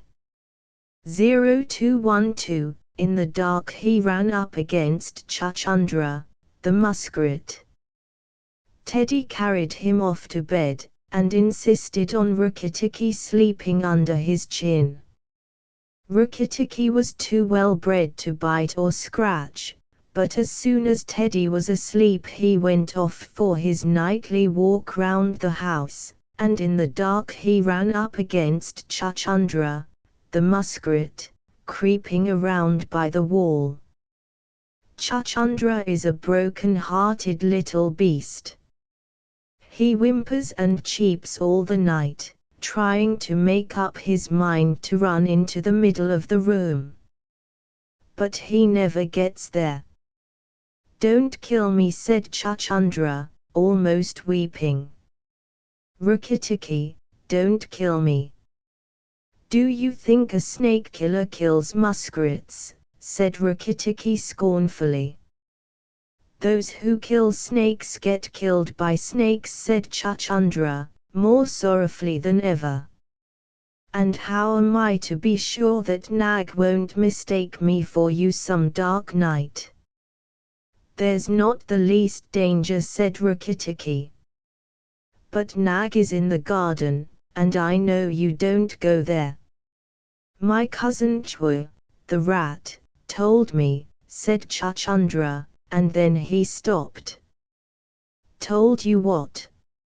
"Hsha. Nag is everywhere, Rukitiki. You should have talked to Chua in the garden." "I didn't, so you must tell me. Quick, Chuchundra, or I'll bite you." Chuchundra sat down and cried till the tears rolled off his whiskers. "I am a very poor man," he sobbed. "I never had spirit enough to run out into the middle of the room." "Hsha. I mustn't tell you anything. Can't you hear, Rukitiki?" Rukitiki listened. The house was as still, but he thought he could just catch the faintest scratch in the world, a noise as faint as that of a wasp walking on a window pane, the dry scratch of a snake's scales on brickwork. "That's Nag or Nagina," he said to himself, "and he is crawling into the bathroom sluice." "You're right, Chuchundra, I should have talked to Chua." He stole off to Teddy's bathroom, but there was nothing there, and then to Teddy's mother's bathroom. At the bottom of the smooth plaster wall there was a brick pulled out to make a sluice for the bath water, and as Rukitiki stole in by the masonry curb where the bath is put, he heard Nag and Nagina whispering together outside in the moonlight.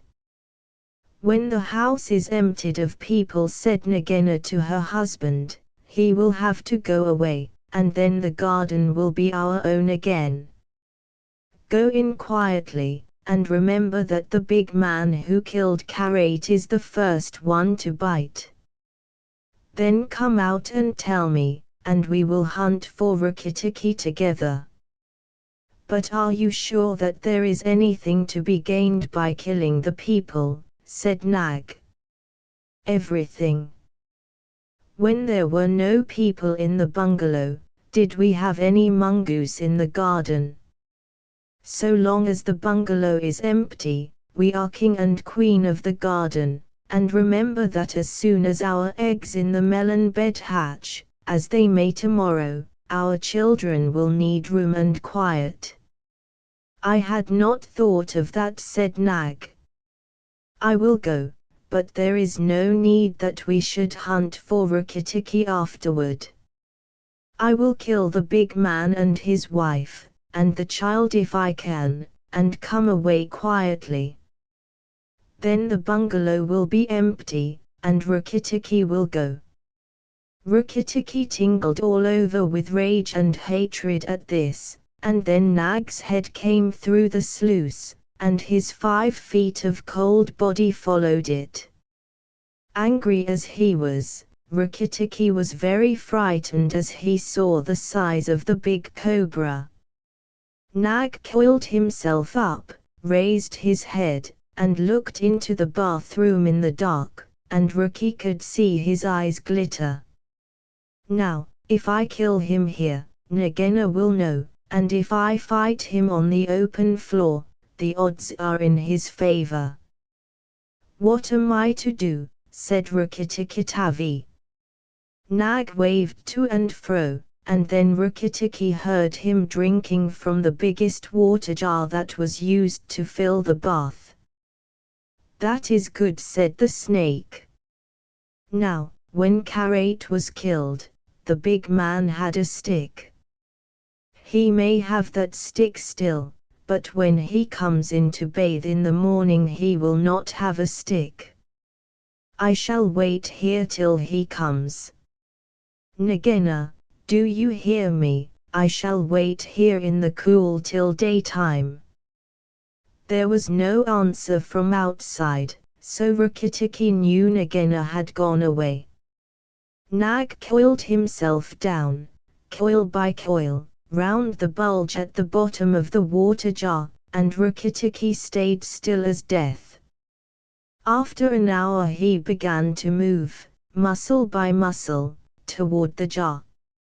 Nag was asleep, and Rikki-tikki looked at his big back, wondering which would be the best place for a good hold. "If I don't break his back at the first jump," said Rikki, "he can still fight. And if he fights, oh Rikki." He looked at the thickness of the neck below the hood, but that was too much for him, and a bite near the tail would only make Nag savage. "It must be the head," he said at last, "the head above the hood. And, when I am once there, I must not let go." 0217. Then Rikki-tikki was battered to and fro as a rat is shaken by a dog. Then he jumped.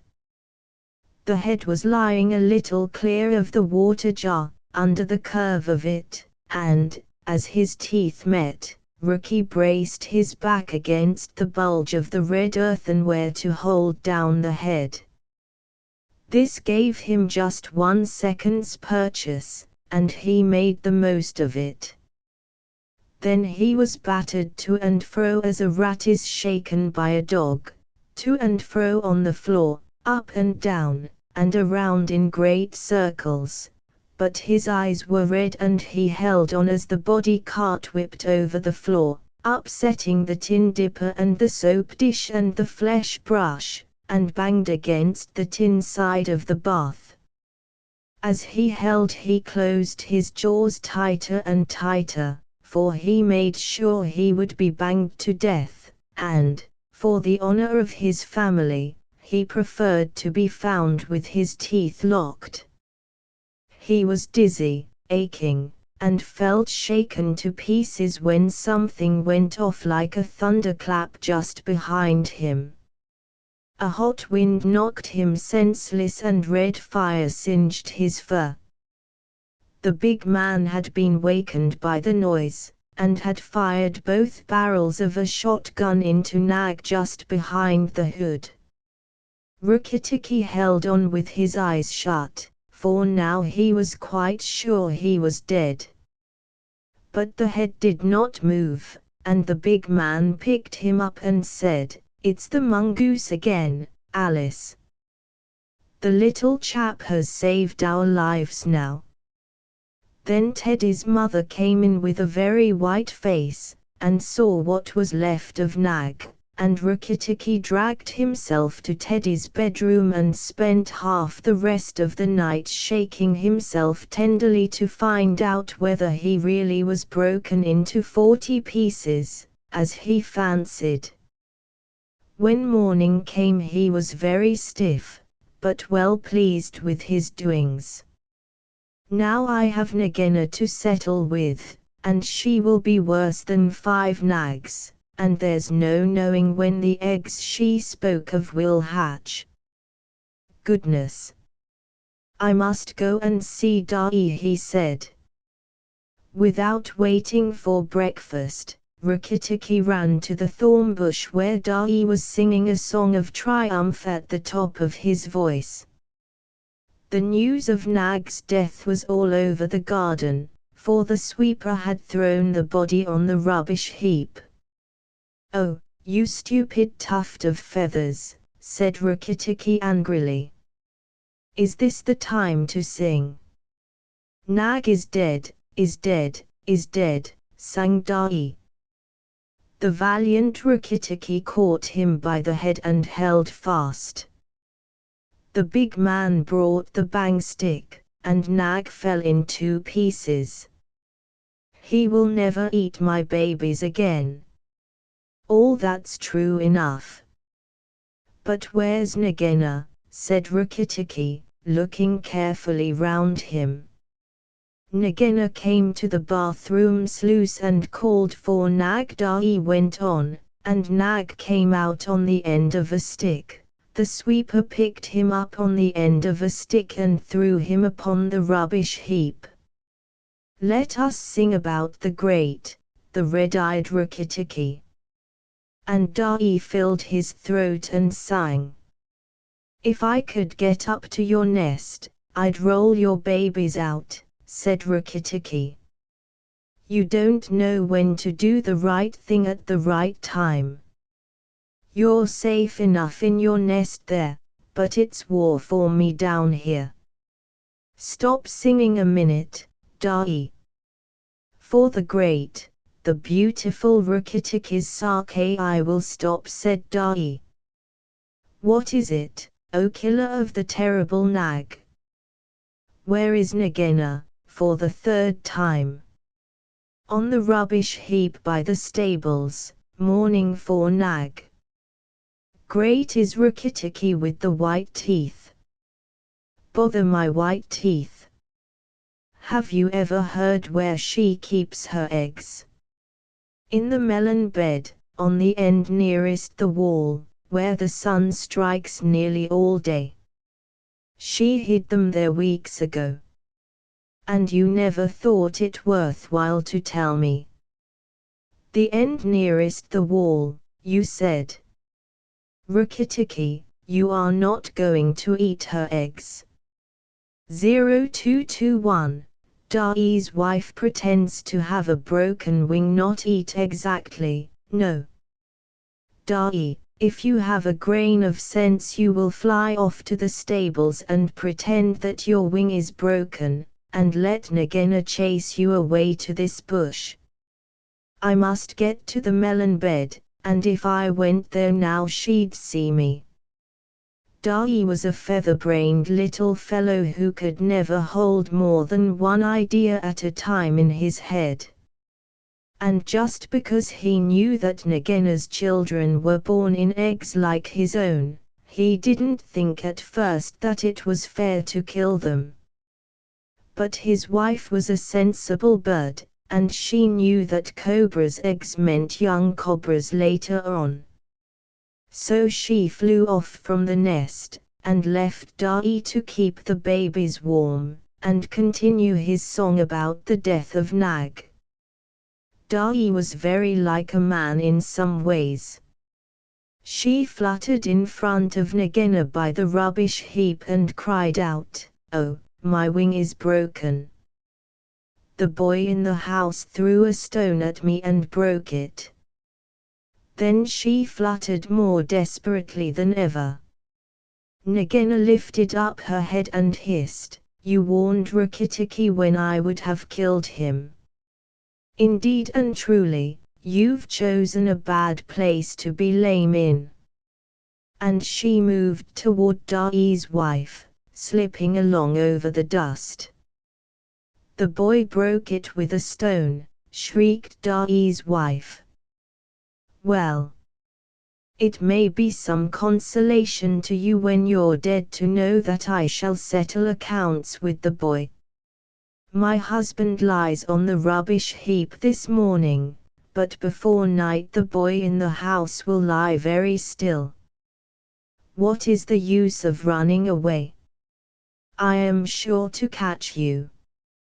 Little fool, look at me." Da'i's wife knew better than to do that, for a bird who looks at a snake's eyes gets so frightened that she cannot move. Da'i's wife fluttered on, piping sorrowfully, and never leaving the ground, and Nagina quickened her pace. Rikki-Tikki heard them going up the path from the stables, and he raced for the end of the melon patch near the wall. There, in the warm litter above the melons, very cunningly hidden, he found 25 eggs, about the size of a bantam's eggs, but with whitish skin instead of shell. "I was not a day too soon," he said, for he could see the baby cobras curled up inside the skin, and he knew that the minute they were hatched they could each kill a man or a mongoose. He bit off the tops of the eggs as fast as he could, taking care to crush the young cobras, and turned over the litter from time to time to see whether he had missed any. At last there were only 3 eggs left, and Rikki-Tikki began to chuckle to himself, when he heard Da'i's wife screaming, "Rikki-Tikki, I led Nagina toward the house, and she has gone into the veranda, and, oh, come quickly, she means killing." Rikki-Tikki smashed 2 eggs, and tumbled backward down the melon bed with the 3rd egg in his mouth, and scuttled to the veranda as hard as he could put foot to the ground. Teddy and his mother and father were there at early breakfast, but Rikki-Tikki saw that they were not eating anything. They sat stone still, and their faces were white. Nagina was coiled up on the matting by Teddy's chair, within easy striking distance of Teddy's bare leg, and she was swaying to and fro, singing a song of triumph. "Son of the big man that killed Nag," she hissed, "stay still. I am not ready yet. Wait a little. Keep very still, all you 3. If you move I strike, and if you do not move I strike. Oh, foolish people, who killed my Nag?" Teddy's eyes were fixed on his father, and all his father could do was to whisper, "Sit still, Teddy. You mustn't move. Teddy, keep still." Then Rikki-Tikki came up and cried, "Turn round, Nagina. Turn and fight." "All in good time," said she, without moving her eyes. "I will settle my account with you presently. Look at your friends, Rikki-Tikki. They are still and white. They are afraid. They dare not move, and if you come a step nearer I strike." "Look at your eggs," said Rikki-Tikki, "in the melon bed near the wall. Go and look, Nagina." The big snake turned half around, and saw the egg on the veranda. "Give it to me," she said. Rikki-Tikki put his paws one on each side of the egg, and his eyes were blood red. "What price for a snake's egg? For a young cobra? For a young king cobra? for the very last of the brood. The ants are eating all the others down by the melon bed. Nagina spun clear round, forgetting everything for the sake of the one egg. Rukitiki saw Teddy's father shoot out a big hand, catch Teddy by the shoulder, and drag him across the little table with the teacups, safe and out of reach of Nagina. Tricked! Tricked! Tricked! Rick tck, chuckled Rukitiki. The boy is safe, and it was I that caught Nag by the hood last night in the bathroom. Then he began to jump up and down, all 4 feet together, his head close to the floor. He threw me to and fro, but he could not shake me off. He was dead before the big man blew him in two. I did it.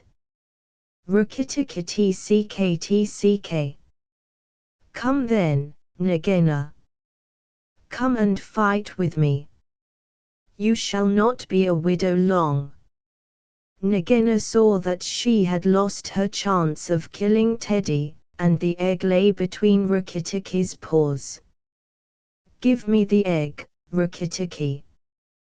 Give me the last of my eggs, and I will go away and never come back, she said, lowering her hood. Yes, you will go away, and you will never come back. For you will go to the rubbish heap with Nag. Fight, widow. The big man has gone for his gun. Fight. 0227, Nagina flew down the path, with Rukitiki behind her. Rukitiki was bounding all round Nagina, keeping just out of reach of her stroke, his little eyes like hot coals. Nagina gathered herself together and flung out at him. Rukitiki jumped up and backward. Again and again and again she struck, and each time her head came with a whack on the matting of the veranda and she gathered herself together like a watch spring.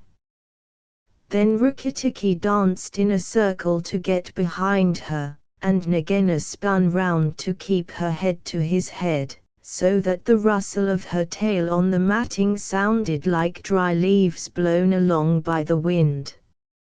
He had forgotten the egg.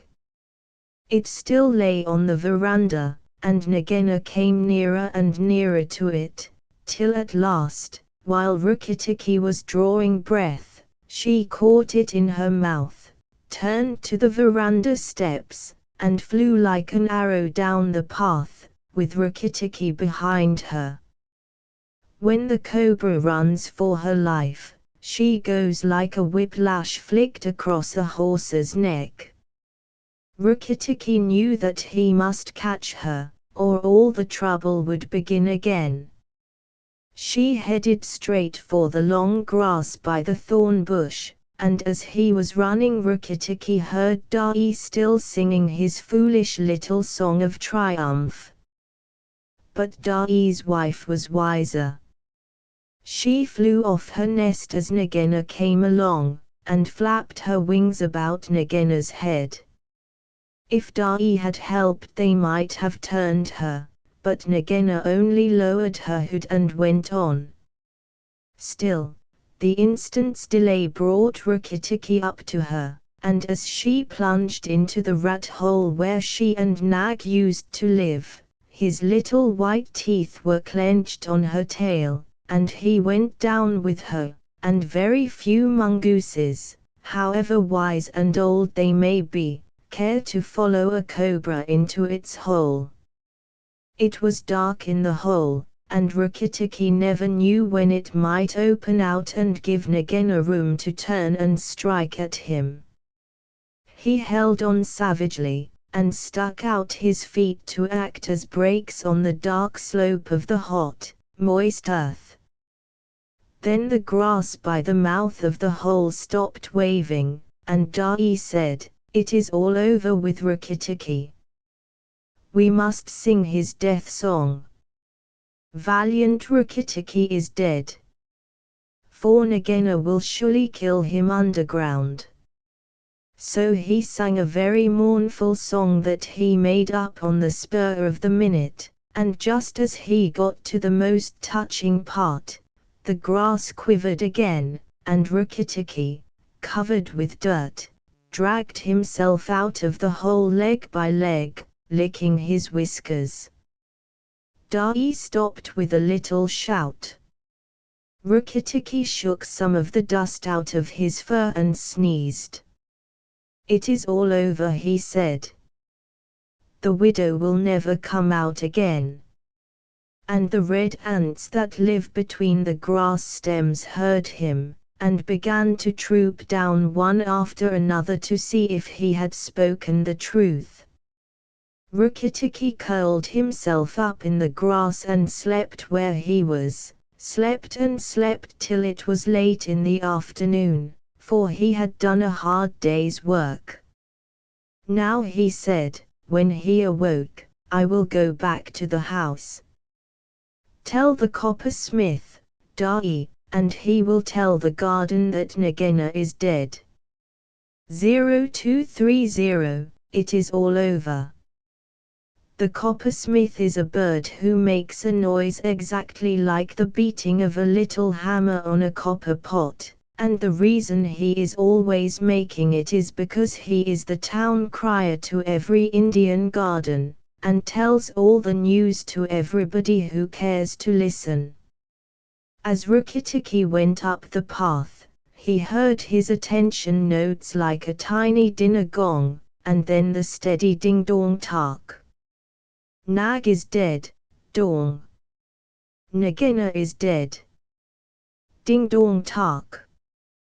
That set all the birds in the garden singing, and the frogs croaking, for Nag and Nagaina used to eat frogs as well as little birds. When Rikki got to the house, Teddy and Teddy's mother, she looked very white still, for she had been fainting, and Teddy's father came out and almost cried over him, and that night he ate all that was given him till he could eat no more, and went to bed on Teddy's shoulder, where Teddy's mother saw him when she came to look late at night. He saved our lives and Teddy's life, she said to her husband. Just think, he saved all our lives. Rikki-tikki woke up with a jump, for the mongooses are light sleepers. Oh, it's you, said he. What are you bothering for? All the cobras are dead.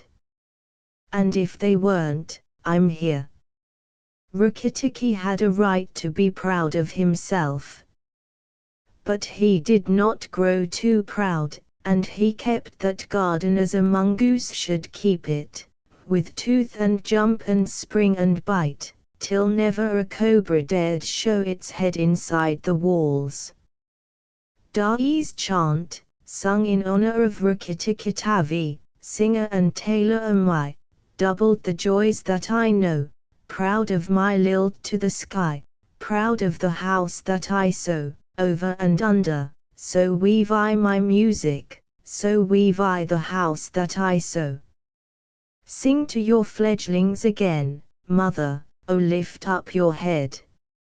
Evil that plagued us is slain, death in the garden lies dead.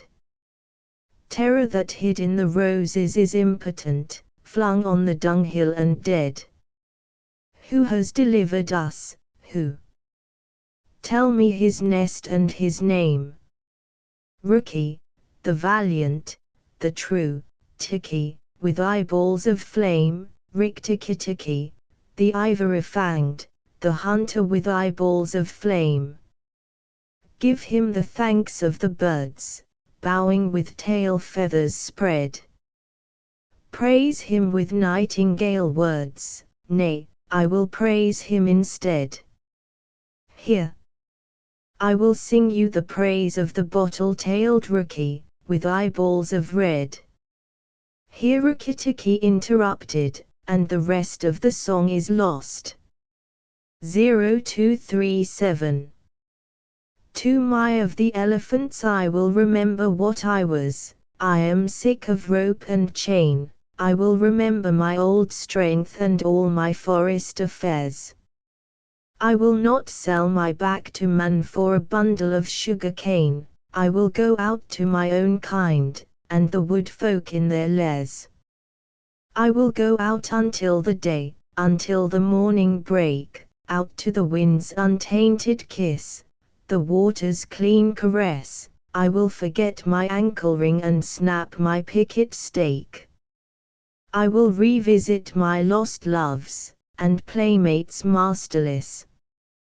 Kala Nag, which means black snake, had served the Indian government in every way that an elephant could serve it for 47 years, and as he was fully 20 years old when he was caught, that makes him nearly 70, a ripe age for an elephant.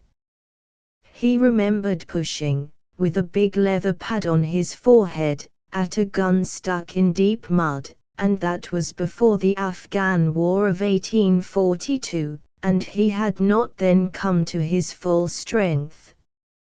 His mother Radha Pyari, Radha the darling, who had been caught in the same drive with Kala Nag, told him, before his little milk tusks had dropped out, that elephants who were afraid always got hurt.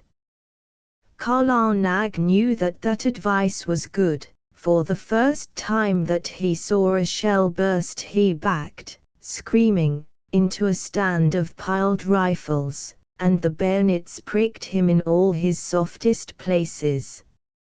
So, before he was 25, he gave up being afraid, and so he was the best loved and the best looked after elephant in the service of the government of India. He had carried tents, 1,200 pounds weight of tents, on the march in Upper India. He had been hoisted into a ship at the end of a steam crane and taken 4 days across the water, and made to carry a mortar on his back in a strange and rocky country very far from India, and had seen the Emperor Theodore lying dead in Magdala, and had come back again in the steamer entitled, so the soldiers said, to the Abyssinian War Medal. He had seen his fellow elephants die of cold and epilepsy and starvation and sunstroke up at a place called Ali Masjid, 10 years later, and afterward he had been sent down thousands of miles south to haul and pile big balks of teak in the timber yards at Moulmein.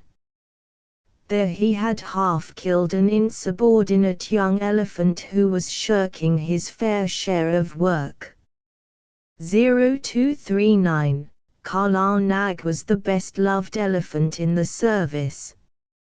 After that he was taken off timber hauling, and employed, with a few score other elephants who were trained to the business, in helping to catch wild elephants among the Garo hills. Elephants are very strictly preserved by the Indian government. There is one whole department which does nothing else but hunt them, and catch them, and break them in, and send them up and down the country as they are needed for work.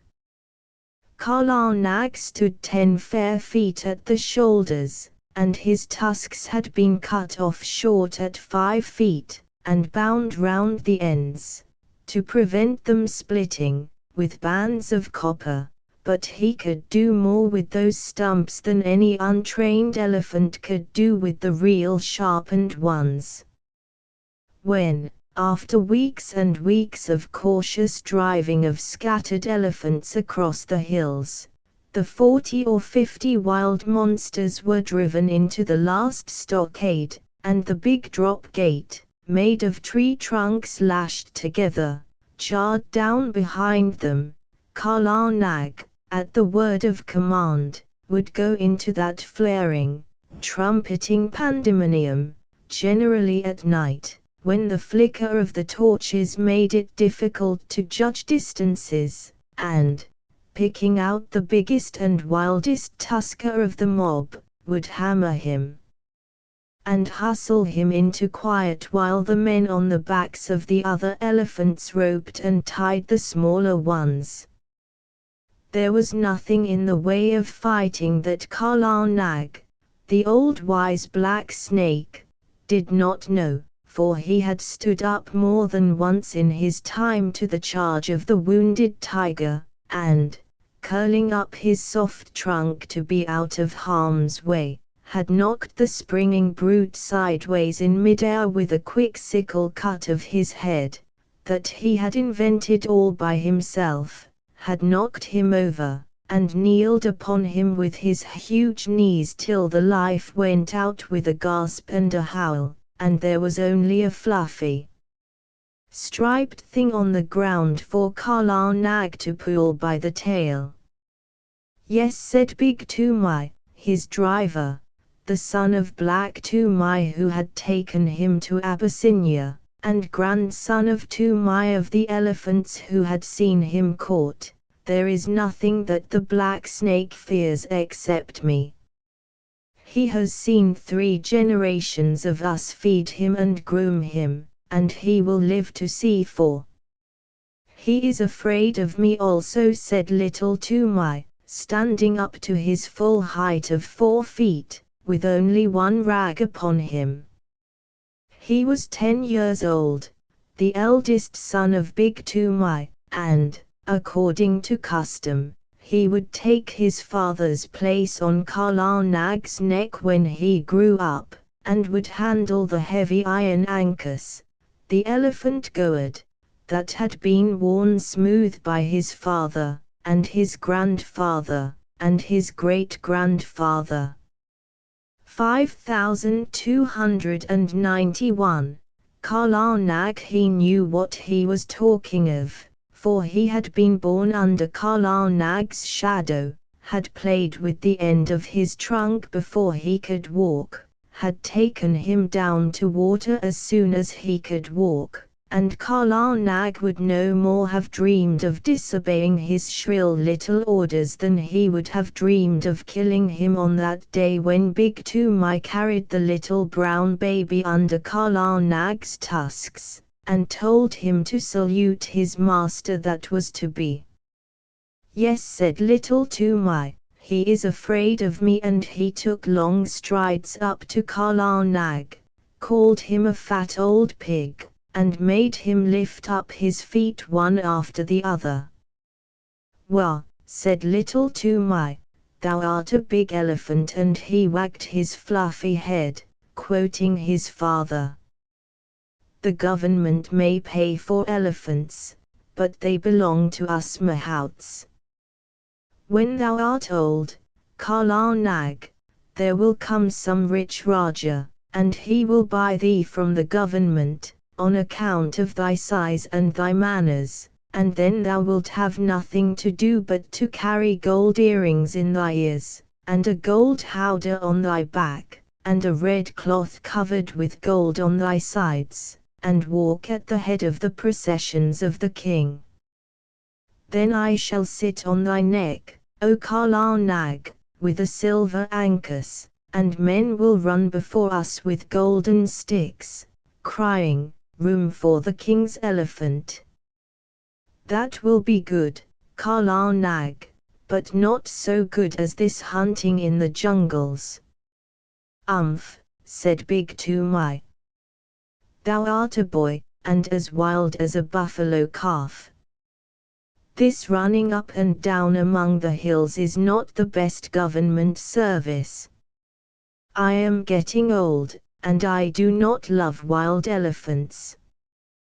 Give me brick elephant lines, one stall to each elephant, and big stumps to tie them to safely, and flat, broad roads to exercise upon, instead of this come and go camping.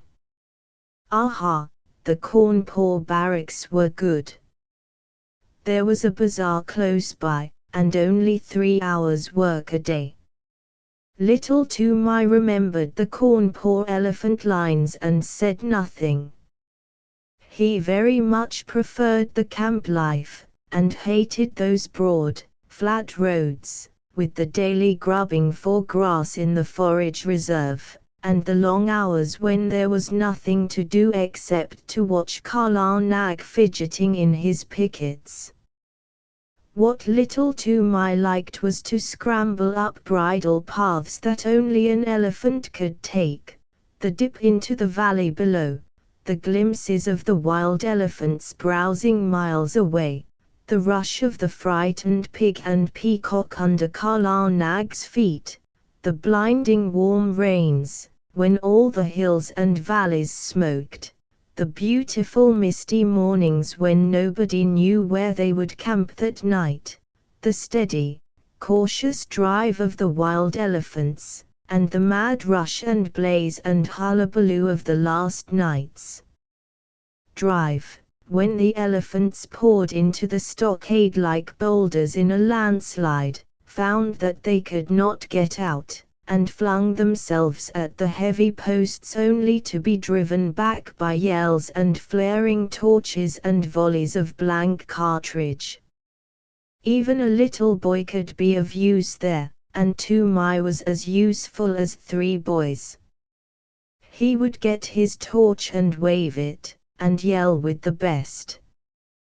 But the really good time came when the driving out began, and the keddah, that is, the stockade, looked like a picture of the end of the world, and men had to make signs to one another, because they could not hear themselves speak.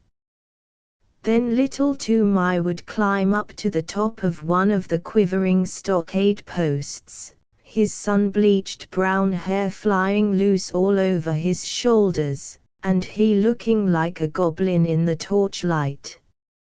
And as soon as there was a lull you could hear his high-pitched yells of encouragement to Kala Nag, above the trumpeting and crashing, and snapping of ropes, and groans of the tethered elephants. Mail, Kala Nag. Go on, Black Snake. Don't do. Give him the tusk. Similo. Careful. Morrow. March. Hit him. Mind the post. Hi. Yai. Kya, he would shout, and the big fight between Kala Nag and the wild elephant would sway to and fro across the keddah, and the old elephant catchers would wipe the sweat out of their eyes, and find time to nod to Little Toomai wriggling with joy on the top of the posts. He did more than wriggle. One night he slid down from the post and slipped in between the elephants and threw up the loose end of a rope, which had dropped, to a driver who was trying to get a purchase on the leg of a kicking young calf. Calves always give more trouble than full-grown animals. Kala Nag saw him, caught him in his trunk, and handed him up to Big Toomai, who slapped him then and there, and put him back on the post. Next morning he gave him a scolding and said, "Are not good brick elephant lines and a little tent carrying enough, that thou must needs go elephant catching on thy own account, little worthless? Now those foolish hunters, whose pay is less than my pay, have spoken to Peterson Sahib of the matter." Little Toomai was frightened. He did not know much of white men, but Peterson Sahib was the greatest white man in the world to him. He was the head of all the keddah operations, the man who caught all the elephants for the government of India, and who knew more about the ways of elephants than any living man. What will happen?" said Little Toomai. Happen? the worst that can happen. Peterson Sahib is a madman. Else why should he go hunting these wild devils? He may even require thee to be an elephant catcher, to sleep anywhere in these fever-filled jungles, and at last to be trampled to death in the Kedar. It is well that this nonsense ends safely. Next week the catching is over, and we of the plains are sent back to our stations. Then we will march on smooth roads, and forget all this hunting. But, son, I am angry that thou shouldst meddle in the business that belongs to these dirty Assamese jungle folk. Kala Nag will obey none but me, so I must go with him into the Kedar, but he is only a fighting elephant, and he does not help to rope them. So I sit at my ease, as befits a mahout, not a mere hunter, a mahout, I say, and a man who gets a pension at the end of his service. Is the family of Tumai of the elephants to be trodden underfoot in the dirt of a Kedar? Bad one. Wicked one. Worthless son. Go and wash Kala Nag and attend to his ears, and see that there are no thorns in his feet. Or else Peterson Sahib will surely catch thee and make thee a wild hunter, a follower of elephants' foot tracks, a jungle bear. Bah! Shame! Go! Little Tumai went off without saying a word, but he told Kala Nag all his grievances while he was examining his feet. No matter, said Little Tumai, turning up the fringe of Kala Nag's huge right ear. They have said my name to Peterson Sahib, and perhaps, who knows? Hi! That is a big thorn that I have pulled out. The next few days were spent in getting the elephants together, in walking the newly caught wild elephants up and down between a couple of tame ones to prevent them giving too much trouble on the downward march to the plains, and in taking stock of the blankets and ropes and things that had been worn out or lost in the forest. Peterson Sahib came in on his clever she-elephant Pudmini. He had been paying off other camps among the hills, for the season was coming to an end, and there was a native clerk sitting at a table under a tree, to pay the drivers their wages. As each man was paid, he went back to his elephant, and joined the line that stood ready to start. The catchers, and hunters, and beaters, the men of the regular Kedar, who stayed in the jungle year in and year out, sat on the backs of the elephants that belonged to Peterson Sahib's permanent force, or leaned against the trees with their guns across their arms, and made fun of the drivers who were going away, and laughed when the newly caught elephants broke the line and ran about. Big Tumai went up to the clerk with Little Tumai behind him, and Mochwarapa, the head tracker, said in an undertone to a friend of his, "There goes one piece of good elephant stuff at least. 'Tis a pity to send that young jungle cock to moult in the plains." Now Peterson Sahib had ears all over him, as a man must have who listens to the most silent of all living things, the wild elephant. He turned where he was lying all along on Pudmini's back and said, "What is that? I did not know of a man among the plains drivers who had wit enough to rope even a dead elephant. This is not a man, but a boy." He went into the Kedar at the last drive, and threw Barmao there the rope, when we were trying to get that young calf with the blotch on his shoulder away from his mother. Mochwara pointed at Little Toomai, and Peterson Sahib looked, and Little Toomai bowed to the earth. He threw a rope. He is smaller than a picket pin.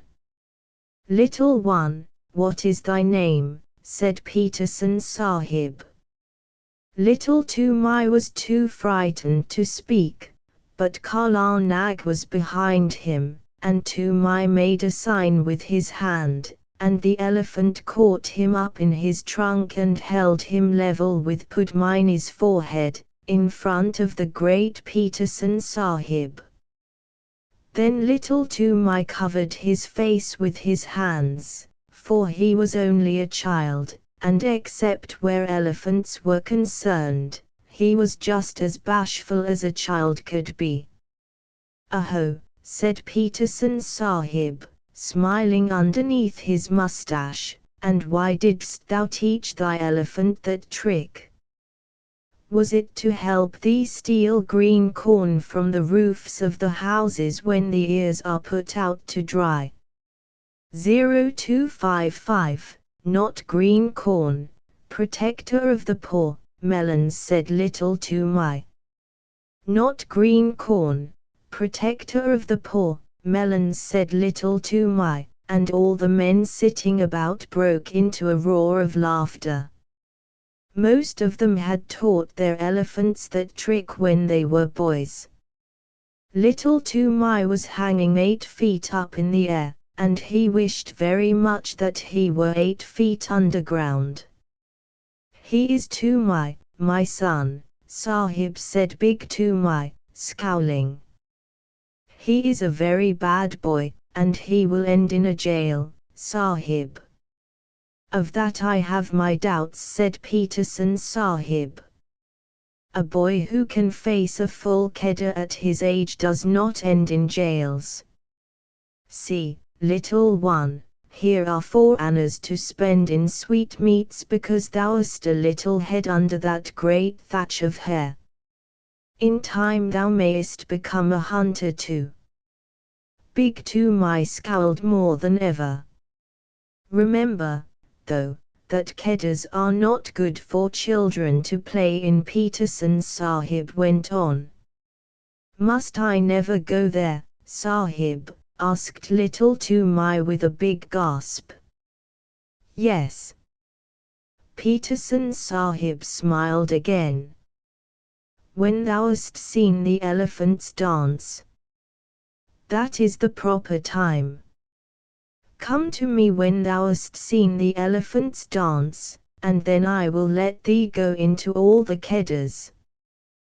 There was another roar of laughter, for that is an old joke among elephant catchers, and it means just never.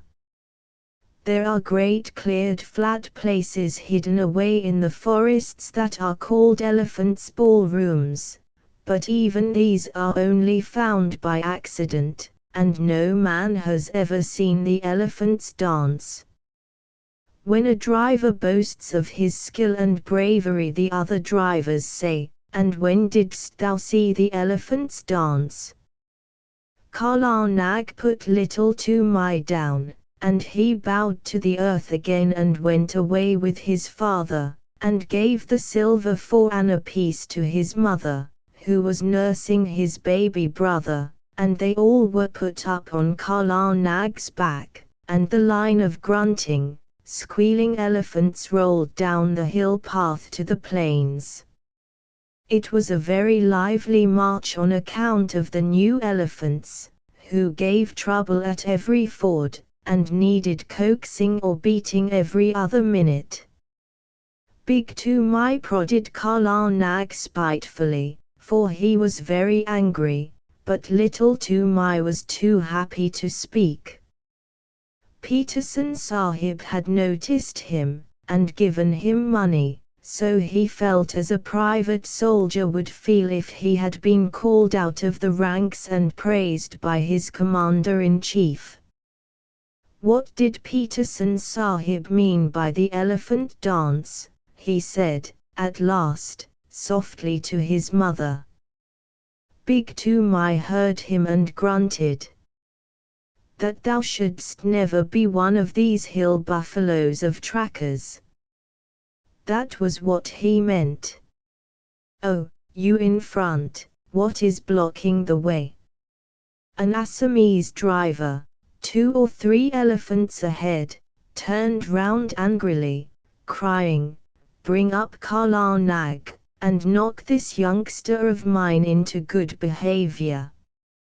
Why should Peterson Sahib have chosen me to go down with you donkeys of the rice fields? Lay your beast alongside, Toomai, and let him prod with his tusks. By all the gods of the hills, these new elephants are possessed, or else they can smell their companions in the jungle." Kala Nag hit the new elephant in the ribs and knocked the wind out of him. As Big Toomai said, "We have swept the hills of wild elephants at the last catch. It is only your carelessness in driving. Must I keep order along the whole line?" "Hear him," said the other driver. "We have swept the hills." "Ho! Ho! You are very wise, you plains people. Anyone but a mudhead who never saw the jungle would know that the drives are ended for the season. Therefore all the wild elephants tonight will, but why should I waste wisdom on a river turtle? What will they do?" Little Toomai called out. "Oi, little one! Art thou there? Well, I will tell thee, for thou'st a cool head. They will dance, and it behooves thy father, who has swept all the hills of all the elephants, to double chain his pickets tonight." "What talk is this?" said Big Toomai. "For 40 years, father and son, we have tended elephants, and we have never heard such moonshine about dances." "Yes, but a plainsman who lives in a hut knows only the 4 walls of his hut. Well, leave thy elephants unshackled tonight and see what comes. As for their dancing, I have seen the place where, Bapri Bap. How many windings has the Dahang River? Here is another ford, and we must swim the calves. Stop still, you behind there." And in this way, talking and wrangling and splashing through the rivers, they made their first march to a sort of receiving camp for the new elephants. But they lost their tempers long before they got there. Then the elephants were chained by their hind legs to their big stumps of pickets, and extra ropes were fitted to the new elephants, and the fodder was piled before them, and the hill drivers went back to Peterson Sahib through the afternoon light, telling the plains drivers to be extra careful that night, and laughing when the plains drivers asked the reason. Little Toomai attended to Kala Nag's supper, and as evening fell, wandered through the camp, unspeakably happy, in search of a tom-tom. When an Indian child's heart is full, he does not run about and make a noise in an irregular fashion. He sits down to a sort of revel all by himself. And Little Toomai had been spoken to by Peterson Sahib. If he had not found what he wanted, I believe he would have been ill.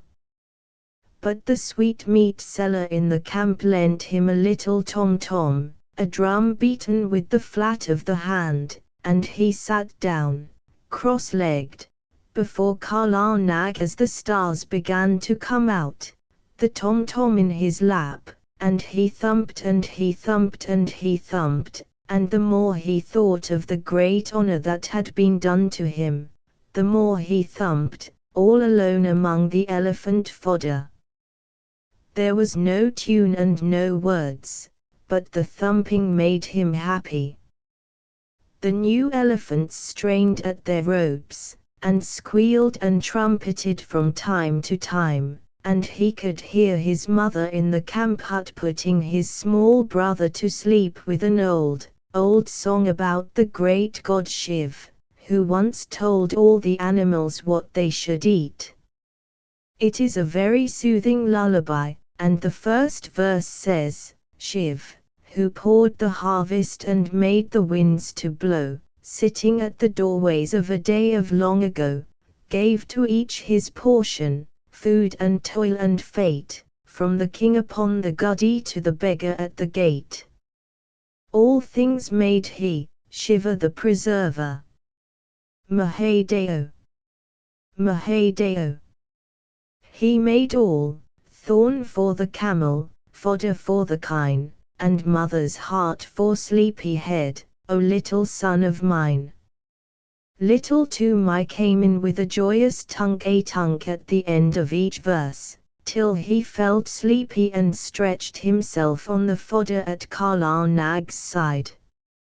At last the elephants began to lie down one after another as is their custom, till only Kala Nag at the right of the line was left standing up, and he rocked slowly from side to side, his ears put forward to listen to the night wind as it blew very slowly across the hills. The air was full of all the night noises that, taken together, make one big silence, the click of one bamboo stem against the other, the rustle of something alive in the undergrowth, the scratch and squawk of a half-waked bird.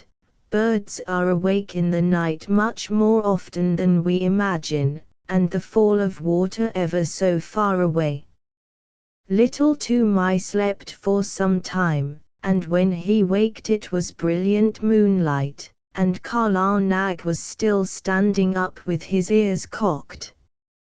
Little Toomai turned, rustling in the fodder, and watched the curve of his big back against half the stars in heaven. And while he watched he heard, so far away that it sounded no more than a pinhole of noise pricked through the stillness, the hoot-toot of a wild elephant.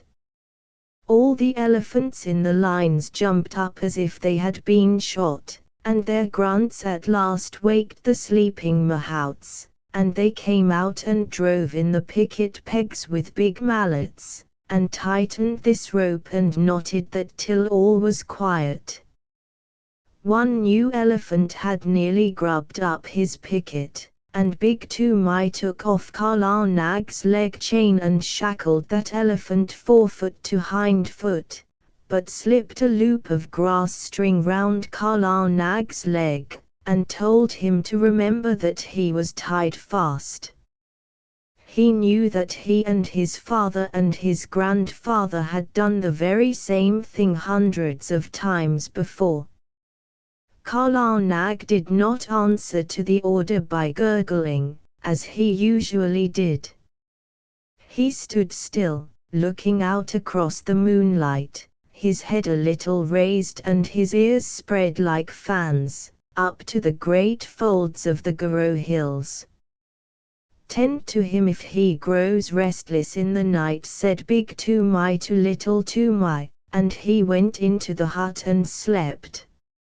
Little Toomai was just going to sleep, too, when he heard the koya string snap with a little tang and Kala Nag rolled out of his pickets as slowly and as silently as a cloud rolls out of the mouth of a valley. Little Toomai pattered after him, barefooted, down the road in the moonlight, calling under his breath, "Kala Nag! Kala Nag! Take me with you, O Kala Nag!"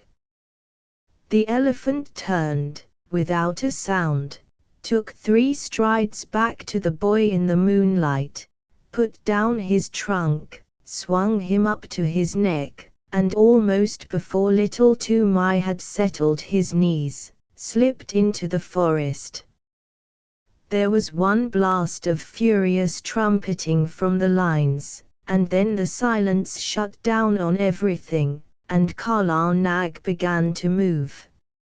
Sometimes a tuft of high grass washed along his sides as a wave washes along the sides of a ship, and sometimes a cluster of wild pepper vines would scrape along his back, or a bamboo would creak where his shoulder touched it.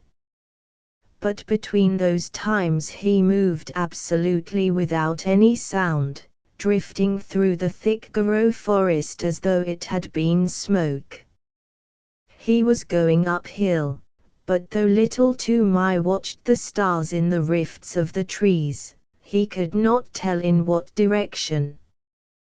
Then Karl Nag reached the crest of the ascent and stopped for a minute, and little Toomai could see the tops of the trees lying all speckled and furry under the moonlight for miles and miles, and the blue-white mist over the river in the hollow.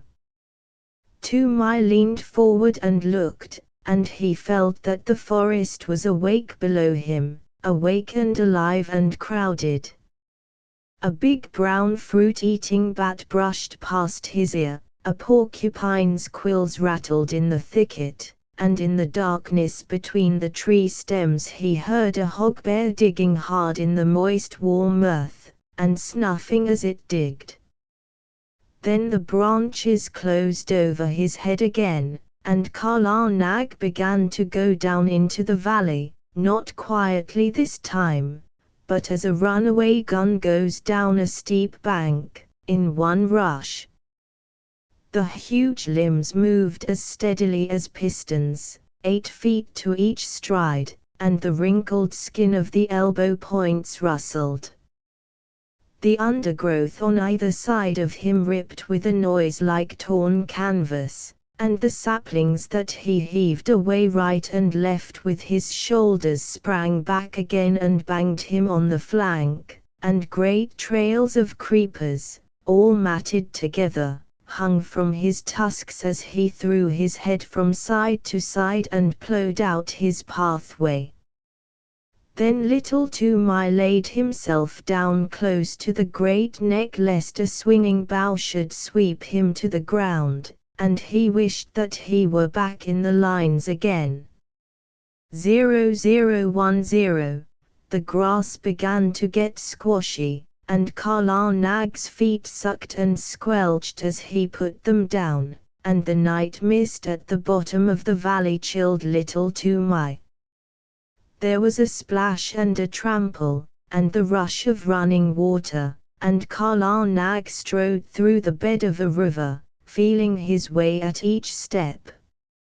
Above the noise of the water, as it swirled round the elephant's legs, little Toomai could hear more splashing and some trumpeting both upstream and down, great grunts and angry snortings, and all the mist about him seemed to be full of rolling, wavy shadows.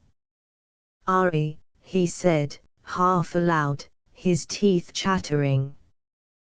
"The elephant folk are out tonight. It is the dance, then." Karl Nag swashed out of the water, blew his trunk clear, and began another climb. But this time he was not alone, and he had not to make his path.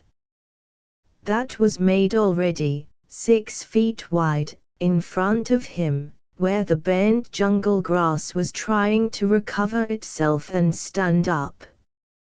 Many elephants must have gone that way only a few minutes before. Little Toomai looked back, and behind him a great wild tusker with his little pig's eyes glowing like hot coals was just lifting himself out of the misty river.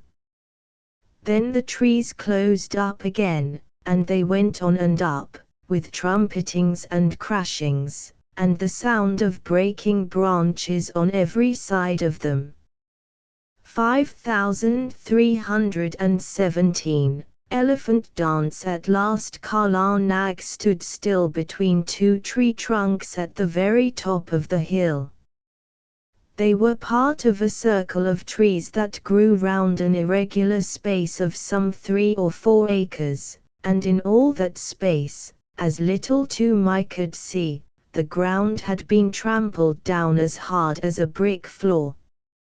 Some trees grew in the center of the clearing, but their bark was rubbed away, and the white wood beneath showed all shiny and polished in the patches of moonlight.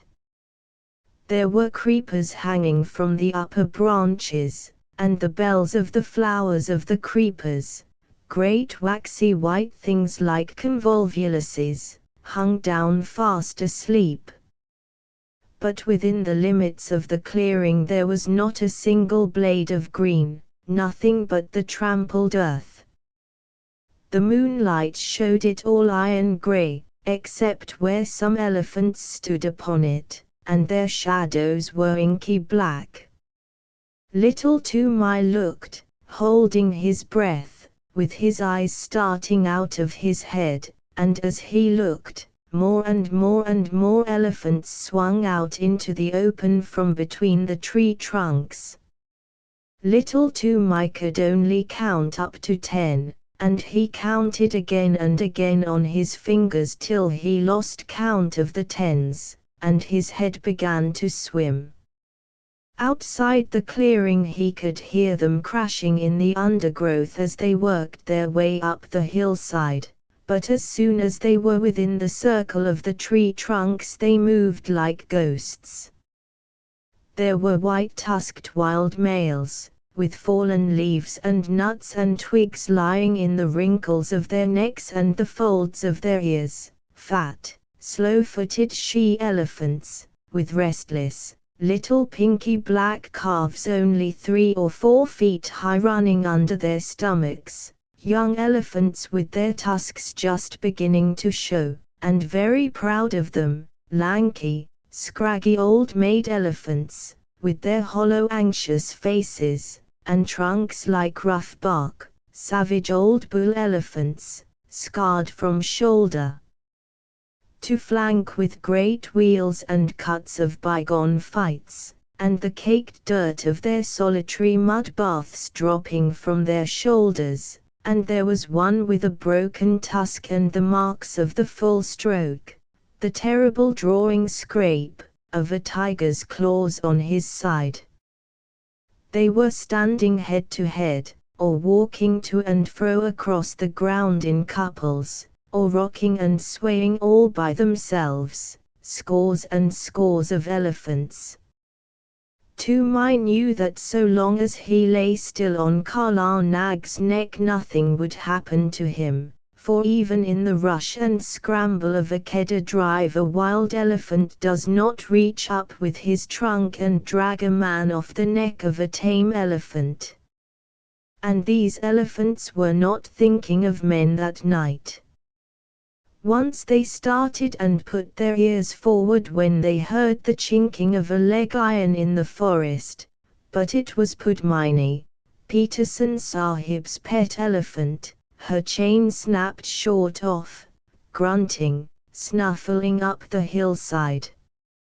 She must have broken her pickets and come straight from Peterson Sahib's camp, and Little Toomai saw another elephant, one that he did not know, with deep rope galls on his back and breast. He, too, must have run away from some camp in the hills about. At last there was no sound of any more elephants moving in the forest, and Kala Nag rolled out from his station between the trees and went into the middle of the crowd, clucking and gurgling, and all the elephants began to talk in their own tongue, and to move about. 0271, Little Toomai looked down upon scores and scores of broad backs. Still lying down, Little Toomai looked down upon scores and scores of broad backs, and wagging ears, and tossing trunks, and little rolling eyes. He heard the click of tusks as they crossed other tusks by accident, and the dry rustle of trunks twined together, and the chafing of enormous sides and shoulders in the crowd, and the incessant flick and hiss of the great tails. Then a cloud came over the moon, and he sat in black darkness. But the quiet, steady hustling and pushing and gurgling went on just the same. He knew that there were elephants all round Kala Nag, and that there was no chance of backing him out of the assembly, so he set his teeth and shivered. In Akeda at least there was torchlight and shouting, but here he was all alone in the dark, and once a trunk came up and touched him on the knee. Then an elephant trumpeted, and they all took it up for 5 or 10 terrible seconds. The dew from the trees above spattered down like rain on the unseen backs, and a dull booming noise began, not very loud at first, and little Toomai could not tell what it was. But it grew and grew, and Kala Nag lifted up one forefoot and then the other, and brought them down on the ground, 1 2, 1 2, as steadily as trip hammers. The elephants were stamping all together now, and it sounded like a war drum beaten at the mouth of a cave. The dew fell from the trees till there was no more left to fall, and the booming went on, and the ground rocked and shivered, and little Toomai put his hands up to his ears to shut out the sound. But it was all one gigantic jar that ran through him, this stamp of hundreds of heavy feet on the raw earth. Once or twice he could feel Kala Nag and all the others surge forward a few strides, and the thumping would change to the crushing sound of juicy green things being bruised, but in a minute or two the boom of feet on hard earth began again. A tree was creaking and groaning somewhere near him. He put out his arm and felt the bark, but Kala Nag moved forward, still tramping, and he could not tell where he was in the clearing. There was no sound from the elephants, except once, when 2 or 3 little calves squeaked together. Then he heard a thump and a shuffle, and the booming went on. It must have lasted fully 2 hours, and little Toomai ached in every nerve, but he knew by the smell of the night air that the dawn was coming.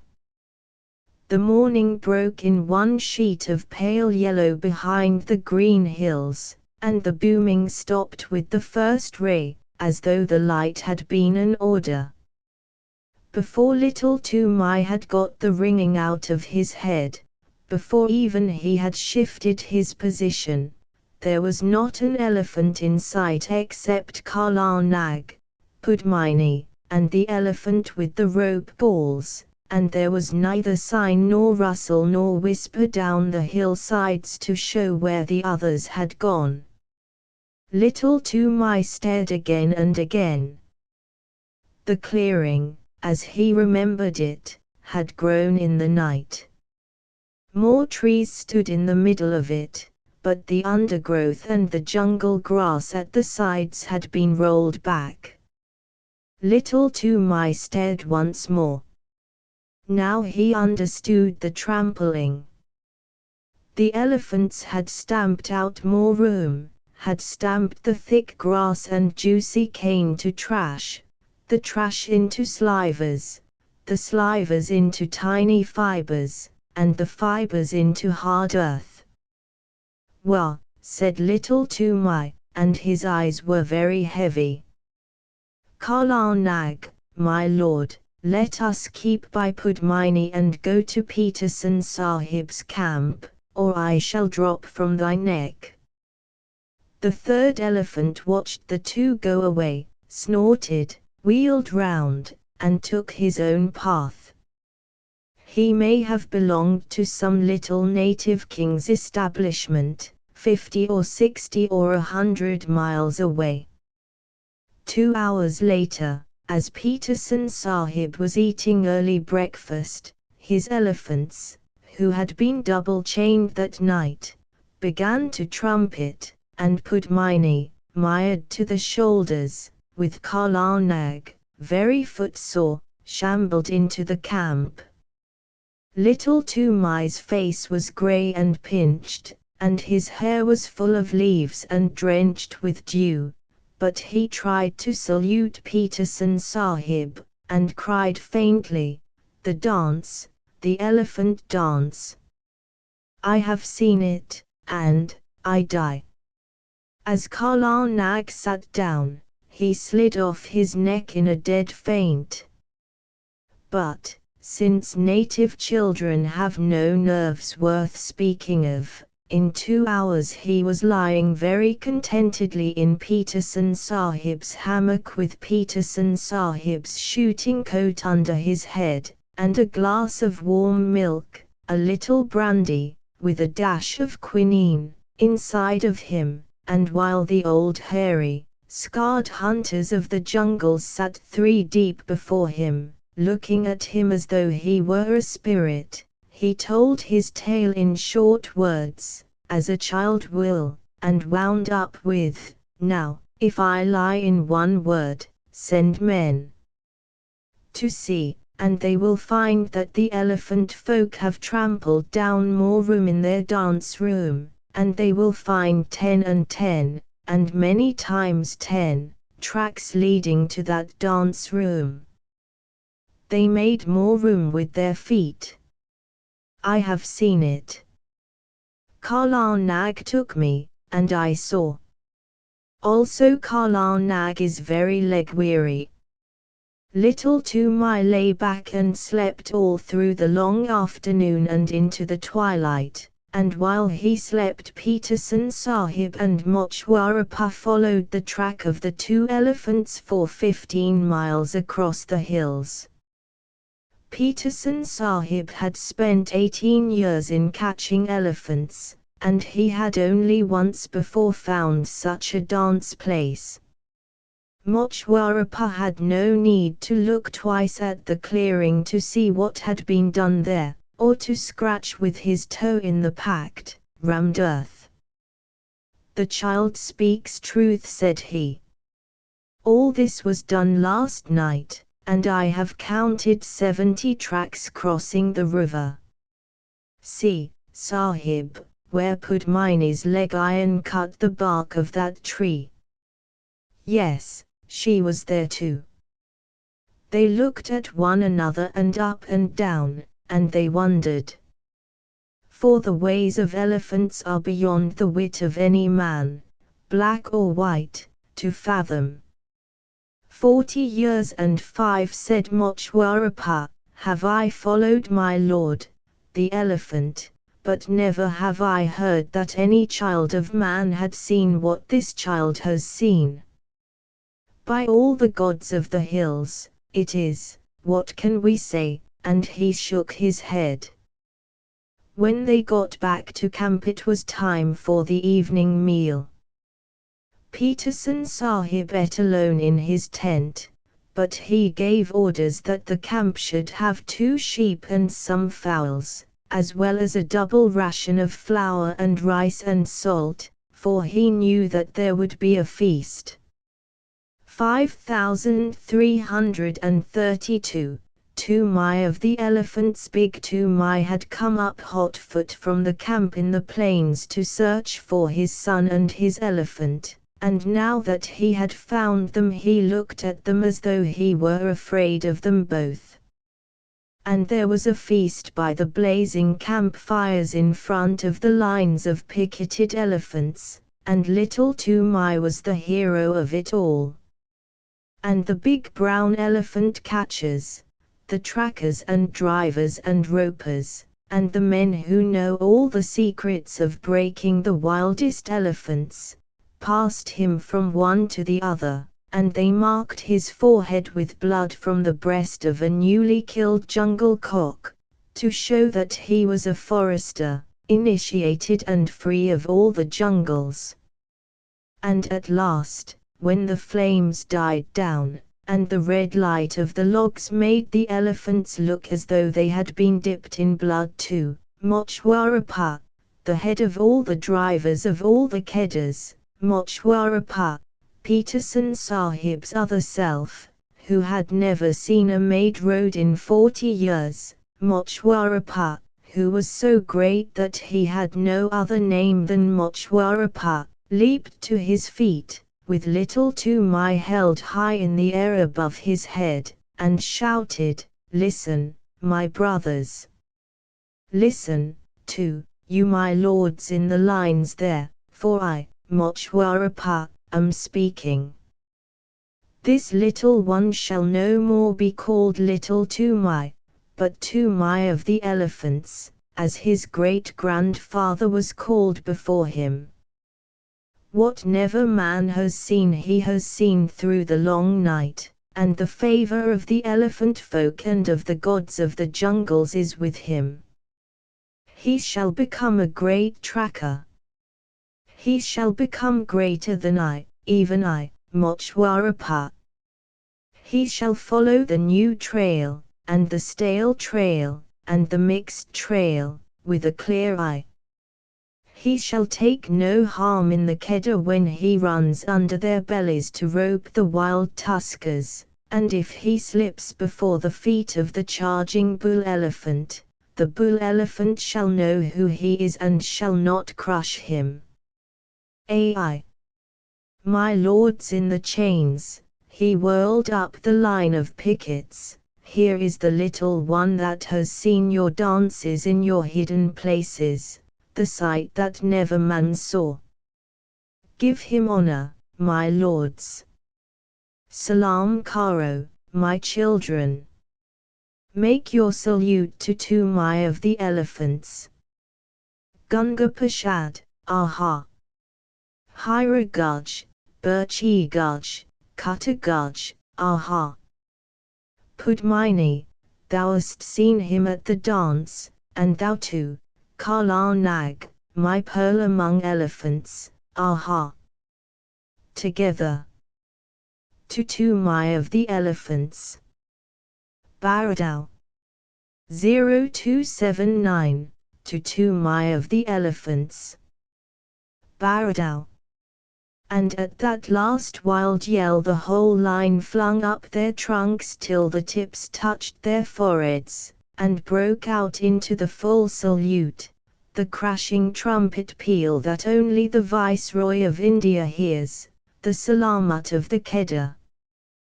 But it was all for the sake of little Toomai, who had seen what never man had seen before, the dance of the elephants at night and alone in the heart of the Garo hills.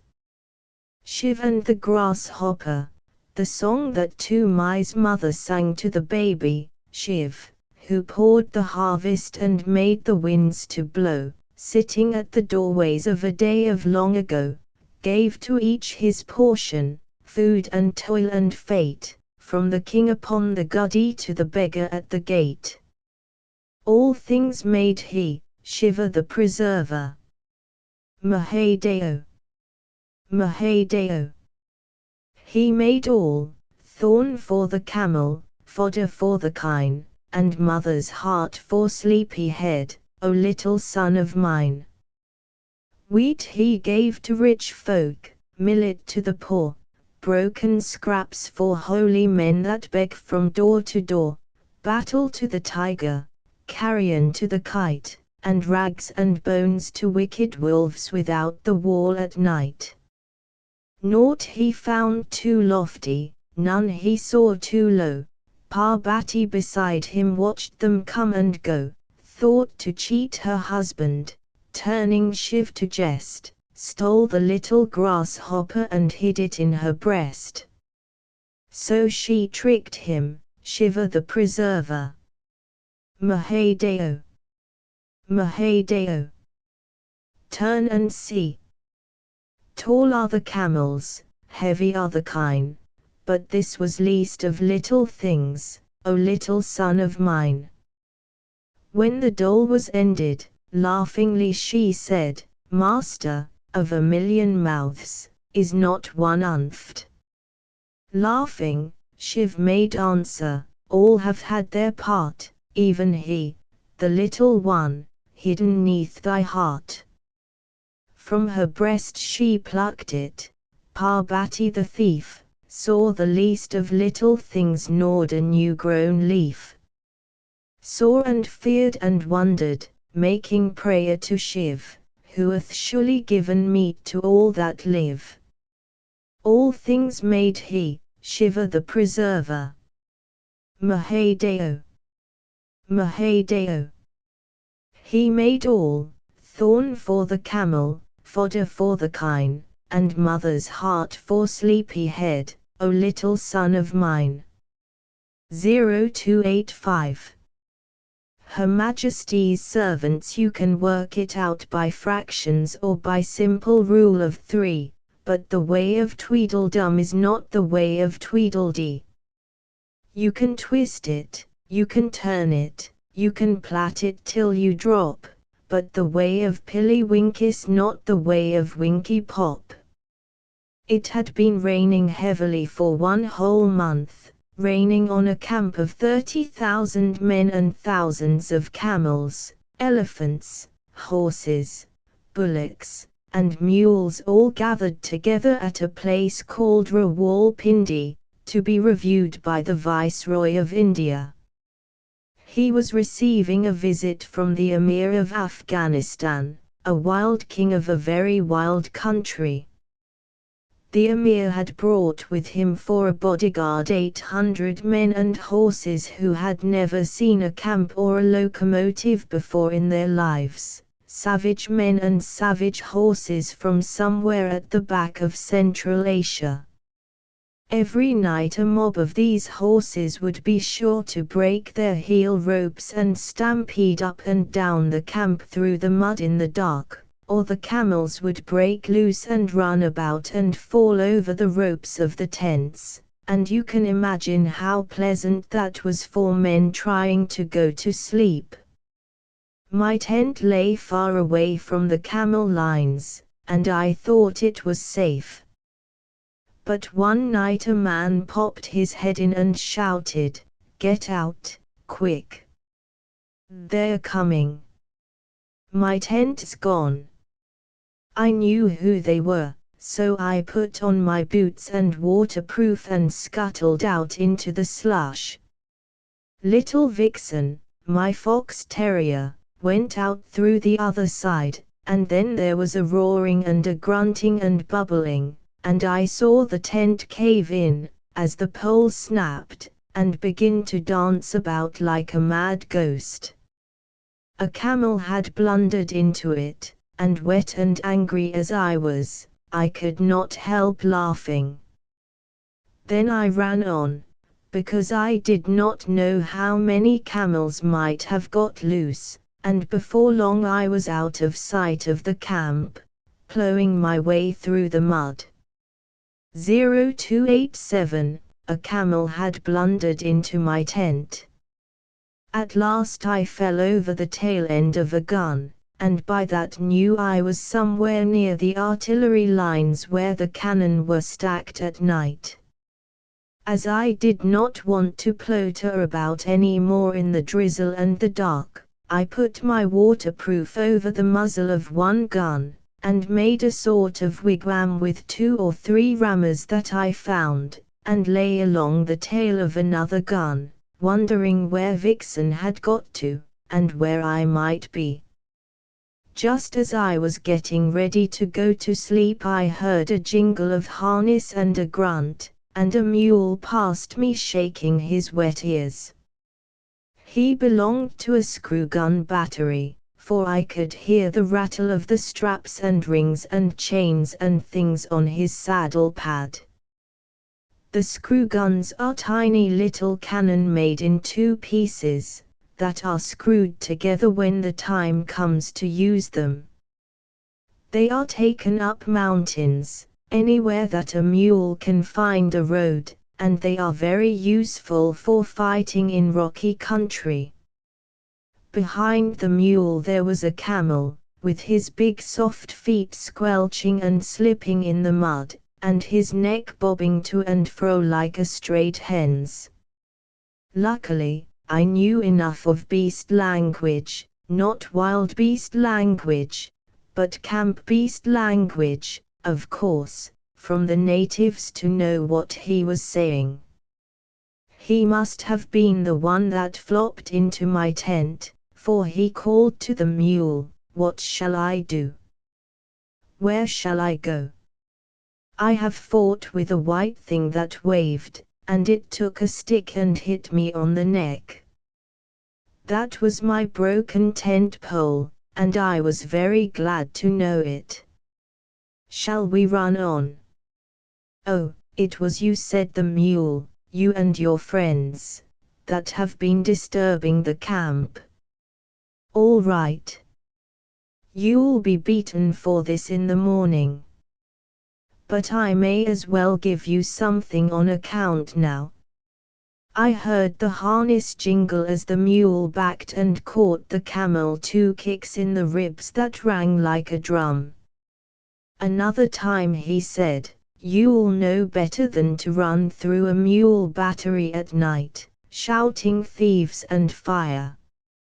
Sit down, and keep your silly neck quiet."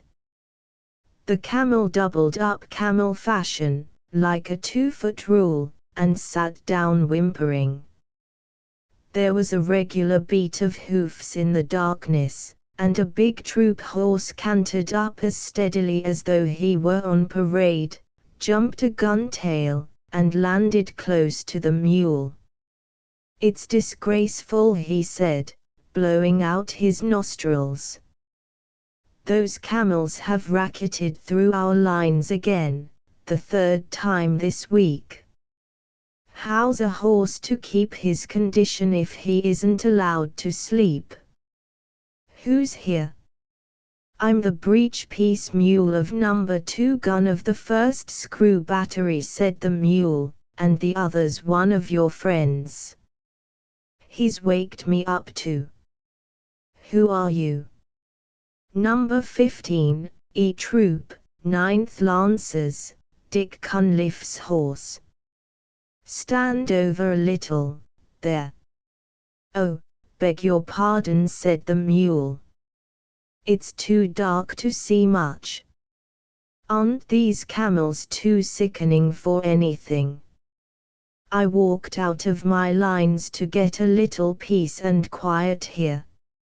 "My lords," said the camel humbly, "we dreamed bad dreams in the night, and we were very much afraid. I am only a baggage camel of the 39th Native Infantry, and I am not as brave as you are, my lords." "Then why didn't you stay and carry baggage for the 39th Native Infantry, instead of running all round the camp?" said the mule.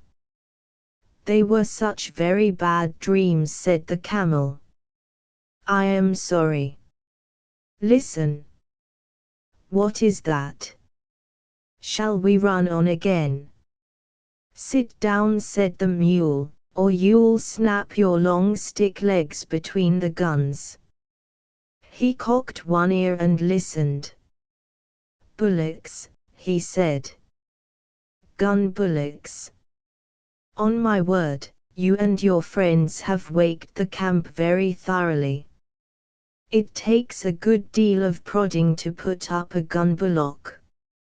I heard a chain dragging along the ground, and a yoke of the great sulky white bullocks that drag the heavy siege guns when the elephants won't go any nearer to the firing, came shouldering along together. And almost stepping on the chain was another battery mule, calling wildly for Billy. "That's one of our recruits," said the old mule to the troop horse. "He's calling for me. Here, youngster, stop squealing. The dark never hurt anybody yet." The gunbullocks lay down together and began chewing the cud, but the young mule huddled close to Billy. "Things," he said. "Fearful and horrible, Billy. They came into our lines while we were asleep. Do you think they'll kill us? I've a very great mind to give you a #1 kicking," said Billy. "The idea of a 14-hand mule with your training disgracing the battery before this gentleman." "Gently, gently," said the troop horse. "Remember, they are always like this to begin with.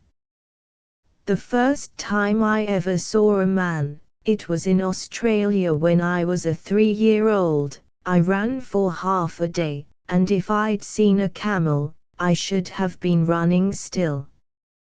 Nearly all our horses for the English cavalry are brought to India from Australia, and are broken in by the troopers themselves." "True enough," said Billy. "Stop shaking, youngster. The first time they put the full harness with all its chains on my back, I stood on my forelegs and kicked every bit of it off.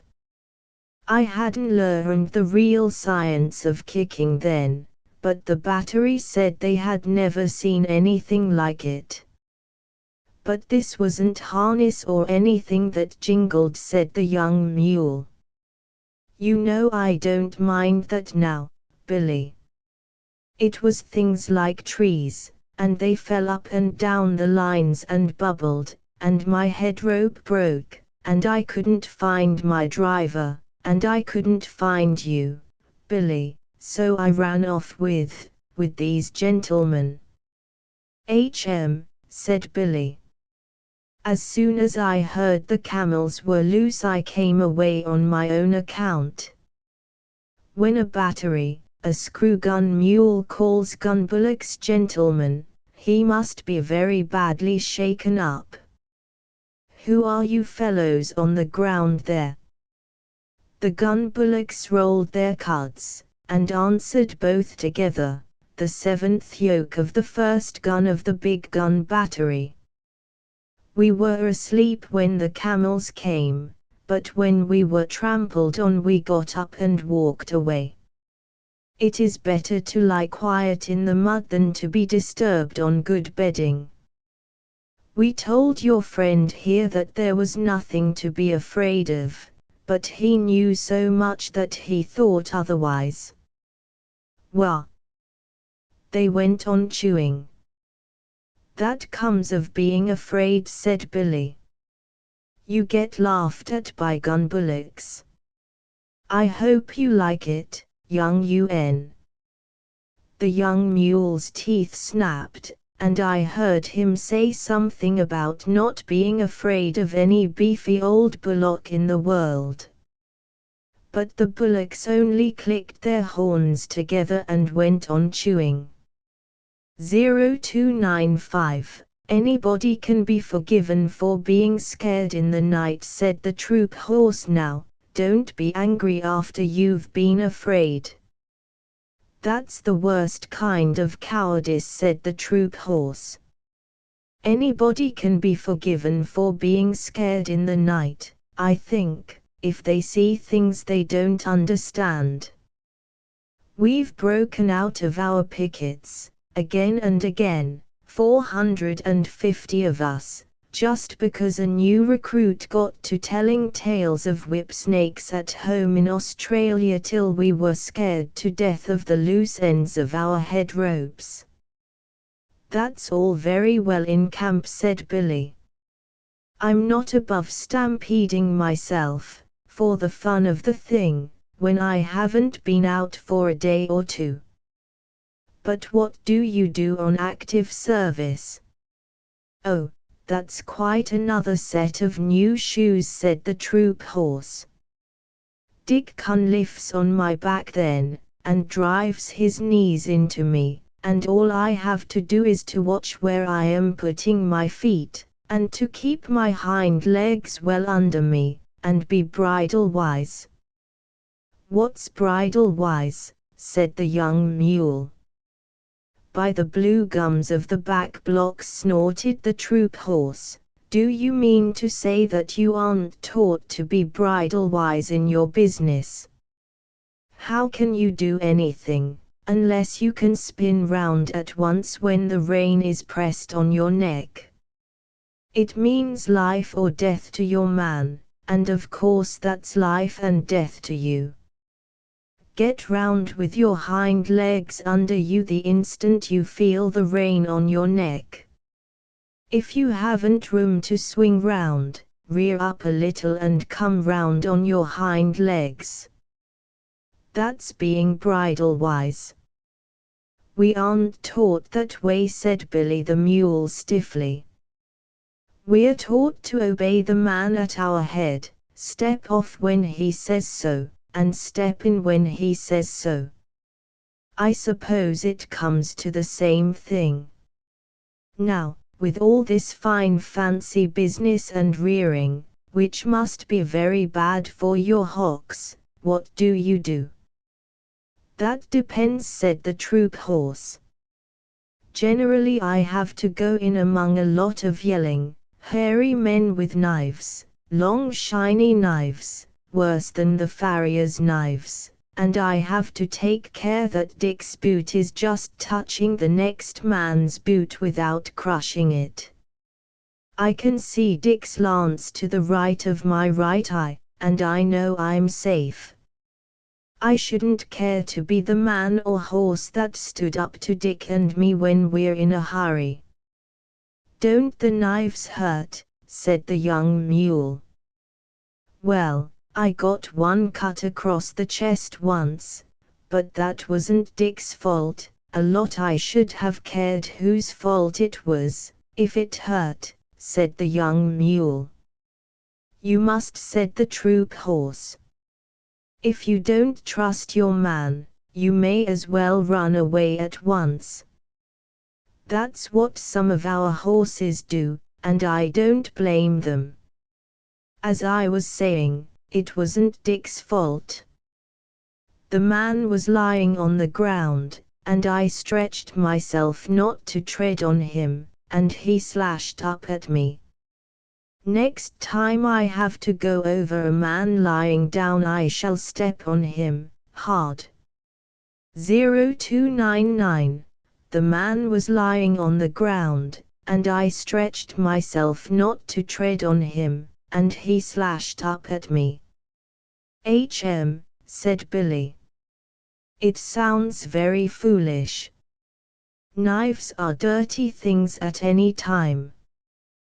The proper thing to do is to climb up a mountain with a well-balanced saddle, hang on by all 4 feet and your ears too, and creep and crawl and wriggle along, till you come out hundreds of feet above anyone else on a ledge where there's just room enough for your hoofs. Then you stand still and keep quiet, never ask a man to hold your head, young UN. Keep quiet while the guns are being put together, and then you watch the little poppy shells drop down into the treetops ever so far below. Don't you ever trip, said the troop horse. They say that when a mule trips you can split a hen's ear, said Billy. Now and again perhaps a badly packed saddle will upset a mule, but it's very seldom. I wish I could show you our business. It's beautiful. Why, it took me 3 years to find out what the men were driving at. The science of the thing is never to show up against the skyline, because, if you do, you may get fired at. Remember that, young UN. Always keep hidden as much as possible, even if you have to go a mile out of your way. I lead the battery when it comes to that sort of climbing. Fired at without the chance of running into the people who are firing, said the troop horse, thinking hard. I couldn't stand that. I should want to charge, with Dick. Oh, no, you wouldn't. You know that as soon as the guns are in position they'll do all the charging. That's scientific and neat. But knives, Pa. The baggage camel had been bobbing his head to and fro for some time past, anxious to get a word in edgewise. Then I heard him say, as he cleared his throat, nervously, I have fought a little, but not in that climbing way or that running way. No. Now you mention it, said Billy, you don't look as though you were made for climbing or running, much. Well, how was it, old hay bales? The proper way, said the camel. We all sat down. Oh, my crupper and breastplate, said the troop horse under his breath. Sat down. We sat down, 100 of us, the camel went on, in a big square, and the men piled our packs and saddles outside the square, and they fired over our backs. The men did, on all sides of the square. What sort of men? Any men that came along, said the troop horse. They teach us in riding school to lie down and let our masters fire across us, but Dick Cunliffe is the only man I'd trust to do that. It tickles my girths, and, besides, I can't see with my head on the ground. What does it matter who fires across you, said the camel. There are plenty of men and plenty of other camels close by, and a great many clouds of smoke. I am not frightened then. I sit still and wait. And yet, said Billy, you dream bad dreams and upset the camp at night. Well, well. Before I'd lie down, not to speak of sitting down, and let a man fire across me, my heels and his head would have something to say to each other. Did you ever hear anything so awful as that? There was a long silence, and then one of the gun bullocks lifted up his big head and said, "This is very foolish indeed. There is only one way of fighting." "Oh, go on," said Billy. "Please don't mind me. I suppose you fellows fight standing on your tails." "Only one way," said the two together. They must have been twins. "This is that way. To put all 20 yoke of us to the big gun as soon as Two Tails trumpets."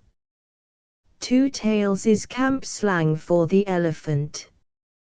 "What does Two Tails trumpet for?" said the young mule. "To show that he is not going any nearer to the smoke on the other side. Two Tails is a great coward." Then we tug the big gun all together, heya, hulla. Heya, hulla. We do not climb like cats nor run like calves. We go across the level plain, 20 yoke of us, till we are uni-yoked again, and we graze while the big guns talk across the plain to some town with mud walls, and pieces of the wall fall out, and the dust goes up as though many cattle were coming home." "Oh. And you choose that time for grazing," said the young mule. "That time or any other. Eating is always good. We eat till we are yoked up again and tug the gun back to where Two Tails is waiting for it. Sometimes there are big guns in the city that speak back, and some of us are killed, and then there is all the more grazing for those that are left. This is fate. Nonetheless, Two Tails is a great coward. That is the proper way to fight." We are brothers from Harper. Our father was a sacred bull of Shiva. We have spoken. Well, I've certainly learned something tonight, said the troop horse. Do you gentlemen of the screw gun battery feel inclined to eat when you are being fired at with big guns, and Two Tails is behind you? About as much as we feel inclined to sit down and let men sprawl all over us, or run into people with knives. I never heard such stuff. A mountain ledge, a well-balanced load, a driver you can trust to let you pick your own way, and I'm your mule. But, the other things, no, said Billy, with a stamp of his foot. Of course, said the troop horse, everyone is not made in the same way, and I can quite see that your family, on your father's side, would fail to understand a great many things. Never you mind my family on my father's side, said Billy angrily, for every mule hates to be reminded that his father was a donkey. My father was a southern gentleman, and he could pull down and bite and kick into rags every horse he came across. Remember that, you big brown Brumby. Brumby means wild horse without any breeding. Imagine the feelings of Sunol if a car horse called her a skate, and you can imagine how the Australian horse felt. I saw the white of his eye glitter in the dark. See here, you son of an imported Malaga jackass, he said between his teeth, I'd have you know that I'm related on my mother's side to Carbine, winner of the Melbourne Cup. And where I come from we aren't accustomed to being ridden over roughshod by any parrot-mouthed, pig-headed mule in a pop-gun pea-shooter battery. Are you ready? On your hind legs, squealed Billy. They both reared up facing each other, and I was expecting a furious fight, when a gurgly, rumbly voice called out of the darkness to the right, Children, what are you fighting about there? Be quiet. Both beasts dropped down with a snort of disgust, for neither horse nor mule can bear to listen to an elephant's voice. It's Two Tails, said the troop horse. I can't stand him. A tail at each end isn't fair.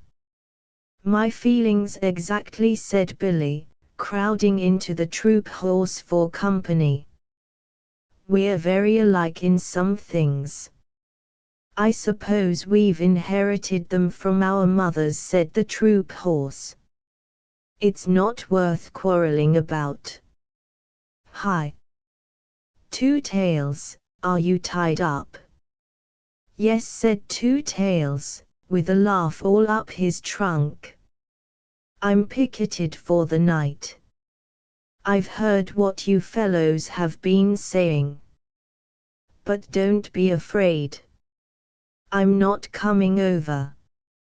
The bullocks and the camel said, half aloud, afraid of Two Tails, what nonsense. And the bullocks went on, we are sorry that you heard, but it is true. Two Tails, why are you afraid of the guns when they fire? Well, said Two Tails, rubbing one hind leg against the other, exactly like a little boy saying a poem, I don't quite know whether you'd understand. We don't, but we have to pull the guns, said the bullocks. I know it, and I know you are a good deal braver than you think you are. But it's different with me. My battery captain called me a Paschidamartus anachronism the other day. That's another way of fighting, I suppose, said Billy, who was recovering his spirits. You don't know what that means, of course, but I do. It means betwixt and between, and that is just where I am. I can see inside my head what will happen when a shell bursts, and you bullocks can't. I can, said the troop horse. At least a little bit. I try not to think about it. I can see more than you, and I do think about it. I know there's a great deal of me to take care of, and I know that nobody knows how to cure me when I'm sick. All they can do is to stop my driver's pay till I get well, and I can't trust my driver. Ah, said the troop horse. That explains it. I can trust Dick. You could put a whole regiment of Dicks on my back without making me feel any better. I know just enough to be uncomfortable, and not enough to go on in spite of it. We do not understand, said the bullocks. I know you don't. I'm not talking to you. You don't know what blood is. We do, said the bullocks. It is red stuff that soaks into the ground and smells. The troop horse gave a kick and a bound and a snort. Don't talk of it, he said. I can smell it now, just thinking of it. It makes me want to run, when I haven't Dick on my back. But it is not here, said the camel and the bullocks. Why are you so stupid? It's vile stuff, said Billy. I don't want to run, but I don't want to talk about it. There you are, said Two Tails, waving his tail to explain. Surely. Yes, we have been here all night, said the bullocks. Two Tails stamped his foot till the iron ring on it jingled. Oh, I'm not talking to you. You can't see inside your heads. No. We see out of our 4 eyes, said the bullocks. We see straight in front of us. If I could do that and nothing else, you wouldn't be needed to pull the big guns at all. If I was like my captain, he can see things inside his head before the firing begins, and he shakes all over, but he knows too much to run away. If I was like him, I could pull the guns.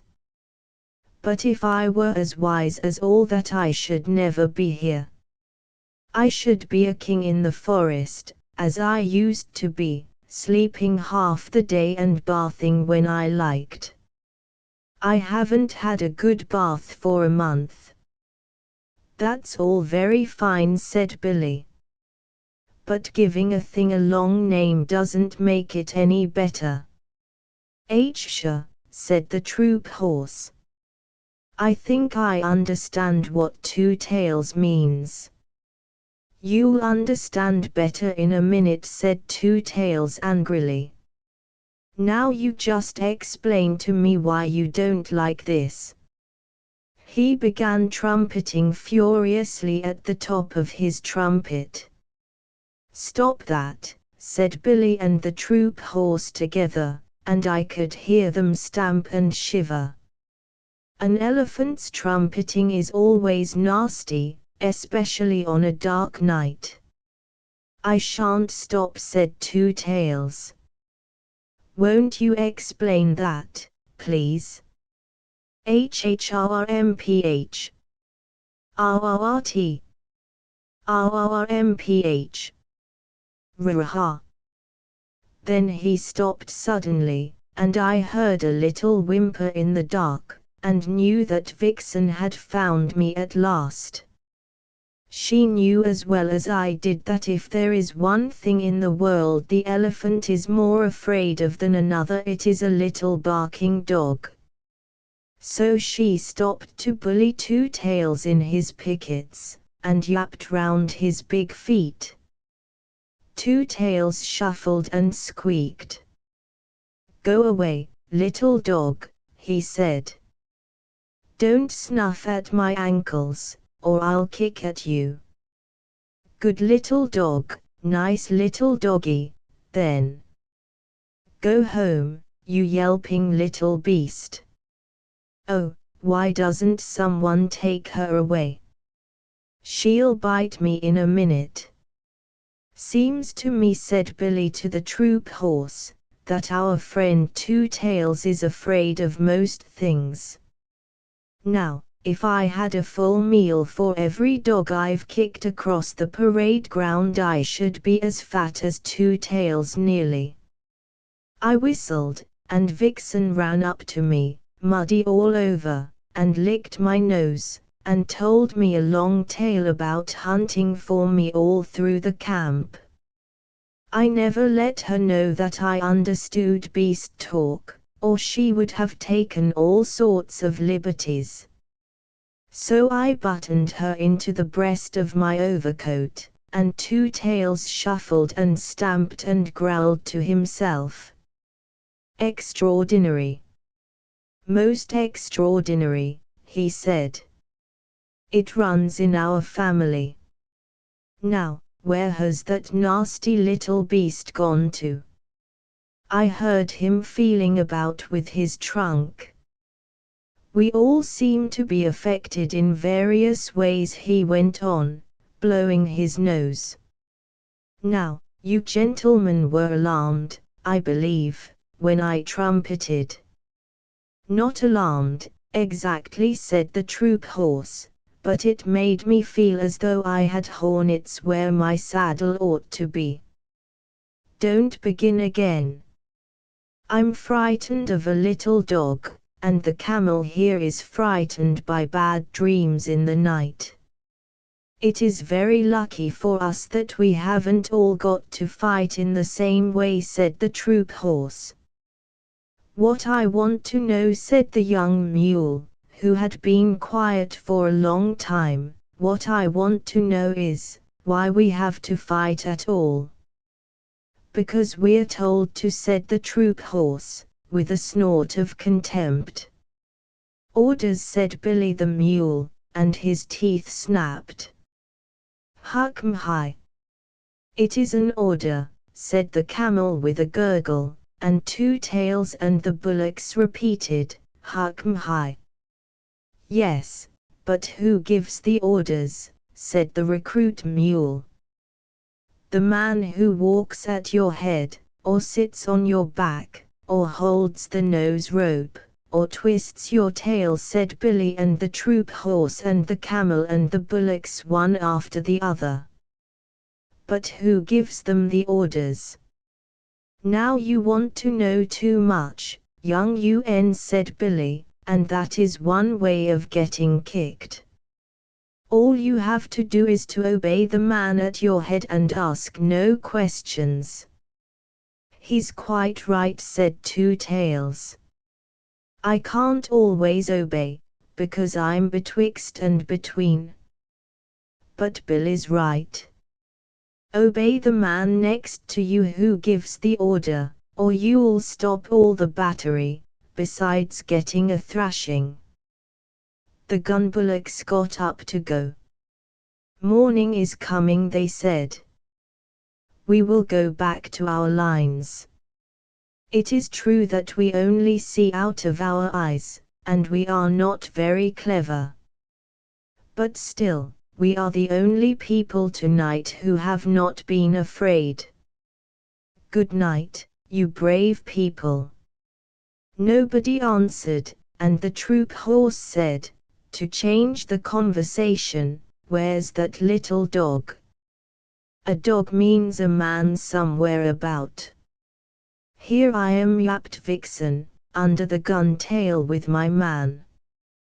You big, blundering beast of a camel, you upset our tent. My man's very angry. Phew, said the bullocks. He must be white. Of course he is, said Vixen. Do you suppose I'm looked after by a black bullock driver? Who? Watch. Ah, said the bullocks. Let us get away quickly. They plunged forward in the mud, and managed somehow to run their yoke on the pole of an ammunition wagon, where it jammed. Now you have done it, said Billy calmly. Don't struggle. You're hung up till daylight. What on earth's the matter? The bullocks went off into the long hissing snorts that Indian cattle give, and pushed and crowded and slewed and stamped and slipped and nearly fell down in the mud, grunting savagely. You'll break your necks in a minute, said the troop horse. What's the matter with white men? I live with them. They eat us. Pull, said the near bullock. The yoke snapped with a twang, and they lumbered off together. I never knew before what made Indian cattle so scared of Englishmen. We eat beef, a thing that no cattle driver touches, and of course the cattle do not like it. May I be flogged with my own pad chains. Who'd have thought of two big lumps like those losing their heads, said Billy. Never mind. I'm going to look at this man. Most of the white men, I know, have things in their pockets, said the troop horse. I'll leave you, then. I can't say I'm over fond of them myself. Besides, white men who haven't a place to sleep in are more than likely to be thieves, and I've a good deal of government property on my back. Come along, young UN, and we'll go back to our lines. Good night, Australia. See you on parade tomorrow, I suppose. Good night, old hay bale. Try to control your feelings, won't you? Good night, Two Tails. If you pass us on the ground tomorrow, don't trumpet. It spoils our formation. Billy the mule stumped off with the swaggering limp of an old campaigner, as the troop horse's head came nuzzling into my breast, and I gave him biscuits, while Vixen, who is a most conceited little dog, told him fibs about the scores of horses that she and I kept. I'm coming to the parade tomorrow in my dog cart, she said. Where will you be? On the left hand of the 2nd Squadron. I set the time for all my troop, little lady, he said politely. Now I must go back to Dick. My tail's all muddy, and he'll have 2 hours hard work dressing me for parade. The big parade of all the 30,000 men was held that afternoon, and Vixen and I had a good place close to the Viceroy and the Emir of Afghanistan, with high, big black hat of Astrakhan wool and the great diamond star in the center. The first part of the review was all sunshine, and the regiments went by in wave upon wave of legs all moving together, and guns all in a line, till our eyes grew dizzy. Then the cavalry came up, to the beautiful cavalry canter of Bonnie Dundee, and Vixen cocked her ear where she sat on the dog cart. The 2nd Squadron of the Lancers shot by, and there was the troop horse, with his tail like spun silk, his head pulled into his breast, one ear forward and one back, setting the time for all his squadron, his legs going as smoothly as waltz music. Then the big guns came by, and I saw 2 tails and 2 other elephants harnessed in line to a 40-pounder siege gun, while 20 yoke of oxen walked behind. The 7th pair had a new yoke, and they looked rather stiff and tired. Last came the screw guns, and Billy the Mule carried himself as though he commanded all the troops, and his harness was oiled and polished till it winked. I gave a cheer all by myself for Billy the Mule, but he never looked right or left. The rain began to fall again, and for a while it was too misty to see what the troops were doing. They had made a big half circle across the plain, and were spreading out into a line. That line grew and grew and grew till it was 3/4 of a mile long from wing to wing, one solid wall of men, horses, and guns. Then it came on straight toward the Viceroy and the Emir, and as it got nearer the ground began to shake, like the deck of a steamer when the engines are going fast. Unless you have been there you cannot imagine what a frightening effect this steady come down of troops has on the spectators, even when they know it is only a review. I looked at the Emir. Up till then he had not shown the shadow of a sign of astonishment or anything else. But now his eyes began to get bigger and bigger, and he picked up the reins on his horse's neck and looked behind him. For a minute it seemed as though he were going to draw his sword and slash his way out through the English men and women in the carriages at the back. Then the advance stopped dead, the ground stood still, the whole line saluted, and 30 bands began to play all together. That was the end of the review, and the regiments went off to their camps in the rain, and an infantry band struck up with "The Animals Went in 2 by 2, Hurrah!" The animals went in 2 by 2, the elephant and the battery mule, and they all got into the ark for to get out of the rain. Then I heard an old grizzled, long-haired Central Asian chief, who had come down with the Emir, asking questions of a native officer. Now said he, in what manner was this wonderful thing done? And the officer answered, an order was given, and they obeyed. But are the beasts as wise as the men? Said the chief. They obey, as the men do. Mule, horse, elephant, or bullock, he obeys his driver, and the driver his sergeant, and the sergeant his lieutenant, and the lieutenant his captain, and the captain his major, and the major his colonel, and the colonel his brigadier commanding 3 regiments, and the brigadier the general, who obeys the viceroy, who is the servant of the empress. Thus it is done. Would it were so in Afghanistan, said the chief, for there we obey only our own wills. And for that reason, said the native officer, twirling his mustache, your Emir whom you do not obey must come here and take orders from our viceroy. Parade song of the camp animals, elephants of the gun teams, we lent to Alexander the strength of Hercules, the wisdom of our foreheads, the cunning of our knees, we bowed our necks to service, they ne'er were loosed again, make way there, way for the 10-foot teams of the 40-pounder train. Gun bullocks, those heroes in their harnesses avoid a cannonball, and what they know of powder upsets them one and all.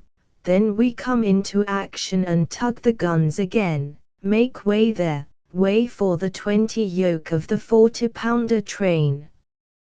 Cavalry horses by the brand on my shoulder, the finest of tunes is played by the lancers, hussars, and dragoons, and it's sweeter than stables or water to me, the cavalry canter of bonny Dundee.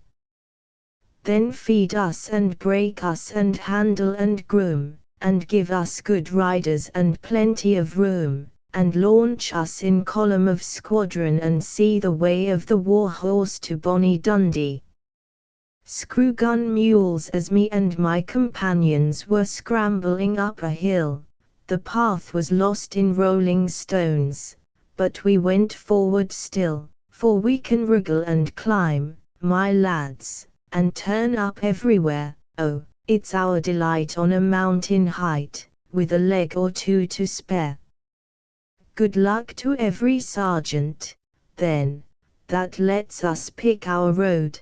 Bad luck to all the driver men that cannot pack a load, for we can wriggle and climb, my lads, and turn up everywhere. Oh, it's our delight on a mountain height, with a leg or two to spare.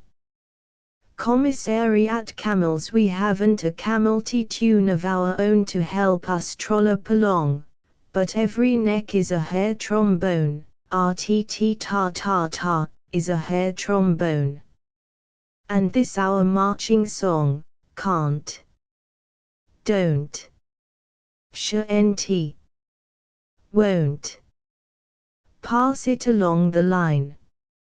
Somebody's pack has slid from his back, wish it were only mine. Somebody's load has tipped off in the road, cheer for a halt and a row. Arr, yer, g, er. Somebody's catching it now. All the beasts together, children of the camp are we, serving each in his degree, children of the yoke and goad, pack and harness, pad and load. See our line across the plain, like a heel rope bent again, reaching, writhing, rolling far, sweeping all away to war. While the men that walk beside, dusty, silent, heavy-eyed, cannot tell why we or they march and suffer day by day.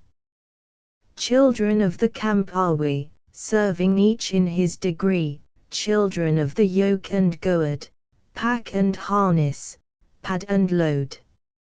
Asterisk asterisk asterisk end of the Project Gutenberg ebook. The Jungle Book asterisk asterisk asterisk updated editions will replace the previous one, the old editions will be renamed. Creating the works from print editions not protected by U.S. copyright law means that no one owns a United States copyright in these works, so the Foundation, and you, can copy and distribute it in the United States without permission and without paying copyright royalties. Special rules, set forth in the general terms of use part of this license, apply to copying and distributing Project Gutenberg trademark symbol electronic works to protect the Project Gutenberg trademark symbol concept and trademark. Project Gutenberg is a registered trademark, and may not be used if you charge for an ebook, except by following the terms of the trademark license, including paying royalties for use of the Project Gutenberg trademark. If you do not charge anything for copies of this ebook, complying with the trademark license is very easy. You may use this ebook for nearly any purpose, such as creation of derivative works, reports, performances and research. Project Gutenberg ebooks may be modified and printed and given away. You may do practically anything in the United States with ebooks not protected by U.S. copyright law. Redistribution is subject to the trademark license, especially commercial redistribution. Start. Full license. The full Project Gutenberg license. Please read this before you distribute or use this work to protect the Project Gutenberg trademark symbol mission of promoting the free distribution of electronic works.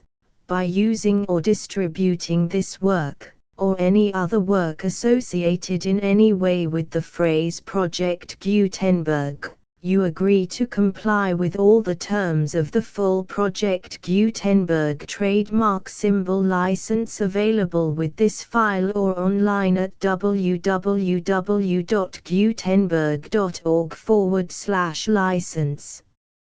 Section 1. General Terms of Use and Redistributing Project Gutenberg Trademark Symbol Electronic Works 1.0. By reading or using any part of this Project Gutenberg trademark symbol electronic work, you indicate that you have read, understand, agree to and accept all the terms of this license and intellectual property, trademark/copyright, agreement. If you do not agree to abide by all the terms of this agreement, you must cease using and return or destroy all copies of Project Gutenberg trademark symbol electronic works in your possession. If you paid a fee for obtaining a copy of or access to a Project Gutenberg trademark symbol electronic work and you do not agree to be bound by the terms of this agreement, you may obtain a refund from the person or entity to whom you paid the fee as set forth in paragraph 1.e.8.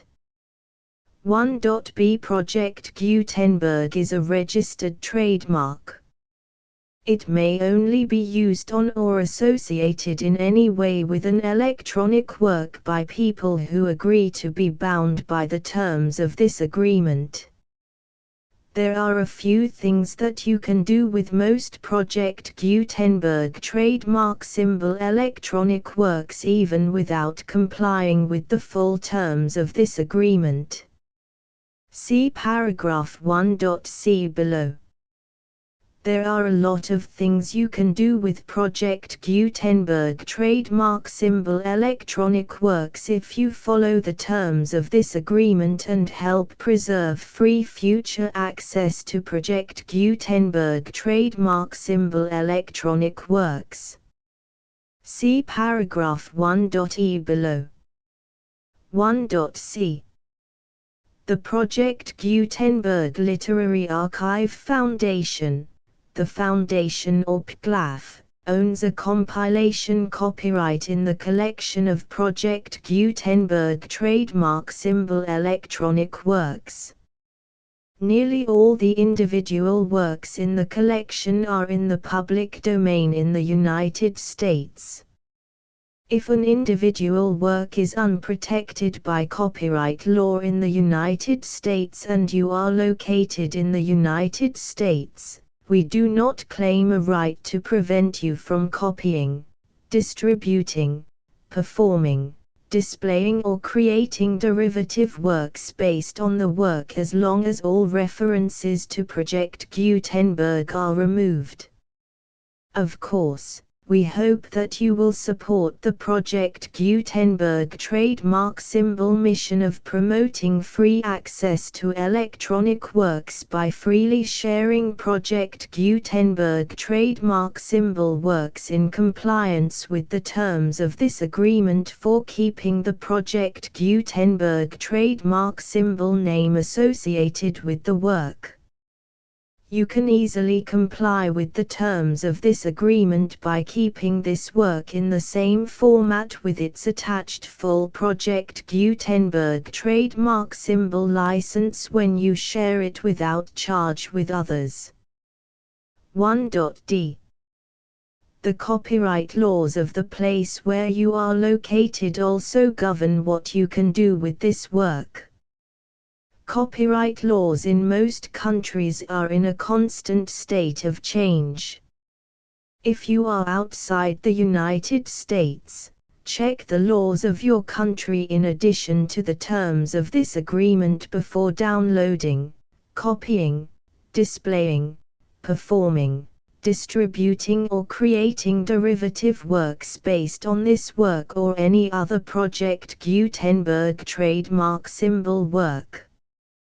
The Foundation makes no representations concerning the copyright status of any work in any country other than the United States. 1.e Unless you have removed all references to Project Gutenberg. 1.e.1.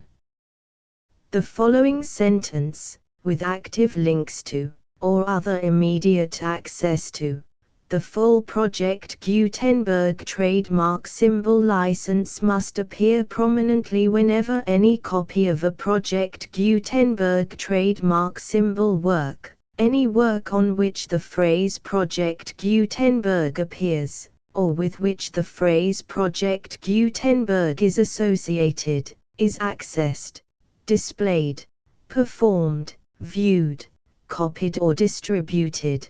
This ebook is for the use of anyone anywhere in the United States and most other parts of the world at no cost and with almost no restrictions whatsoever. You may copy it, give it away or reuse it under the terms of the Project Gutenberg license included with this ebook or online at www.gutenberg.org. If you are not located in the United States, you will have to check the laws of the country where you are located before using this ebook. 1.e.2. If an individual Project Gutenberg trademark symbol electronic work is derived from texts not protected by U.S. copyright law, does not contain a notice indicating that it is posted with permission of the copyright holder, the work can be copied and distributed to anyone in the United States without paying any fees or charges. If you are redistributing or providing access to a work with the phrase Project Gutenberg associated with or appearing on the work, you must comply either with the requirements of paragraphs 1.e.1 through 1.e.7 or obtain permission for the use of the work and the Project Gutenberg trademark symbol trademark as set forth in paragraphs 1.e.8 or 1.e.9. 1.e.3.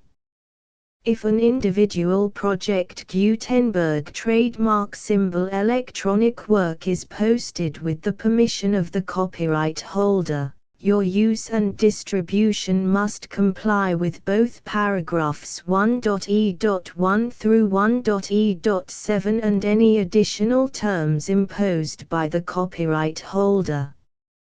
Additional terms will be linked to the Project Gutenberg trademark symbol license for all works posted with the permission of the copyright holder found at the beginning of this work. 1.e.4. Do not unlink or detach or remove the full Project Gutenberg trademark symbol license terms from this work, or any files containing a part of this work or any other work associated with Project Gutenberg trademark symbol. 1.e.5. Do not copy, display, perform, distribute or redistribute this electronic work, or any part of this electronic work, without prominently displaying the sentence set forth in paragraph 1.e.1 with active links or immediate access to the full terms of the Project Gutenberg trademark symbol license. 1.e.6. You may convert to and distribute this work in any binary, compressed, marked up, non-proprietary or proprietary form, including any word processing or hypertext form. However, if you provide access to or distribute copies of a Project Gutenberg trademark symbol work in a format other than plain vanilla ASCII or other format used in the official version posted on the official Project Gutenberg trademark symbol website, www.gutenberg.org, You must, at no additional cost, fee or expense to the user, provide a copy, a means of exporting a copy, or a means of obtaining a copy upon request, of the work in its original plain vanilla ASCII or other form. Any alternate format must include the full Project Gutenberg trademark symbol license as specified in paragraph 1.e.1. 1.e.7. Do not charge a fee for access to, viewing, displaying, performing, copying or distributing any Project Gutenberg trademark symbol works unless you comply with paragraph 1.e.8 or 1.e.9. 1.e.8. You may charge a reasonable fee for copies of or providing access to or distributing Project Gutenberg trademark symbol electronic works provided that you pay a royalty fee of 20% of the gross profits you derive from the use of Project Gutenberg trademark symbol works calculated using the method you already use to calculate your applicable taxes. The fee is owed to the owner of the Project Gutenberg trademark symbol trademark, but he has agreed to donate royalties under this paragraph to the Project Gutenberg Literary Archive Foundation. Royalty payments must be paid within 60 days following each date on which you prepare, or are legally required to prepare, your periodic tax returns. Royalty payments should be clearly marked as such and sent to the Project Gutenberg Literary Archive Foundation at the address specified in Section 4, Information about donations to the Project Gutenberg Literary Archive Foundation. You provide a full refund of any money paid by a user who notifies you in writing, or by email, within 30 days of receipt that he does not agree to the terms of the full Project Gutenberg trademark symbol license. You must require such a user to return or destroy all copies of the works possessed in a physical medium and discontinue all use of and all access to other copies of Project Gutenberg trademark symbol works. You provide, in accordance with paragraph 1.f.3, a full refund of any money paid for a work or a replacement copy, if a defect in the electronic work is discovered and reported to you within 90 days of receipt of the work. You comply with all other terms of this agreement for free distribution of Project Gutenberg trademark symbol works. 1.e.9. If you wish to charge a fee or distribute a Project Gutenberg trademark symbol electronic work or group of works on different terms than are set forth in this agreement, you must obtain permission in writing from the Project Gutenberg Literary Archive Foundation, the manager of the Project Gutenberg trademark symbol trademark. Contact the Foundation as set forth in Section 3 below. 1.f1.f.1. Project Gutenberg volunteers and employees expend considerable effort to identify, do copyright research on, transcribe and proofread works not protected by U.S. copyright law in creating the Project Gutenberg trademark symbol collection. Despite these efforts, Project Gutenberg trademark symbol electronic works, and the medium on which they may be stored, may contain defects such as, but not limited to, incomplete, inaccurate or corrupt data, transcription errors, a copyright or other intellectual property infringement, a defective or damaged disk or other medium, a computer virus, or computer codes that damage or cannot be read by your equipment. 1.f.2 Limited warranty. Disclaimer of damages, except for the right of replacement or refund described in paragraph 1.f.3. The Project Gutenberg Literary Archive Foundation, the owner of the Project Gutenberg trademark symbol trademark, and any other party distributing a Project Gutenberg trademark symbol electronic work under this agreement, disclaim all liability to you for damages, costs and expenses, including legal fees. You agree that you have no remedies for negligence, strict liability, breach of warranty or breach of contract except those provided in paragraph 1.f.3. You agree that the Foundation, the trademark owner, and any distributor under this agreement will not be liable to you for actual, direct, indirect, consequential, punitive or incidental damages even if you give notice of the possibility of such damage. 1.f.3 Limited right of replacement or refund. If you discover a defect in this electronic work within 90 days of receiving it, you can receive a refund of the money, if any, you paid for it by sending a written explanation to the person you received the work from. If you received the work on a physical medium, you must return the medium with your written explanation.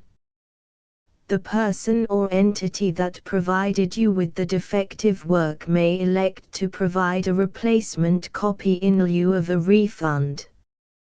If you received the work electronically, the person or entity providing it to you may choose to give you a second opportunity to receive the work electronically in lieu of a refund. If the second copy is also defective, you may demand a refund in writing without further opportunities to fix the problem.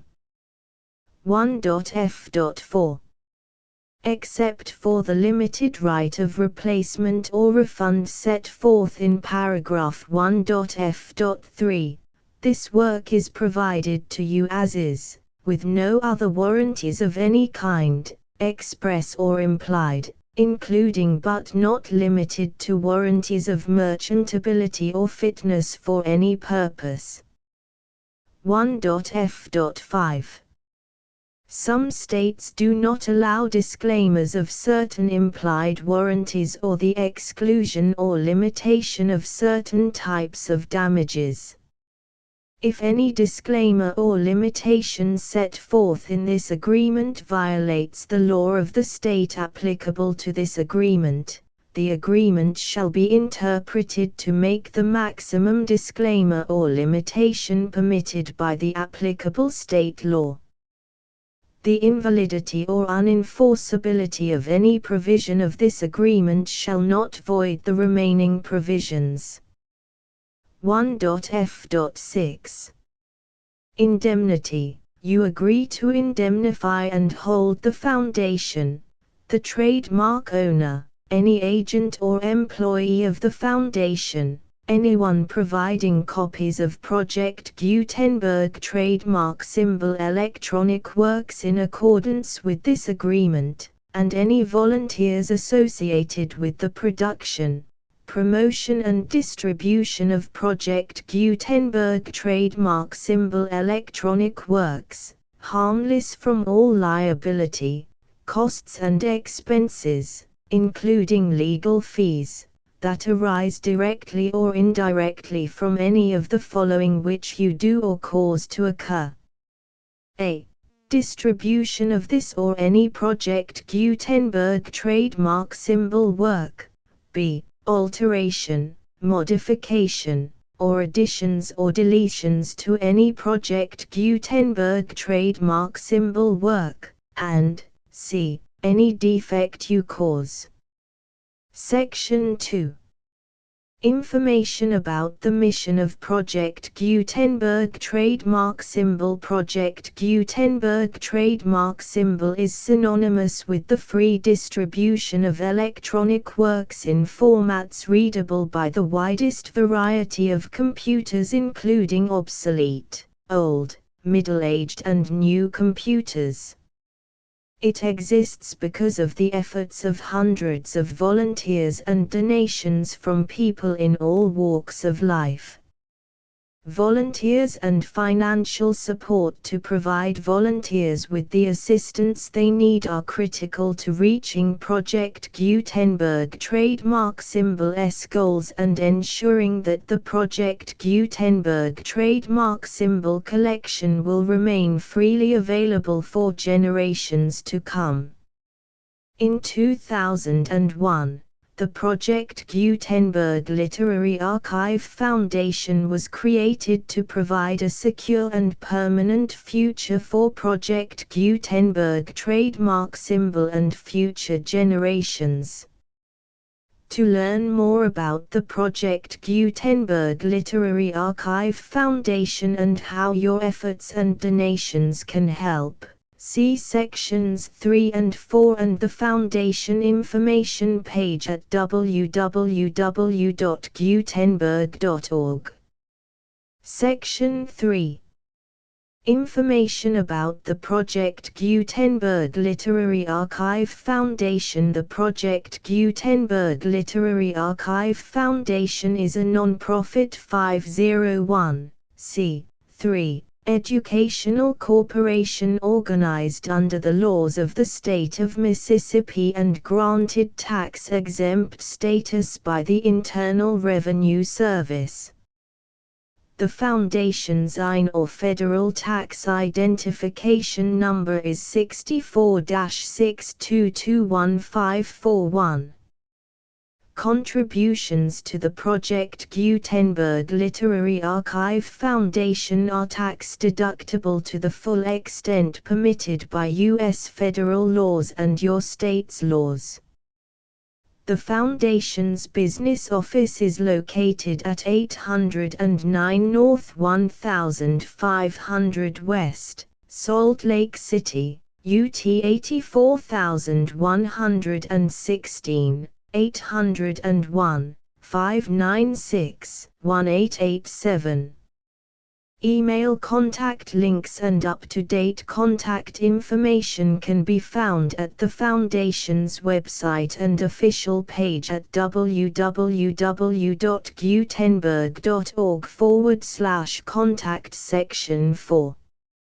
Information about donations to the Project Gutenberg Literary Archive Foundation. Project Gutenberg trademark symbol depends upon and cannot survive without widespread public support and donations to carry out its mission of increasing the number of public domain and licensed works that can be freely distributed in machine-readable form accessible by the widest array of equipment, including outdated equipment. Many small donations, $1 to $5,000, are particularly important to maintaining tax-exempt status with the IRS. The Foundation is committed to complying with the laws regulating charities and charitable donations in all 50 states of the United States. Compliance requirements are not uniform and it takes a considerable effort, much paperwork and many fees to meet and keep up with these requirements. We do not solicit donations in locations where we have not received written confirmation of compliance. To send donations or determine the status of compliance for any particular state, visit www.gutenberg.org/donate. While we cannot and do not solicit contributions from states where we have not met the solicitation requirements, we know of no prohibition against accepting unsolicited donations from donors in such states who approach us with offers to donate.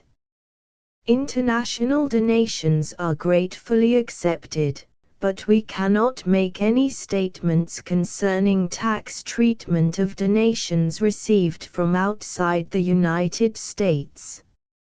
U.S. laws alone swamp our small staff. Please check the Project Gutenberg web pages for current donation methods and addresses. Donations are accepted in a number of other ways, including checks, online payments and credit card donations. To donate, please visit www.gutenberg.org/donate. Section 5. General information about Project Gutenberg Trademark Symbol Electronic Works. Professor Michael S. Hart was the originator of the Project Gutenberg trademark symbol concept of a library of electronic works that could be freely shared with anyone. For 40 years, he produced and distributed Project Gutenberg trademark symbol ebooks with only a loose network of volunteer support. Project Gutenberg trademark symbol ebooks are often created from several printed editions, all of which are confirmed as not protected by copyright in the US unless a copyright notice is included. Thus, we do not necessarily keep ebooks in compliance with any particular paper edition. Most people start at our website, which has the main PG search facility, www.gutenberg.org. This website includes information about Project Gutenberg trademark symbol, including how to make donations to the Project Gutenberg Literary Archive Foundation, how to help produce our new ebooks, and how to subscribe to our email newsletter to hear about new ebooks.